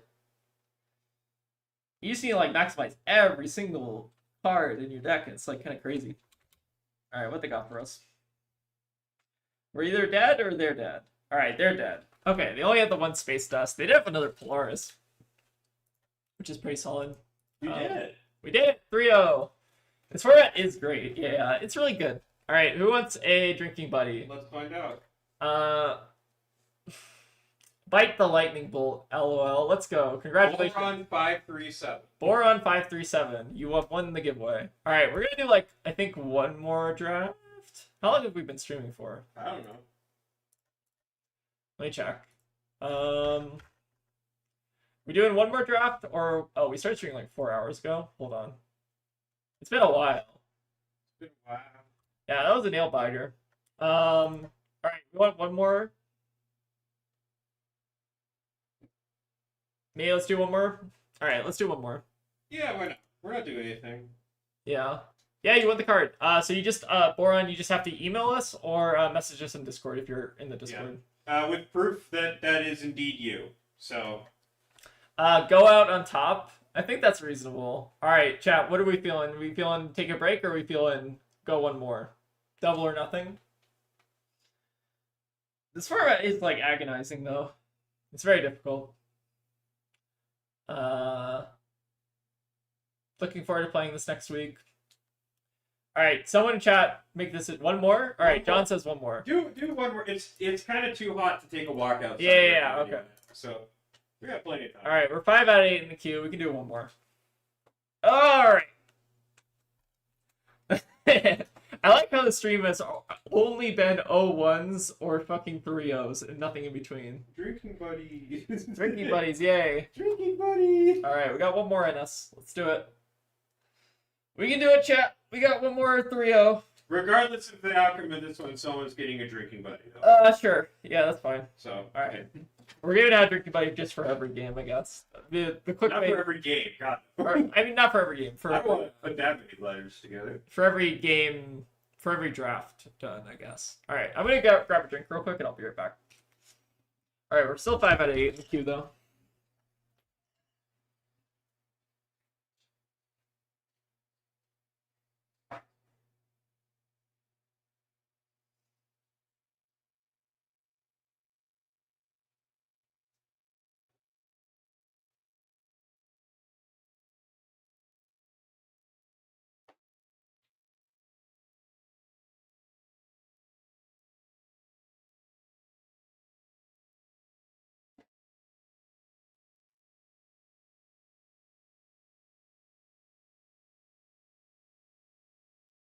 All right, chat. We got one more in us. We got 5 out of 8 in the queue still. Things are looking good. I gotta find a cake place in Minneapolis. What game mode is this? It looks like they have 30-ish cards. So this is a draft, like Flesh and Blood draft. So basically, it's kind of like I don't know if you're familiar with like pre-release or whatever, but it's basically kind of like a pre-release format where you basically, instead of like getting 6 packs or 8 packs or however many they do now for pre-release, you're basically drafting from each person gets a pack, and then you basically like, kind of pass in a row, and then it's like each person gets like 3 packs in total, so you end up doing like 3 rounds of draft, so you get to like pick the card, and then you try and come up with like a 30 card limited deck to kill your opponent. But yeah, it's pretty similar to, I guess, like pre-release. I guess it's like the easiest comparison. All right, we're 6 out of 8 in the queue. Let's go ahead and see if we can grab one more here. Oh yeah, someone was asking about draft 5 earlier, right? Like this one. I think so this was our Acilio deck. We were, looks like to the left of Ziggy, and then Scott was also Ziggy. Then it looks like there was an Aurora. It looks like an Acilio. Oh, another Acilio, or I think this is an Acilio. Interesting. And then we were passing to Aurora, and then it looks like this is like a 3 Ziggy pod, 3 Ziggy, 2 Aurora, 3 Acilio, which I think is like average. Kind of interesting. But yeah, let's take a look at like this pod. So we were passing to the person we like ended up playing against. So this person was the Ziggy, which I think makes sense given like the card quality we were passing to them. Seemed like a really solid deck. This is like a pretty mid Aurora deck over here, which I guess makes sense because like we were probably cutting them off. And then we have a Acilio. Who was the person to our right? Person to our right was a Ziggy. Person to our right was an Acilio. And then we had, it's like another Aurora. Oh my god, they had triple Storm Shard. Crazy. That's way too many Storm Shards, right? Fascinating though. All right, looks like we're at 7 out of 8 in the queue, and then this person was also Acilio with like Tournament by Fire. Okay, that kind of makes sense. Oh yeah, you have a separate software where you do the draft and then you import the deck list to do a custom game. Yeah, basically. Yep. My drinking buddies arrive at my house after I leave. I would have liked to give them away in Minneapolis. That's fair. I might end up bringing some to Minneapolis. Oh, it looks like our queue fired, by the way. Yeah, bring a couple to give away in Minneapolis. Yeah, we will. All right, let's load up the lobby.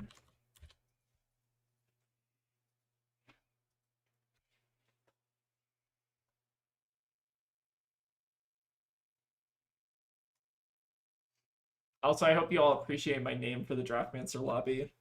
It's the lion makes the Draftmancer lobby instead of the lion does not make the Draftmancer lobby.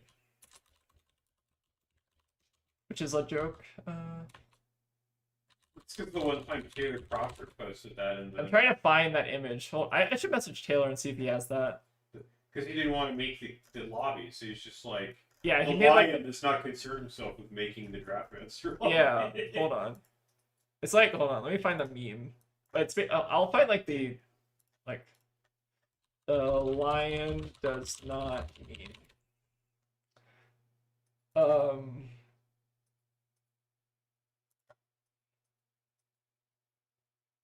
It's like this meme basically. Hold on. I like copy this image. Oh, looks like hold on. The draft's about to. I'll talk about the meme later. All right, let's go ahead and fire off the draft. Okay. Let's launch. All right. What do we have for our pick one, pack one? What do we want here? Beckoning Brilliance is interesting if you can build around it, but it's not like a really power card necessarily. I'm kind of just eyeing like staying open, taking the boots.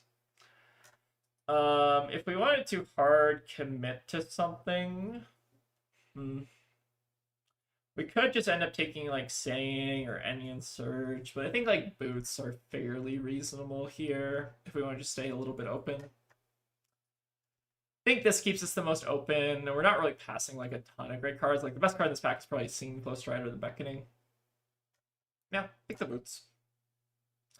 Always feels weird to like pack one, pick one equipment, but I guess it's like pretty reasonable. Another like pretty mid pack here. You take like the Seeker's Hood. Flicker of Reality is like kind of whatever in draft. Yeah, let's just take our equipment. Stay open, figure out what we want to do next. Oh wow, Red Space Dust. This card is a bomb. Like a very good bomb. We do... Were we passing any good Ziggy cards? I don't know.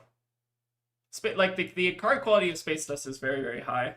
And especially if we find any like instance that can help us like shuffle it back, it's very good. But yeah, this is like one of the better cards in the set. Yeah, I think this is a good signal that people just like didn't want to commit to Ziggy, which is reasonable here. Flow Tide seems great, although it looks like there was either an illusion, like it looks like there's some Runeblade or Wizard stuff missing here. Red Electrolyze is also really good, but it's less good in Ziggy, I think.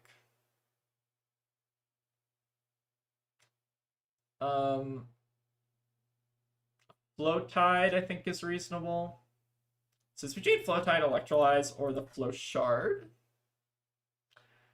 What do I want here? I think Flow Tide is pretty reasonable. I feel like Flow Tide makes the most sense in Ziggy. There's also Storm Shard for Ziggy. If we don't want to commit, then the best picks here are between the Storm Shard and the Electrolyze. It's a tough choice. I think I'm going to take the Shard here. Stay a little bit open to the idea of maybe being Aurora. Some okay Illusionist cards, but we do... Ooh, we also have Ominous Excavation with the Space Dust. Is that a little too cute, though? Might be a little too cute. The Volatile Fluxer here is really good. I think I don't like Erode as a blue just because it's like a blue 3 damage dominate, if you kind of think about it. I think I like the Fluxer. I like Electrize. It goes so well into 2/7 Flux Fractures. I think that's reasonable, but Storm Shard like also goes like fairly well into those. Yeah, I think I like the Fluxer. Stay a little bit open. Okay, we have a Auric Shards here. We also have the Calm Veil, which I think is reasonable if we want to just hedge against Acilio. Auric is replaceable. Plus, we already have the Storm Shard. Red Auric is really powerful, but the Calm Veil, like, we're not like necessarily even hard committed to Ziggy at this point. Like, if you ignore the space dust, we've just got, like, a generic. Yeah, I also just like Comville as a card. It's, like, very strong. Looks like the Ziggy stuff is, like, drying out a little bit, but Blue Duality is great. I don't think we're, like, super hard committed to Ziggy, so it could end up pivoting depending on how the packs end up going.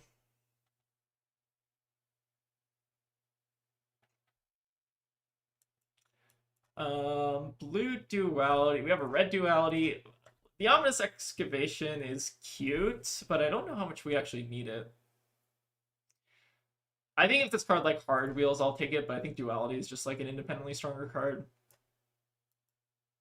Most of the dualities I think are really solid. Yeah, I think the duality is like a little bit too cute. We have a choice here between the Sigil of Lightning and the Flow Through. I do really like Sigil of Lightning. But I do want to be careful that we don't load up on too many instants. I think Flow Through, I think this card is just kind of bad. It's like okay if you get the Fluxers and stuff. I'm gonna take the Sigil though. Flicker Wheeling is kind of playable. There's also Yellow Auric. Is Blue Flicker even a good card? It's like kind of a good card, right? You can like sometimes do some nasty things with it. It also like does make your hero power, like I think as a 1-of it's fine. Nourishing Glow is great. Snap that in. Okay, Flow Tide Wield. Actually, Flow Tide or Assault? Ooh, this is a kind of tough one. I think it's probably the Flow Tide, but I want to make sure we're not loading up on too many no blocks. Store Shatter can be board or whatever, and then Chromatic Refinement. Okay, I think the Ziggy deck is like coming together. Yeah, the Flow Gen and Ziggy I think is definitely quite important. All right, what do we have for us in this pack? So how are we doing on, we have the Calmville for Acilia Respect. Take like a Volatile Fluxer or a Pulsing Cardia here. I think both are reasonable. Pulsing gets a lot better when you have the Auric, so maybe better first pick is just take the Fluxer. Yeah, I definitely need some more blocking cards in this deck. Hollow Shield is tempting, but this card like actually kind of sucks. It's like fine though. Kind of want to just be careful about loading up on no blocks. Blue Heaven's Call, I think that's like actually kind of reasonable here. I think it's between these two. I guess the question is like, are we going to be struggling for blue block cards? Maybe. We have the Corrosive already. I forgot about that. Corrosive is pretty good. The question is, are we going to get enough blue block cards over the course of the draft? I feel like the answer is maybe. There's like, yeah, this pack is like kind of mid. I guess I'll take the Hollow Shield in case we end up running it, but I'm not thrilled about it. Wow, okay. Pulsing Cardia. Blue Space Dust. I think I just want the Acilia Respect more than anything. Packs are kind of mid. I wouldn't be surprised if we're getting like cut off by a Ziggy to our right, which is like a fine spot to be. Yeah, I think I like the Spellbang just for Acilia Respect. I think that seems reasonable. I think I like the Astral Assault here, chat, just because it's like a 2-cost. It works really well with our flows. It blocks. Just 2 for 7 is good.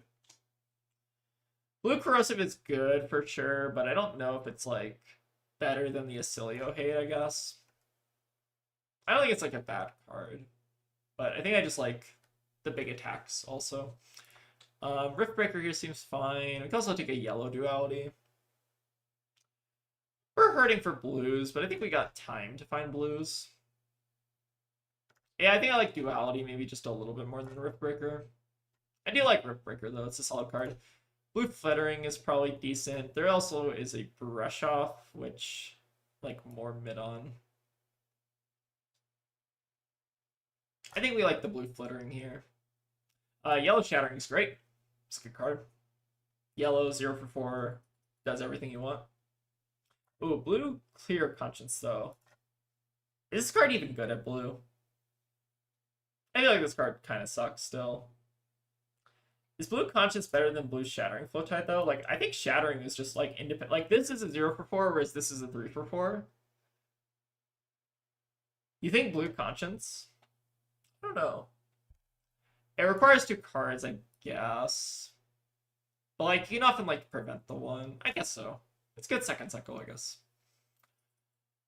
We have a red Heaven's Claw versus the Crackle. Crackle's pretty good with the volatile flexors, actually. But it is another no block, which you have to be a little bit concerned about. Force Field. So the interesting thing about this deck... So the weird thing about Force Field is it like forces you to play out on your opponent's turn. I guess it's like fine. Yeah, okay, we can take the Force Field. It's like weird. It's like an anti-play pattern to like take the Force Field though, because like Force Field often ends up like incentivizing you to like play out instants during your opponent's turn, but like sometimes you don't want to do that while they have like an attack on the chain or something. Yellow Auric is probably playable. Another Auric. Probably just want the block card more than anything. Alright, so I think we got a little bit cut off this pack, but I'm hoping the next pack is maybe like a little bit better for us. Like a yellow flittering. Another yellow flittering. Yeah, Force Field's like not bad, I think. So we need 13-ish playables. I guess we can run the Hollow Shield at this point. How many instants do we have? We have Flicker, Glow, Sigil, Auric, Flow Tide. So we have like 6 currently. Oh, and Space Dust. I'm not counting Calm. Storm Shard is an instant though. Kind of depends. I guess we'll hate draft the tap and then Haven Chair for the board. Okay. Okay, so what do we want here? We have a Glove Offering. I think we just need playables though, because we need 12 playables this pack. Unless we want to start, I guess we can consider running yellow 3 block. Storm Shatter might be playable, but we're really hurting for playables here. Blue Arc Stride. I think I want the red attack though. How much flow generation do we have? Like the red attack seems kind of important. Like I feel like our reds are kind of lacking a bit here, and we have like time to get our blues. I think we don't want to like pick up blue pack 1 is my only issue. Yeah, red 2 cost I think is important. Ooh, red flittering versus red clear conscience. Holy. Yeah, that's a tough choice actually. The flittering is like better in our deck because we have like so many instances, so we want to like play her out. Yeah, I think I like the red flittering as like a slightly better stat line than the clear conscience. And the flow gen also seems kind of important. I would like both of these cards, obviously, but I think taking the flittering is probably a little too important. Kick more Acilio hate, but we are a little strapped for playable, so we can take another blue clear conscience. Don't think that's terrible. There's also the Arc Stride. Flow Tide or Retort for Acilio. I guess like blue clear conscience is like a pretty annoying stat line though. Like being a blue 0 for 4 seems fine. Like it feels like it maybe is like a little bit better than the Flow Tide. Let's take another one. Ooh, Polaris. Okay. Very, very good. Yeah, this one's great. Blue Conscious is really good. We'll take the Polaris here. Very happy with this pickup. Red Auric versus Pulsing Cardi. I think we just need the block card more than anything, right? I think red Pulsing is a little... We already have an Auric, right, somewhere. We have a yellow Auric. I feel like having multiple Aurics is sometimes a little bit suspect. So I think I just like taking the red block card. And then we have a Riftbreaker, Pulsing Cardia, Corrosive Blue. Corrosive Blue is tempting, but we still have like way too many instants, I think. I think I like the Pulsing the most. It's between the Pulsing or an Astral Assault, but I feel like Astral, we might struggle with the flow gen for that. How many blues do we have? Let's take a quick gander. We have 1, 2, 3, 4, 5, 6, 7, 8. Yeah, maybe the blue corrosive is worth it. I think I'm sold on it. I'm hesitant to put another no block in the deck, but it's maybe good enough. Oh my god, red. Oh, it's tough. Red Flittering or Fingers of Fragmentation. I think it has to be the red Flittering, right? Yeah, I think blue corrosive is reasonable. Flittering, I think, is too important. I would have liked to take the Fingers, but I don't think we have the luxury, given how many playables we're kind of lacking for. Shattering Yellows. Oh, Shattering Yellow or Yellow Flittering. Ooh, I think Yellow Flittering is like just better in our deck than Flow Tide. Flittering's too good. Gotta take it. So we're really looking good on... So the instants now make a lot more sense in our deck, which is really good. We are straining for some blue non-no blocks, though. Maybe I just want this Pulsing card as like a yellow block card. I don't want to play Crackle, but maybe we have to. Some tough picks here. Oh, blue Flow Tide is great. We already have a Hood. Yeah, seems fine. Blue Pulsing seems fine. Storm Wheel can go on the board, and then Hollow Shield. Okay, I think we ended up with a good deck. We have 31 playables plus the boots here. Is this a 0 Acilio pod? What the fuck? It might be. I don't know. This pod ended up being really weird. I feel like we were potentially in a Ziggy seat. Like, our card quality, I think, is fairly high. The only issue is, like, how many no blocks we ended up with. I think this is, like, salvageable, though. Like, our instants are at least doing a lot of good work in the deck with the double Flittering, double Volatile.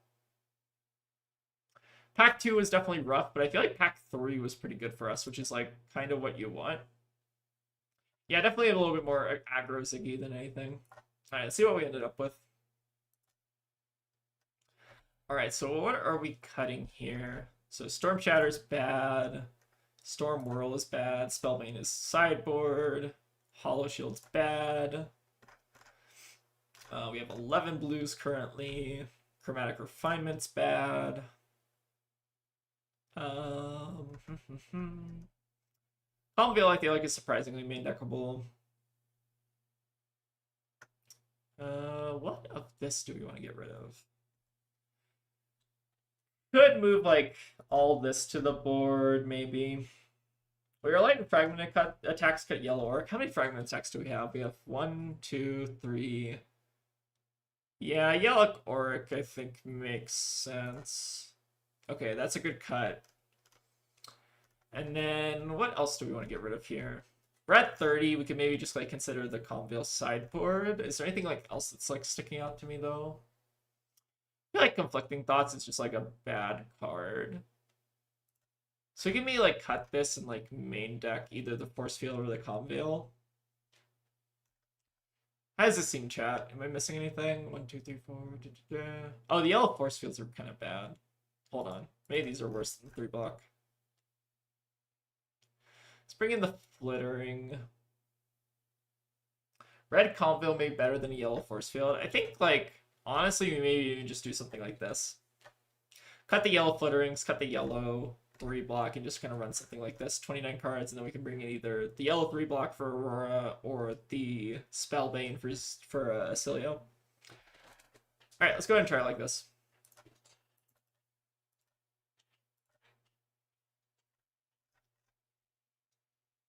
Okay. Oh, it's a 1 Acilio pod, apparently. Goddamn.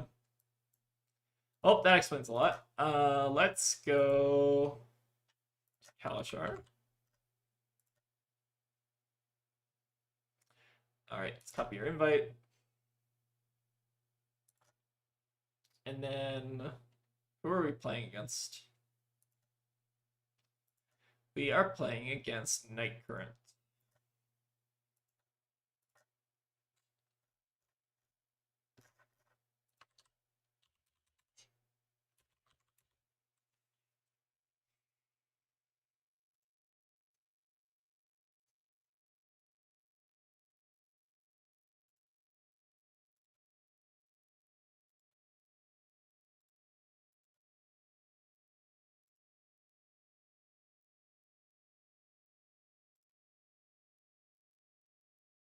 All right, playing against Aurora. So I think for this matchup, we probably just want to bring in the yellow block card. They're going to have us go first. That could actually end up being pretty good for us. Yeah, yellow orc's still not good. Sort of like this. I feel like this draft ended up being kind of weird just with like how many Ziggies were in the pod. Oh, that's annoying. They like start with a Shattering Flow Tide turn 0. That seems pretty good. And then we could potentially duality them, play out Float Tide, do some other nasty things. This is so annoying though. Blue Shattering turn 0 is kind of funny. Can even like play out Float Tide. Trying to think what we do here. Probably like want to Arsenal Crackle for one of our volatile Fluxers or something. I think it's reasonable. That Celio deck is going to be cracked, I know. Well, if we ever somehow manage to make it to 2-0, then we're going to be playing against that guy's deck. Oh, crazy. Was this like a 4 Ziggy pod or something? Or maybe like a 4 Aurora pod? We'll take a look after the game. Just not blocking the Flow Tide, reasonable. I mean, if we're getting equipment here, I'm like kind of fine with that. Sure. Ooh, Reproach is nasty.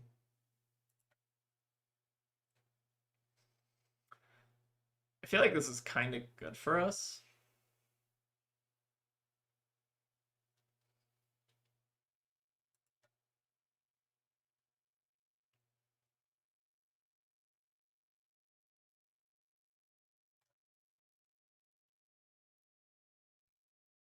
Surprised they didn't try to like play out the Reproach or something.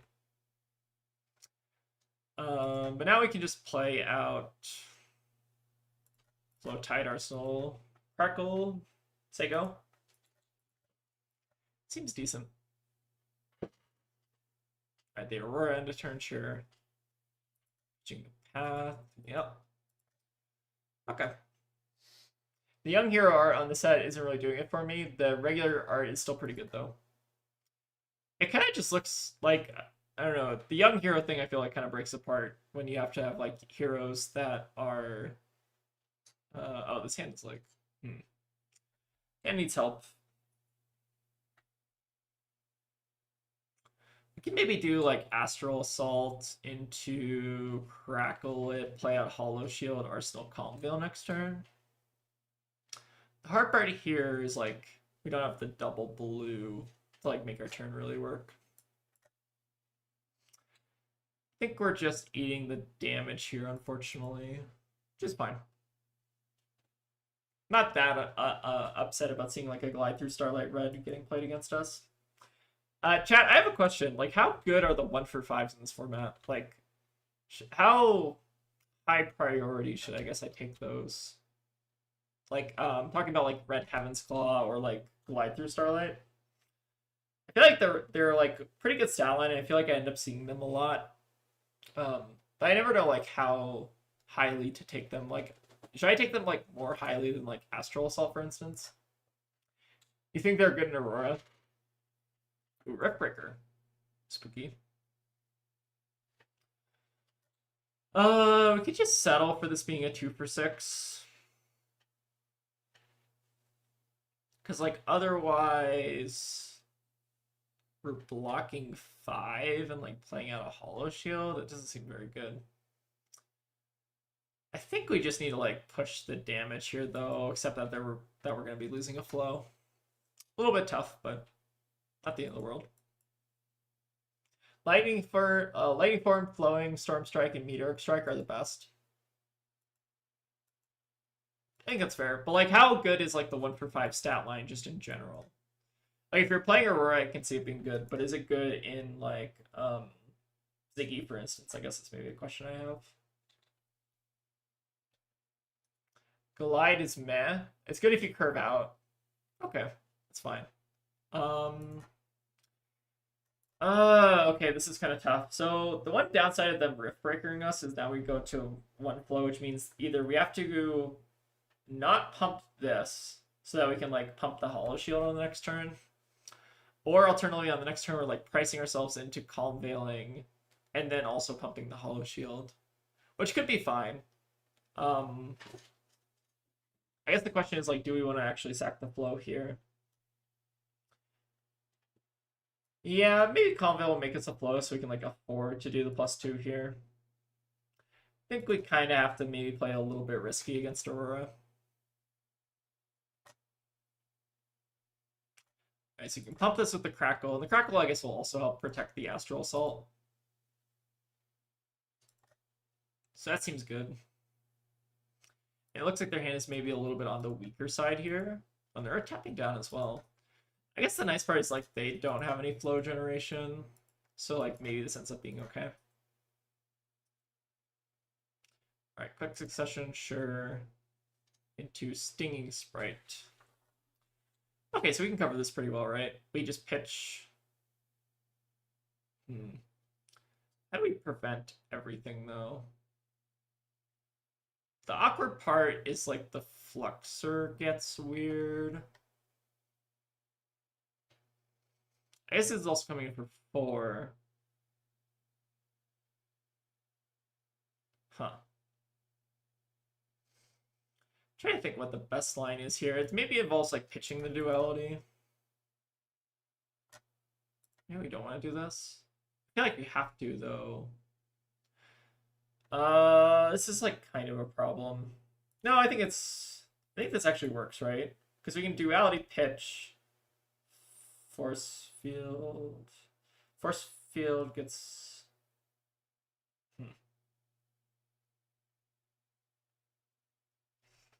Actually, hold on. I need to think about this turn. So we do flittering, pitch here, 1, 2. We have the 1 floating prevention, but the problem is like the boots and Ziggy is really awkward.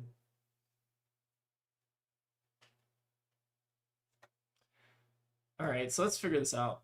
So they attack with the Sprite. Sprite goes on the stack. We let the Crackle eat this. The problem is also the Snap Fingers are making this really hard. So 4 here. I'm trying to think of like a efficient way to play this hand, but it doesn't seem like there is a great option. Maybe it involves just like pitching reds to Ziggy. Maybe that's the answer. 2 here, because the flow is also the problem. Oh wait, we can duality flow. Bounce here. But then we can't use the boots, but then we have to do the 1 here. Awkward turn. I think we're doing something like this. So we duality them first. And I think I'm like pitching an extra card to use the Seeker's Hood here. Very weird. I'm trying not to get owned by Snap Fingers is the big issue.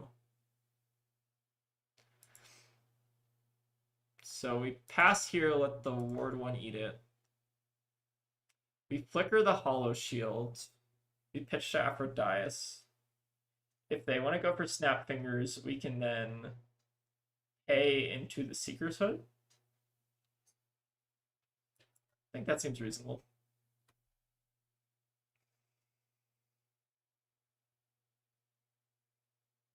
Maybe play Conveil, block Force Field. The issue...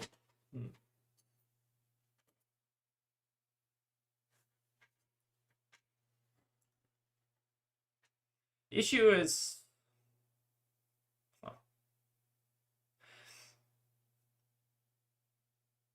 Maybe that's fine.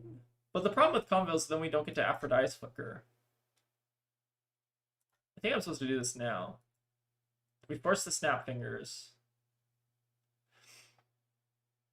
The issue is the Snap Fingers are making this really weird. Because they do this now, right? And then we need to prevent.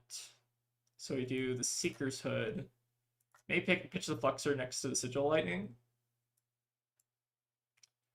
We'll bottom the Space Dust for now, try second cycle that. And then we'll prevent the one with the Hood.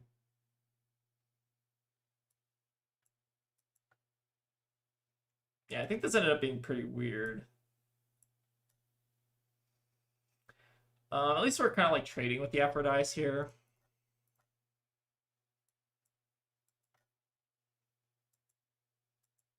So, like, the issue with playing out the Calmvale is that I don't think we get to Aphrodite that turn, which is maybe, like, fine. Weird turn.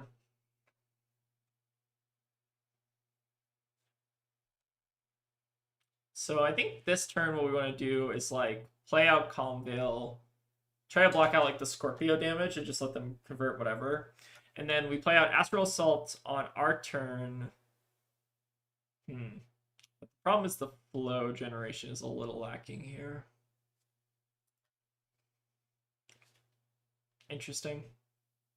I feel like it's really hard to get a good Ziggy deck to come together. I feel like you just like really need the flitterings and stuff.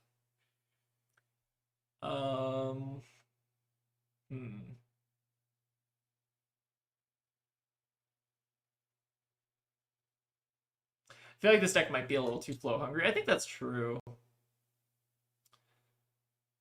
think that is a good assessment. So we can Conveil this, and then send Astral Assault, Arsenal Dust. And how much flow gen do we actually have like left in the deck? We have Duality, potentially. Flitterings can do it. How many flitterings have we seen? We've not seen any. Yes, I think we just gotta do what we gotta do. Like, I think we want to try to combo Storm. Okay, interesting. Sure. So I think we still just do this.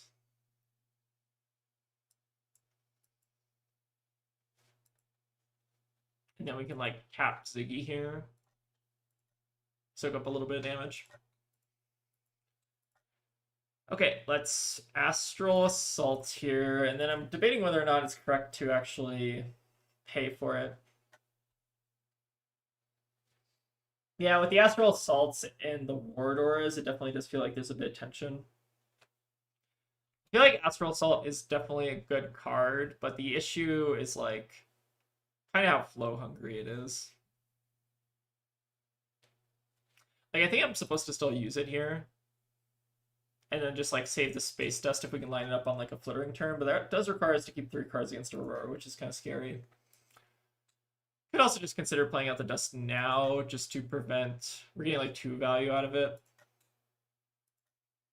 Which against Aurora is, like, I don't know if we're actually going to get time to do a flittering play is the issue now. I feel like these Aurora games typically go pretty fast. Ah, damn. Guess we're kind of punished, but might not be punished if they just end up like converting their hand super well. Gonna have to see here.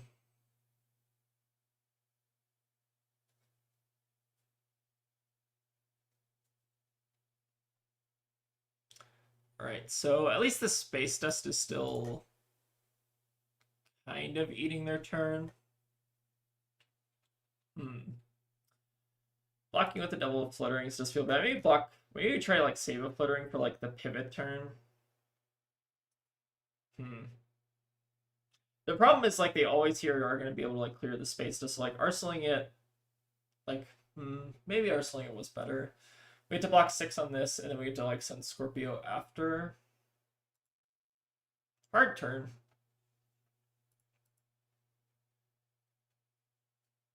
But I think I'm kind of fine with like, it's like kind of more of a tempo play to like give them this.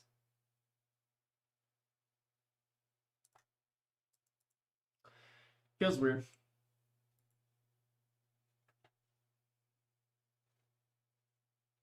Alright, we Arsenal flittering. Keep the space just around.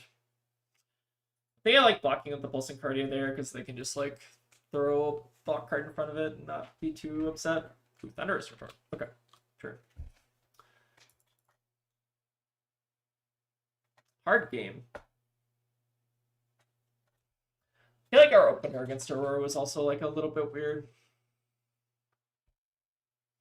So we do have Storm Shard plus Flittering combo if we can like block 6 here, maybe ward Scorpio or something. But the Thunderous Retort is definitely a little bit scary. Keeping Gust around to ward a quick strike ping is good, yeah. I think it is. Yeah, we do have the combo, but it might be just like a little bit too little, too late. Like I think we really want to draw the Storm Shard a bit earlier. Ooh, Leech Renown, okay, sure. I guess it doesn't really matter, it's just 1 for 3. The Mind Meld. Alright, coming in for 7, they get to put like an instant back. Target them with the Dust. So we can block 6 here, and then Storm Shard into Flittering, which is pretty good. They're going to hit us with Aurora, so they go down to 3 total. So we need them to like not have anything here, is the big thing. I think if we can keep this hand, it's pretty good, but it might not be quite enough here. Yeah, the no flows is rough. I think we needed like definitely a little bit more flow generation. I'm kind of curious if this is like a 4 Ziggy pod or if it was like a 3 Ziggy pod. 3 Ziggy pod I feel like is also pretty rough. Okay, so we can keep... Alright, this is good for us at least. So we kind of have a little bit of a chance to kind of claw back here. Alright, this Flittering Spike's going to need to do some work. If they overblock this, we can also just like Arsenal Storm Shard.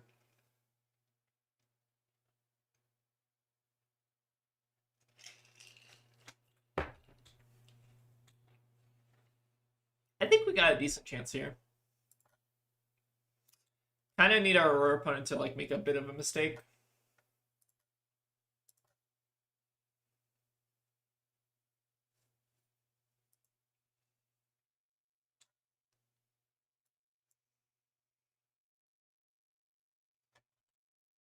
I mean, if they only give us 1 card here, we pump this to 9. And then... we pump it to 9. They take 6, they go to 1, and then we can maybe kill them with Aphrodite.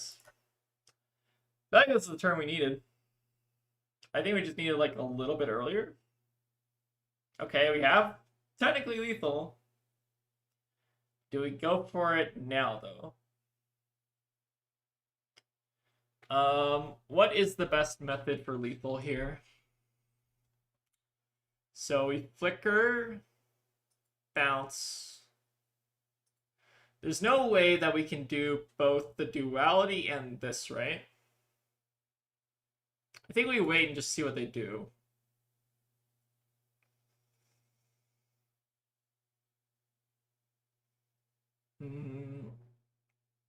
Interesting. So I think the most effective play is to duality, right? Let's not overthink this. Then we just pitch the no block here, threaten lethal, make them do something, and then maybe we win. All right, we got it. Oh, that was a tight one. All right, good game, opponent. GG's. All right. All right, we're 1-0. Block 3 here. Yeah, we got it there. All right, let's go ahead and get into the next one. So that was a very scary game, though. I think their deck was really good. I think converting all of our Astral Assaults definitely was helpful. Like, the Flittering turn is what, like, the turn we needed, basically, right? Let me join this 1-0 game and see. Okay, another player's already joined. Let's do another 1-0 game.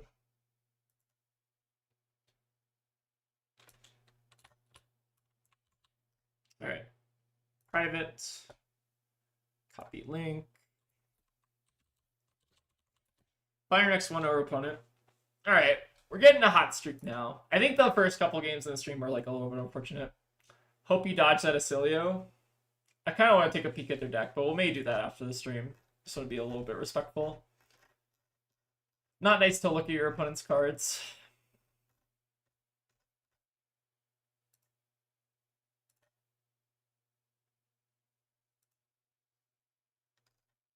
We'll see if I can get our 1-0 opponent here in a little bit, though. Looks like the other 1-0 was taken. But yeah, I think our Ziggy deck definitely leaves like a bit to be desired.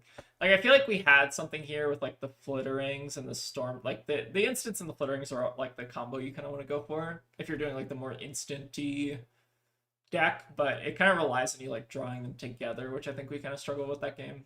Like we didn't see our first Flittering until like pretty late in the game.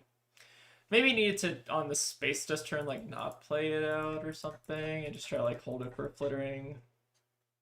Maybe I was being like a little bit too scared. Yeah, we just gotta dodge that Acilio. Hope they go 0-1 or something. Because that Acilio is probably terrifying.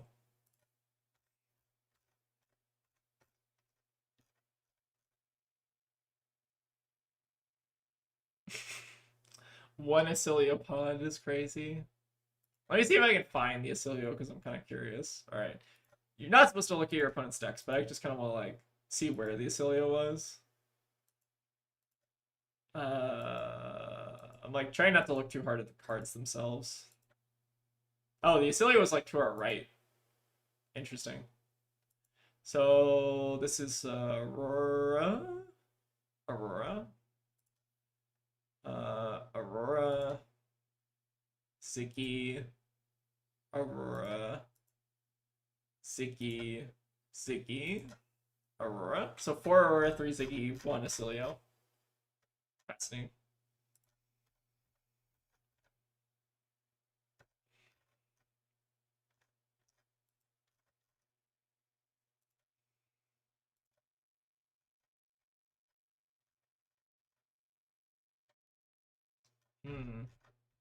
Interesting, interesting.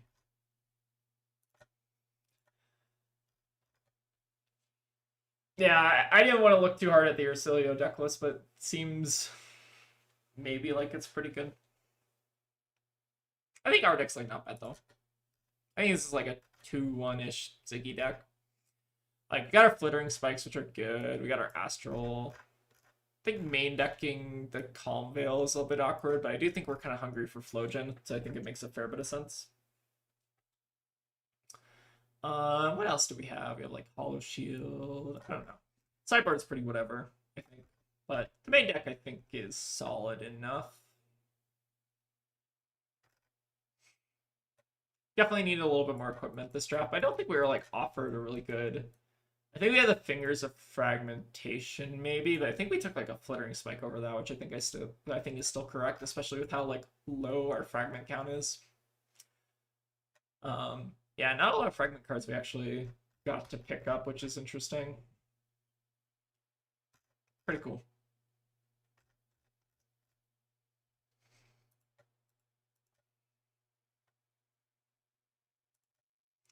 All right, let's wait for our next opponent here. Ugh. This is the downside of winning, is now you just gotta wait around. Ugh. Get a good stretch in. Break my overlay. Do you have a cat nearby? There's one over there. Do you want that thing? Yeah, can you hand me that thing?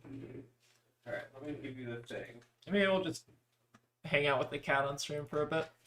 I'm gonna give you a thing. Things. Long draft stream today, though. It's good practice. It is good practice. Take the thing.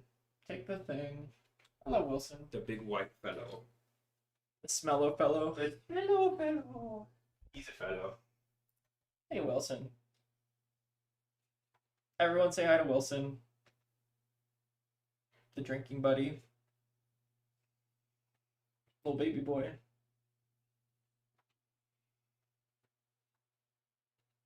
Oh boy. He's tossing and turning. He's struggling. Alright, we got him. Everyone say hi to Wilson.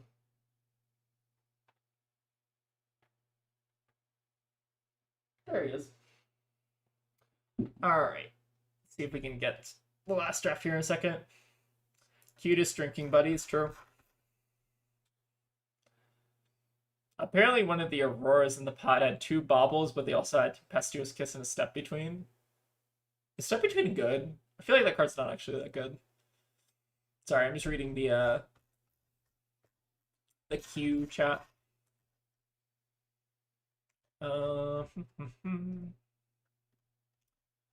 See who we end up playing here.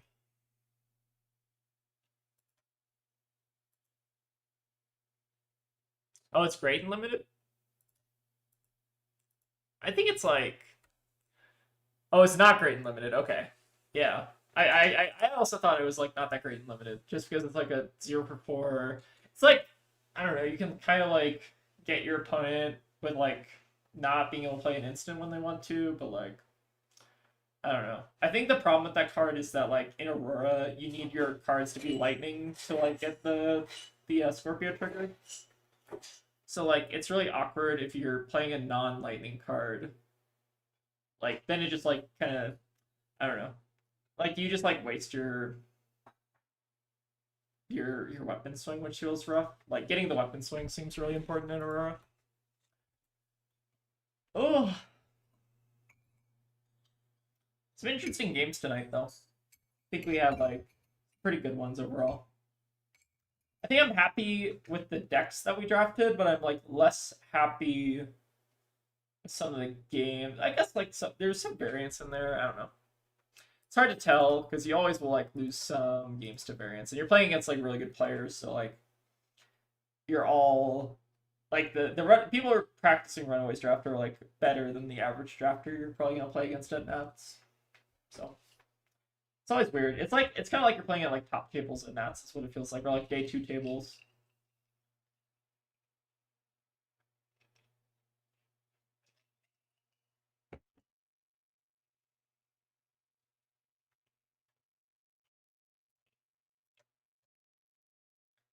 I feel like the games in this format are really tough. A lot to think about.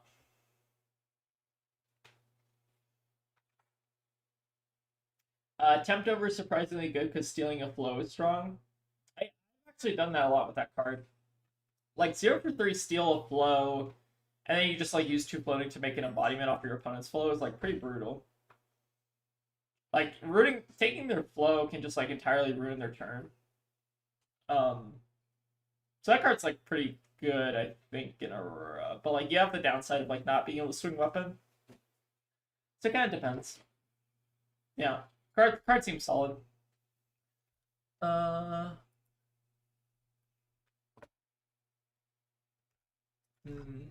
Okay. See if we can get another player here. Hopefully not. Worst case scenario, if no one chose, then we can. Are you 1-0? I am 1-0, but our opponent's not joining yet. Someone will join. We'll give it a bit. What do you want to do for dinner, out of curiosity? I thought, are we doing Oh, it looks like a game just finished up, so maybe someone will join. Oh yeah, egg rolls. Yeah, I think we're doing egg rolls Yeah, tonight. we gotta go to the store then. Okay. Alright, roast and toast. We got our Spellbane Sigil. And that's it, I think. Curious what they want to pick here. Alright, they're going to have them go first, which I think is fair. Bringing the Spellbane Sigil.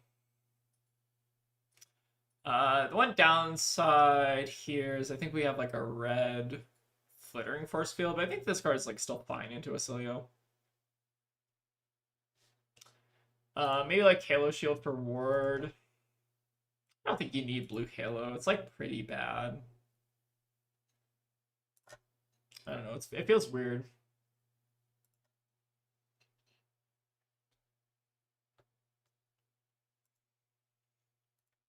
see what their opening turn is here. I mean, we have the Hollow Shield, so like this is not a bad opening. Oh no, it's the Acilio. Good luck. I think we could beat the Acilio. I'm not scared of the one Acilio. They are going to pass, which I think is amazing for us, right? I don't think I want to tempt my luck here. I think I accept their pass. I think playing out something there is a trap, because then they just like do something in response or whatever. Trying not to fall for it. But we get to go like our hand's really good here. We get to go like flittering into Hollow Shield, potentially Flicker. I think that's really good. We don't even have to flicker the Hollow Shield right now. We could even save it for next turn. Haha, to be fair, I feel like Ziggy is just favored into Acilio because of the auras. It's true. I think you are generally favored in this matchup, which is like one of the reasons to play Ziggy. I think I'll play out the shield here. See what they do. Then we have the option of holding the Sigil of Lightning or trying to flicker the Hollow Shield in response. I think a Suture. How do we prevent the Suture here?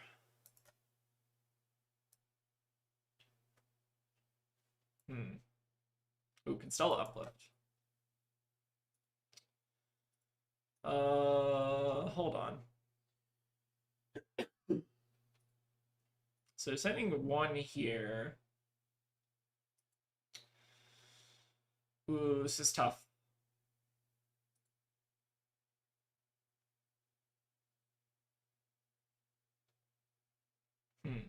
Actually, hold on. Sorry. I might want to do something in response. So they play out the Constella. Is there any way we can protect the shield? Seekers and Flow? Yeah, this is pretty rough here. I think... I think we just like have to get the Hollow Shields. Them popping this for one is so rough. I guess we could have potentially like left ourselves not open to this if we want to go for the Sigil. Or oh, sorry, we didn't want to play that. Maybe Aphrodite here is still like fine, although they are gonna like prevent. I guess we could like eat the prevention though with the Aphrodite. That seems actually good here. So the Hollow Shield's still leaving. But us sending Aphrodite means that we get to eat into 2 of the Cosmic Suture prevention. So like we still get to hit with the Flittering Spike. Unless they...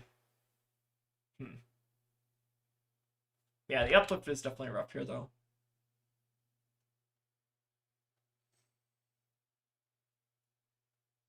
So they get to amp this for 3, which is good. But we're still getting around the Suture, so like we're hitting with our Flittering Spike, which is good. They do that, so this is coming in for 3 now. And then we Aphrodite to take off this. I think this seems alright. So it ended up being like a little bit rough for us, but we still got our flow back, which I think is important. And then like Acilio's on like no cards next turn, so we get a little bit of tempo. I think this ends up being okay-ish. Right, Onion Surge. I kind of feel like we have to get a little bit more value than none at all. Like, I feel like the Spellbane is like maybe something we just want to arsenal here.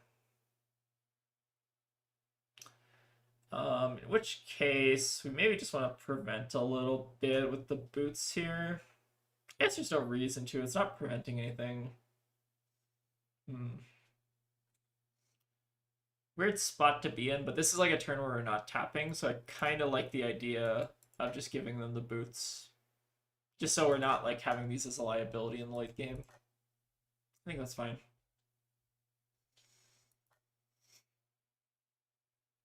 Alright, so we can go Flexor here. Hope they block. And if they do not block, then we give them the sigil here.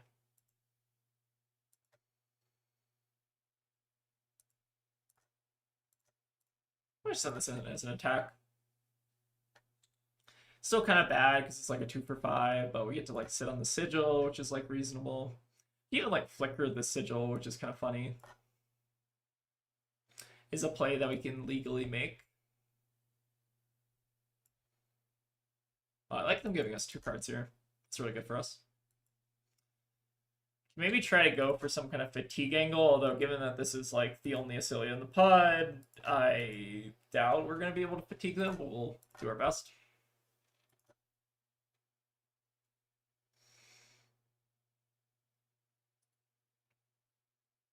Alright, Comic Collision just for 3, right? I don't think we need to sigil this just yet. Like, our hand's already pretty good. We can go, like, Astral Salt, play out the Nourishing Glow or something. Maybe it is correct to just sigil this. Flicker Sigil is great for fatigue value. This is true. We could play out the flicker, play out the Nourishing Glow, flicker it. Can actually, does that work though? I'm trying to think what the line is here. Thinking real quick. So we can play out this flicker. Then we can play out the Nourishing Glow in a turn into an Astral Assault, go off the ward. I kind of want to just keep sitting on the sigil though. Not for like too long though. Kind of like the idea. No, still is like awkward. I think we just pass. I think we just pass and then we play out Astral Assault and like just play out the 2 auras in a turn or something like that. Really awkward. Because this also holds up the Secret's Hood, so we can like still prevent them if they try to threaten the auras here. Let's make sure to not do this during reactions, though. We want to make sure that we like pass the turn so they can't like suture us. I think that's reasonable. God, Cosmic Suture is such a broken card. Card's really good. Just like 3 for 5, or like 3 for 5, make a ponder. Or it's like a 3 for 6 kind of. Make a ponder, prevent 4. Like a really annoying way. Okay. We get 2 dualities out of them. I think we're doing good on the fatigue game. We just need to like make sure we're winning the not die game. Alright, close turn. Flicker, Nourishing Glow.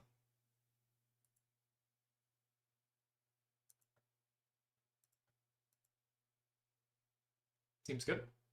Alright, Refinement end of turn. Could be scary.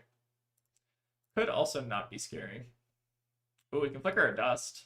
That's nasty. Alright, Stella, sure. Looking like a scary turn.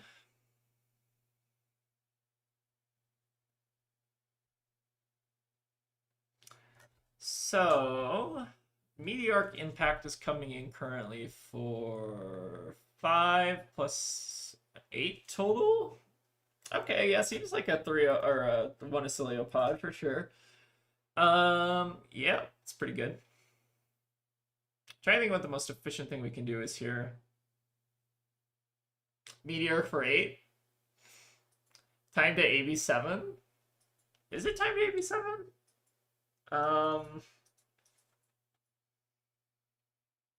Maybe it is time to AB7. Like 8B7.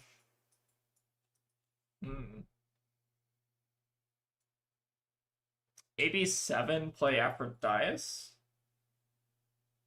Like flicker. Oh yeah, I think I like that actually. So do this.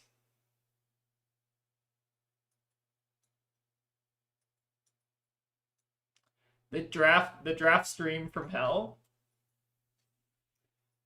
Draft stream hell. Oh, draft stream hell. Yeah, sorry. Misread that. So I think what I like doing here is pitching the Space Dust for late game and trying to Arsenal the Polaris here. So I think we AB7. Try to go for like the fatigue angle. We get the flicker here, and then we flicker our Nourishing Glow. I just heard the word AB7 and it caused like a trauma response. Team got fucking traumatized by that. Alternative option is we could also Aphrodite here. Is Aphrodite better than Arsenaling Polaris? Good question. It's better on fatigue value, but we're already kind of winning the fatigue game. We could have also pitched the Polaris and then held on to the Dust. Maybe that was smarter. I don't know. Oh, this next hand's really good, though. We get to go, like, Volatile Fluxer into Flittering Spike Flowtide. I think we're cooking here still. Drafting is so fucking hard.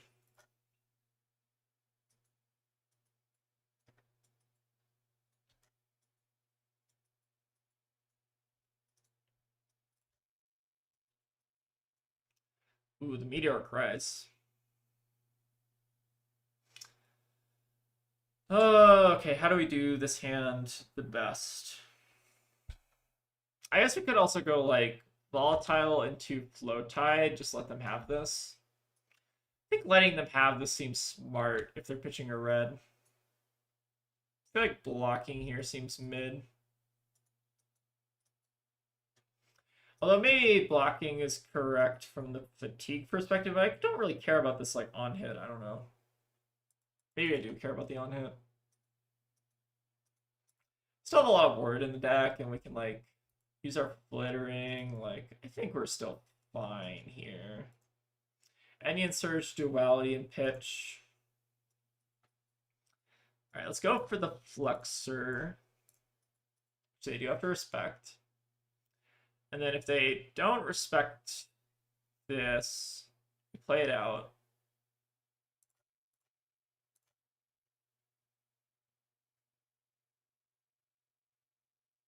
Yeah, I think this is the play. If they did respect the Flexor, I think I would maybe try to play out the Flittering first. I think that seems solid. Getting our flow generation back online seems pretty good against a presumably mostly arcane Acilio.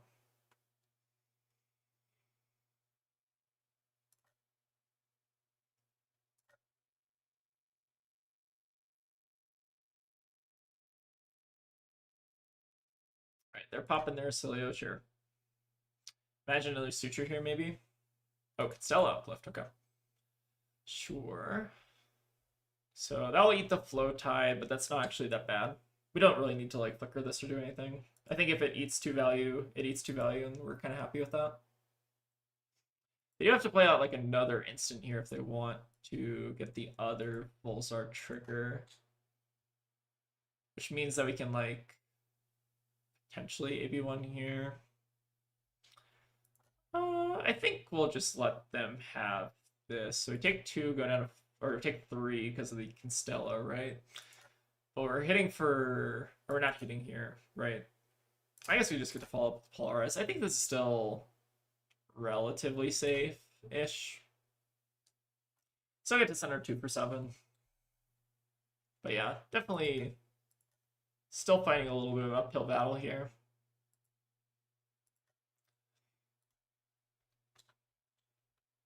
Just need to find our prevention mostly. What other prevention do we have in this deck? Have we seen the Calm Veil yet? We've not seen our Calm Veil.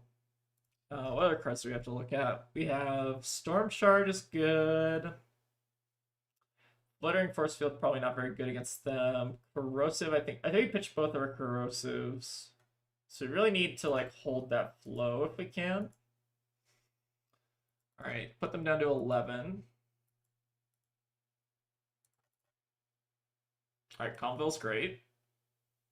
Calm Veil plus Seeker's Hood is MVP here. So how do we best do this, though? I guess we pitch the Cardia. Play the Crackle. And then Seeker's Hood. Something like this. Storm Shard on top. Could be good. I think we just want to draw towards our dust as fast as possible. I think it's my logic for bottoming that. Alright, pass on this. We get our flows back. Which is pretty good. And the fluttering is coming in for 7. I think we're kind of cooking here still, chat. If we can just like survive long enough to get back to our space dust, I think I like this. Fluttering spikes are so good. Super good card in the set. I like this a little bit more than Fluxor, but I think like Fluxor's still also really good in our deck because we do have like effects like Crackle. And then if they do somehow manage to respect this for 7, we can just like Arsenal this. So putting them in like a really tough spot. And they're like pretty close to getting like fatiguing out at this point. So if we just get back around to our space dust, I think we got this in the bag. I think we're feeling pretty comfy.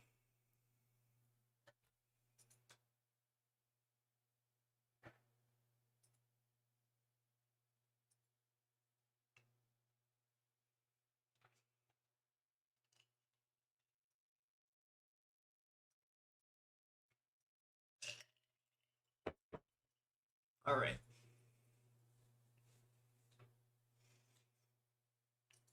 I'm just looking over at Tegan's screen right now. It's very funny. Oh, Don't worry about it. yeah, don't worry about it.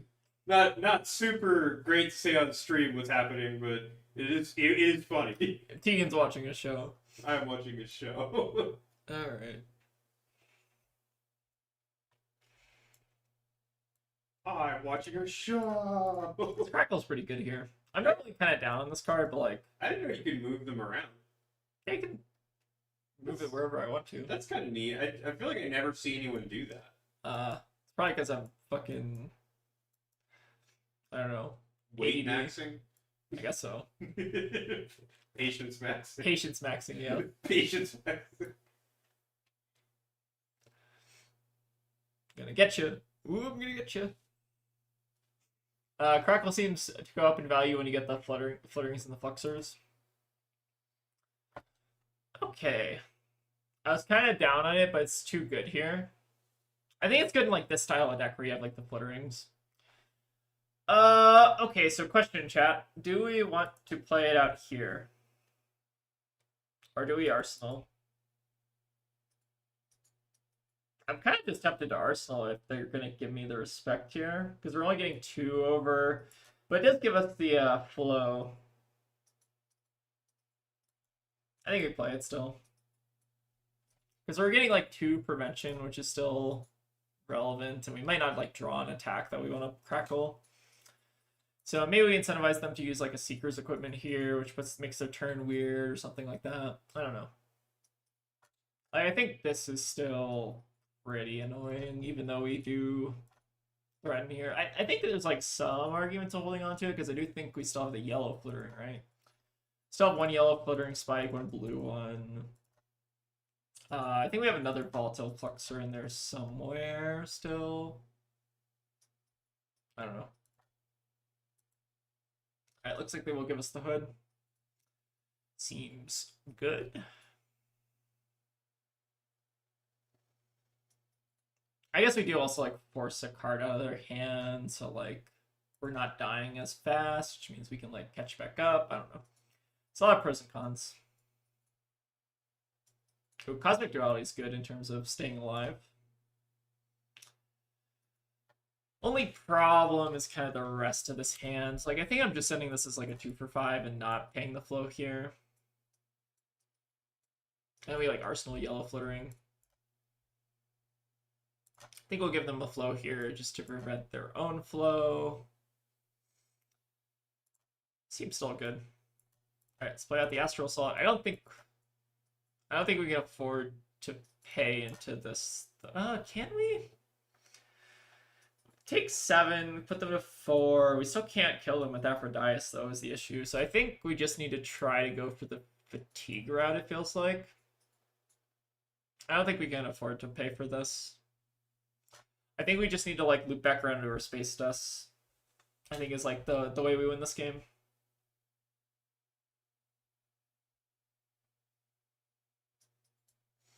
Like we win the fatigue game if they run out of cards, right? I'm surprised how many yellow Onion Surge they're running for the only Acilio in the pod. Like this is the best card you could. Like this card's still good as like a 0 for 3, but like I don't know. It's not like necessarily like a premium at yellow, you know? Like red Onion I think is really good as like a 0 for 4. It's kind of surprising.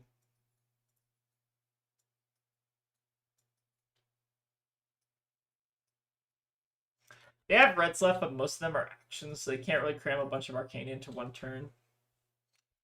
Yeah, I think that makes sense. Alright, let's go ahead and just duality them here. Staying alive. Okay, blue core reaction. We can live that probably.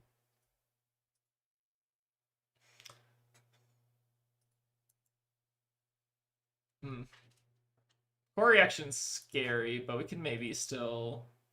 This hand needs a little bit of help. I don't think we can afford to flow. This red flittering force field also a bit awkward into their more arcane style build. Oh, we might be dead. We're cooked here, I think. Yeah, this is a close one, I think. So we have to give them 1 here, or we go to 1.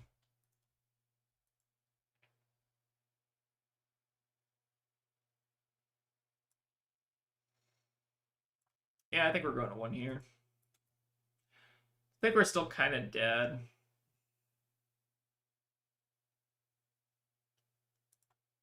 Yeah, the core reaction was pretty good there.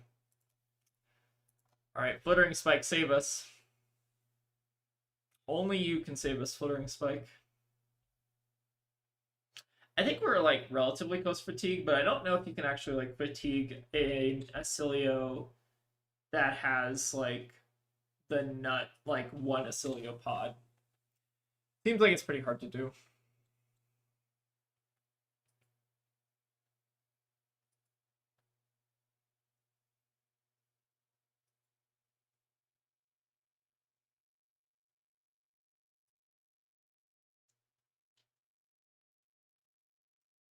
Still hopefully should be annoying. I think blocking that Meteor Cries might have been the move.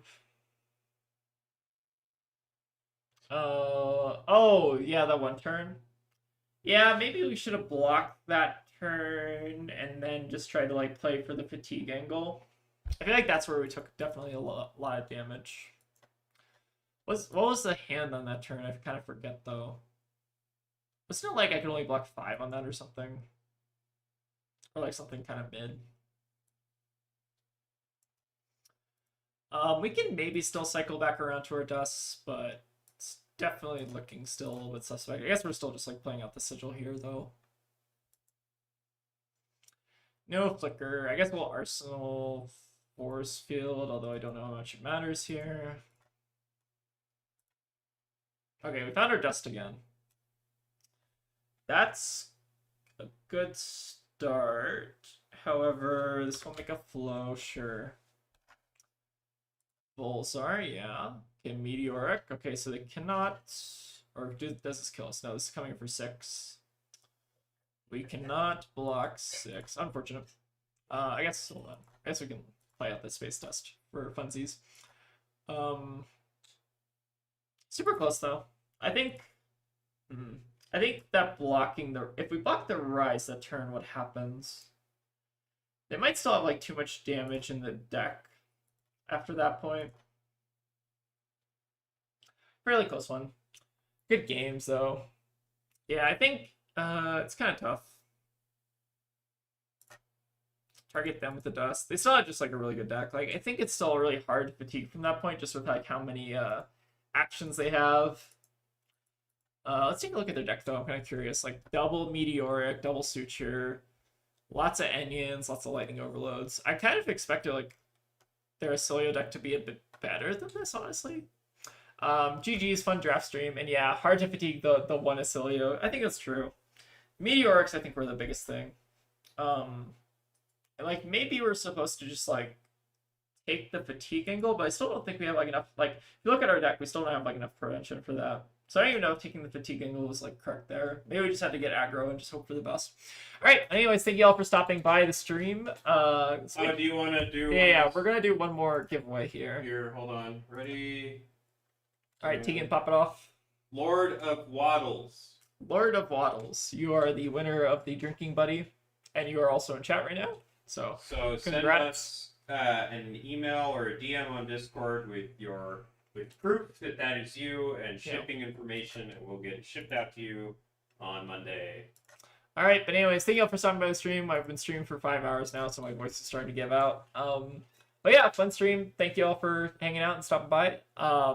Just practice for Nats. I think that was like some really good practice, though. I think we kind of learned a decent bit just about what cards I want to value. I feel like Ziggy often. Oh, actually, let's take a look at the pod now that the game's over, real quick. So for this last pod, go into the game logs. Go here.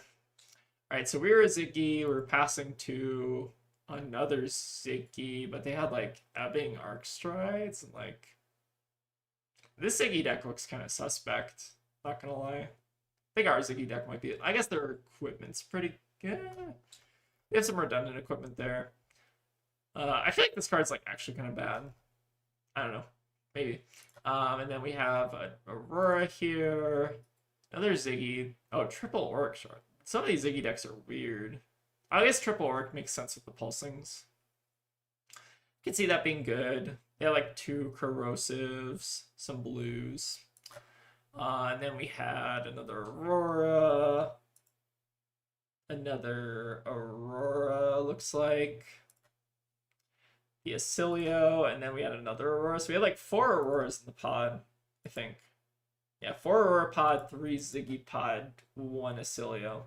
I don't know if we got the strong like signals for that necessarily, because wasn't the Acilio like directly to our right? So like they got the first pick of basically everything they wanted. Kind of interesting.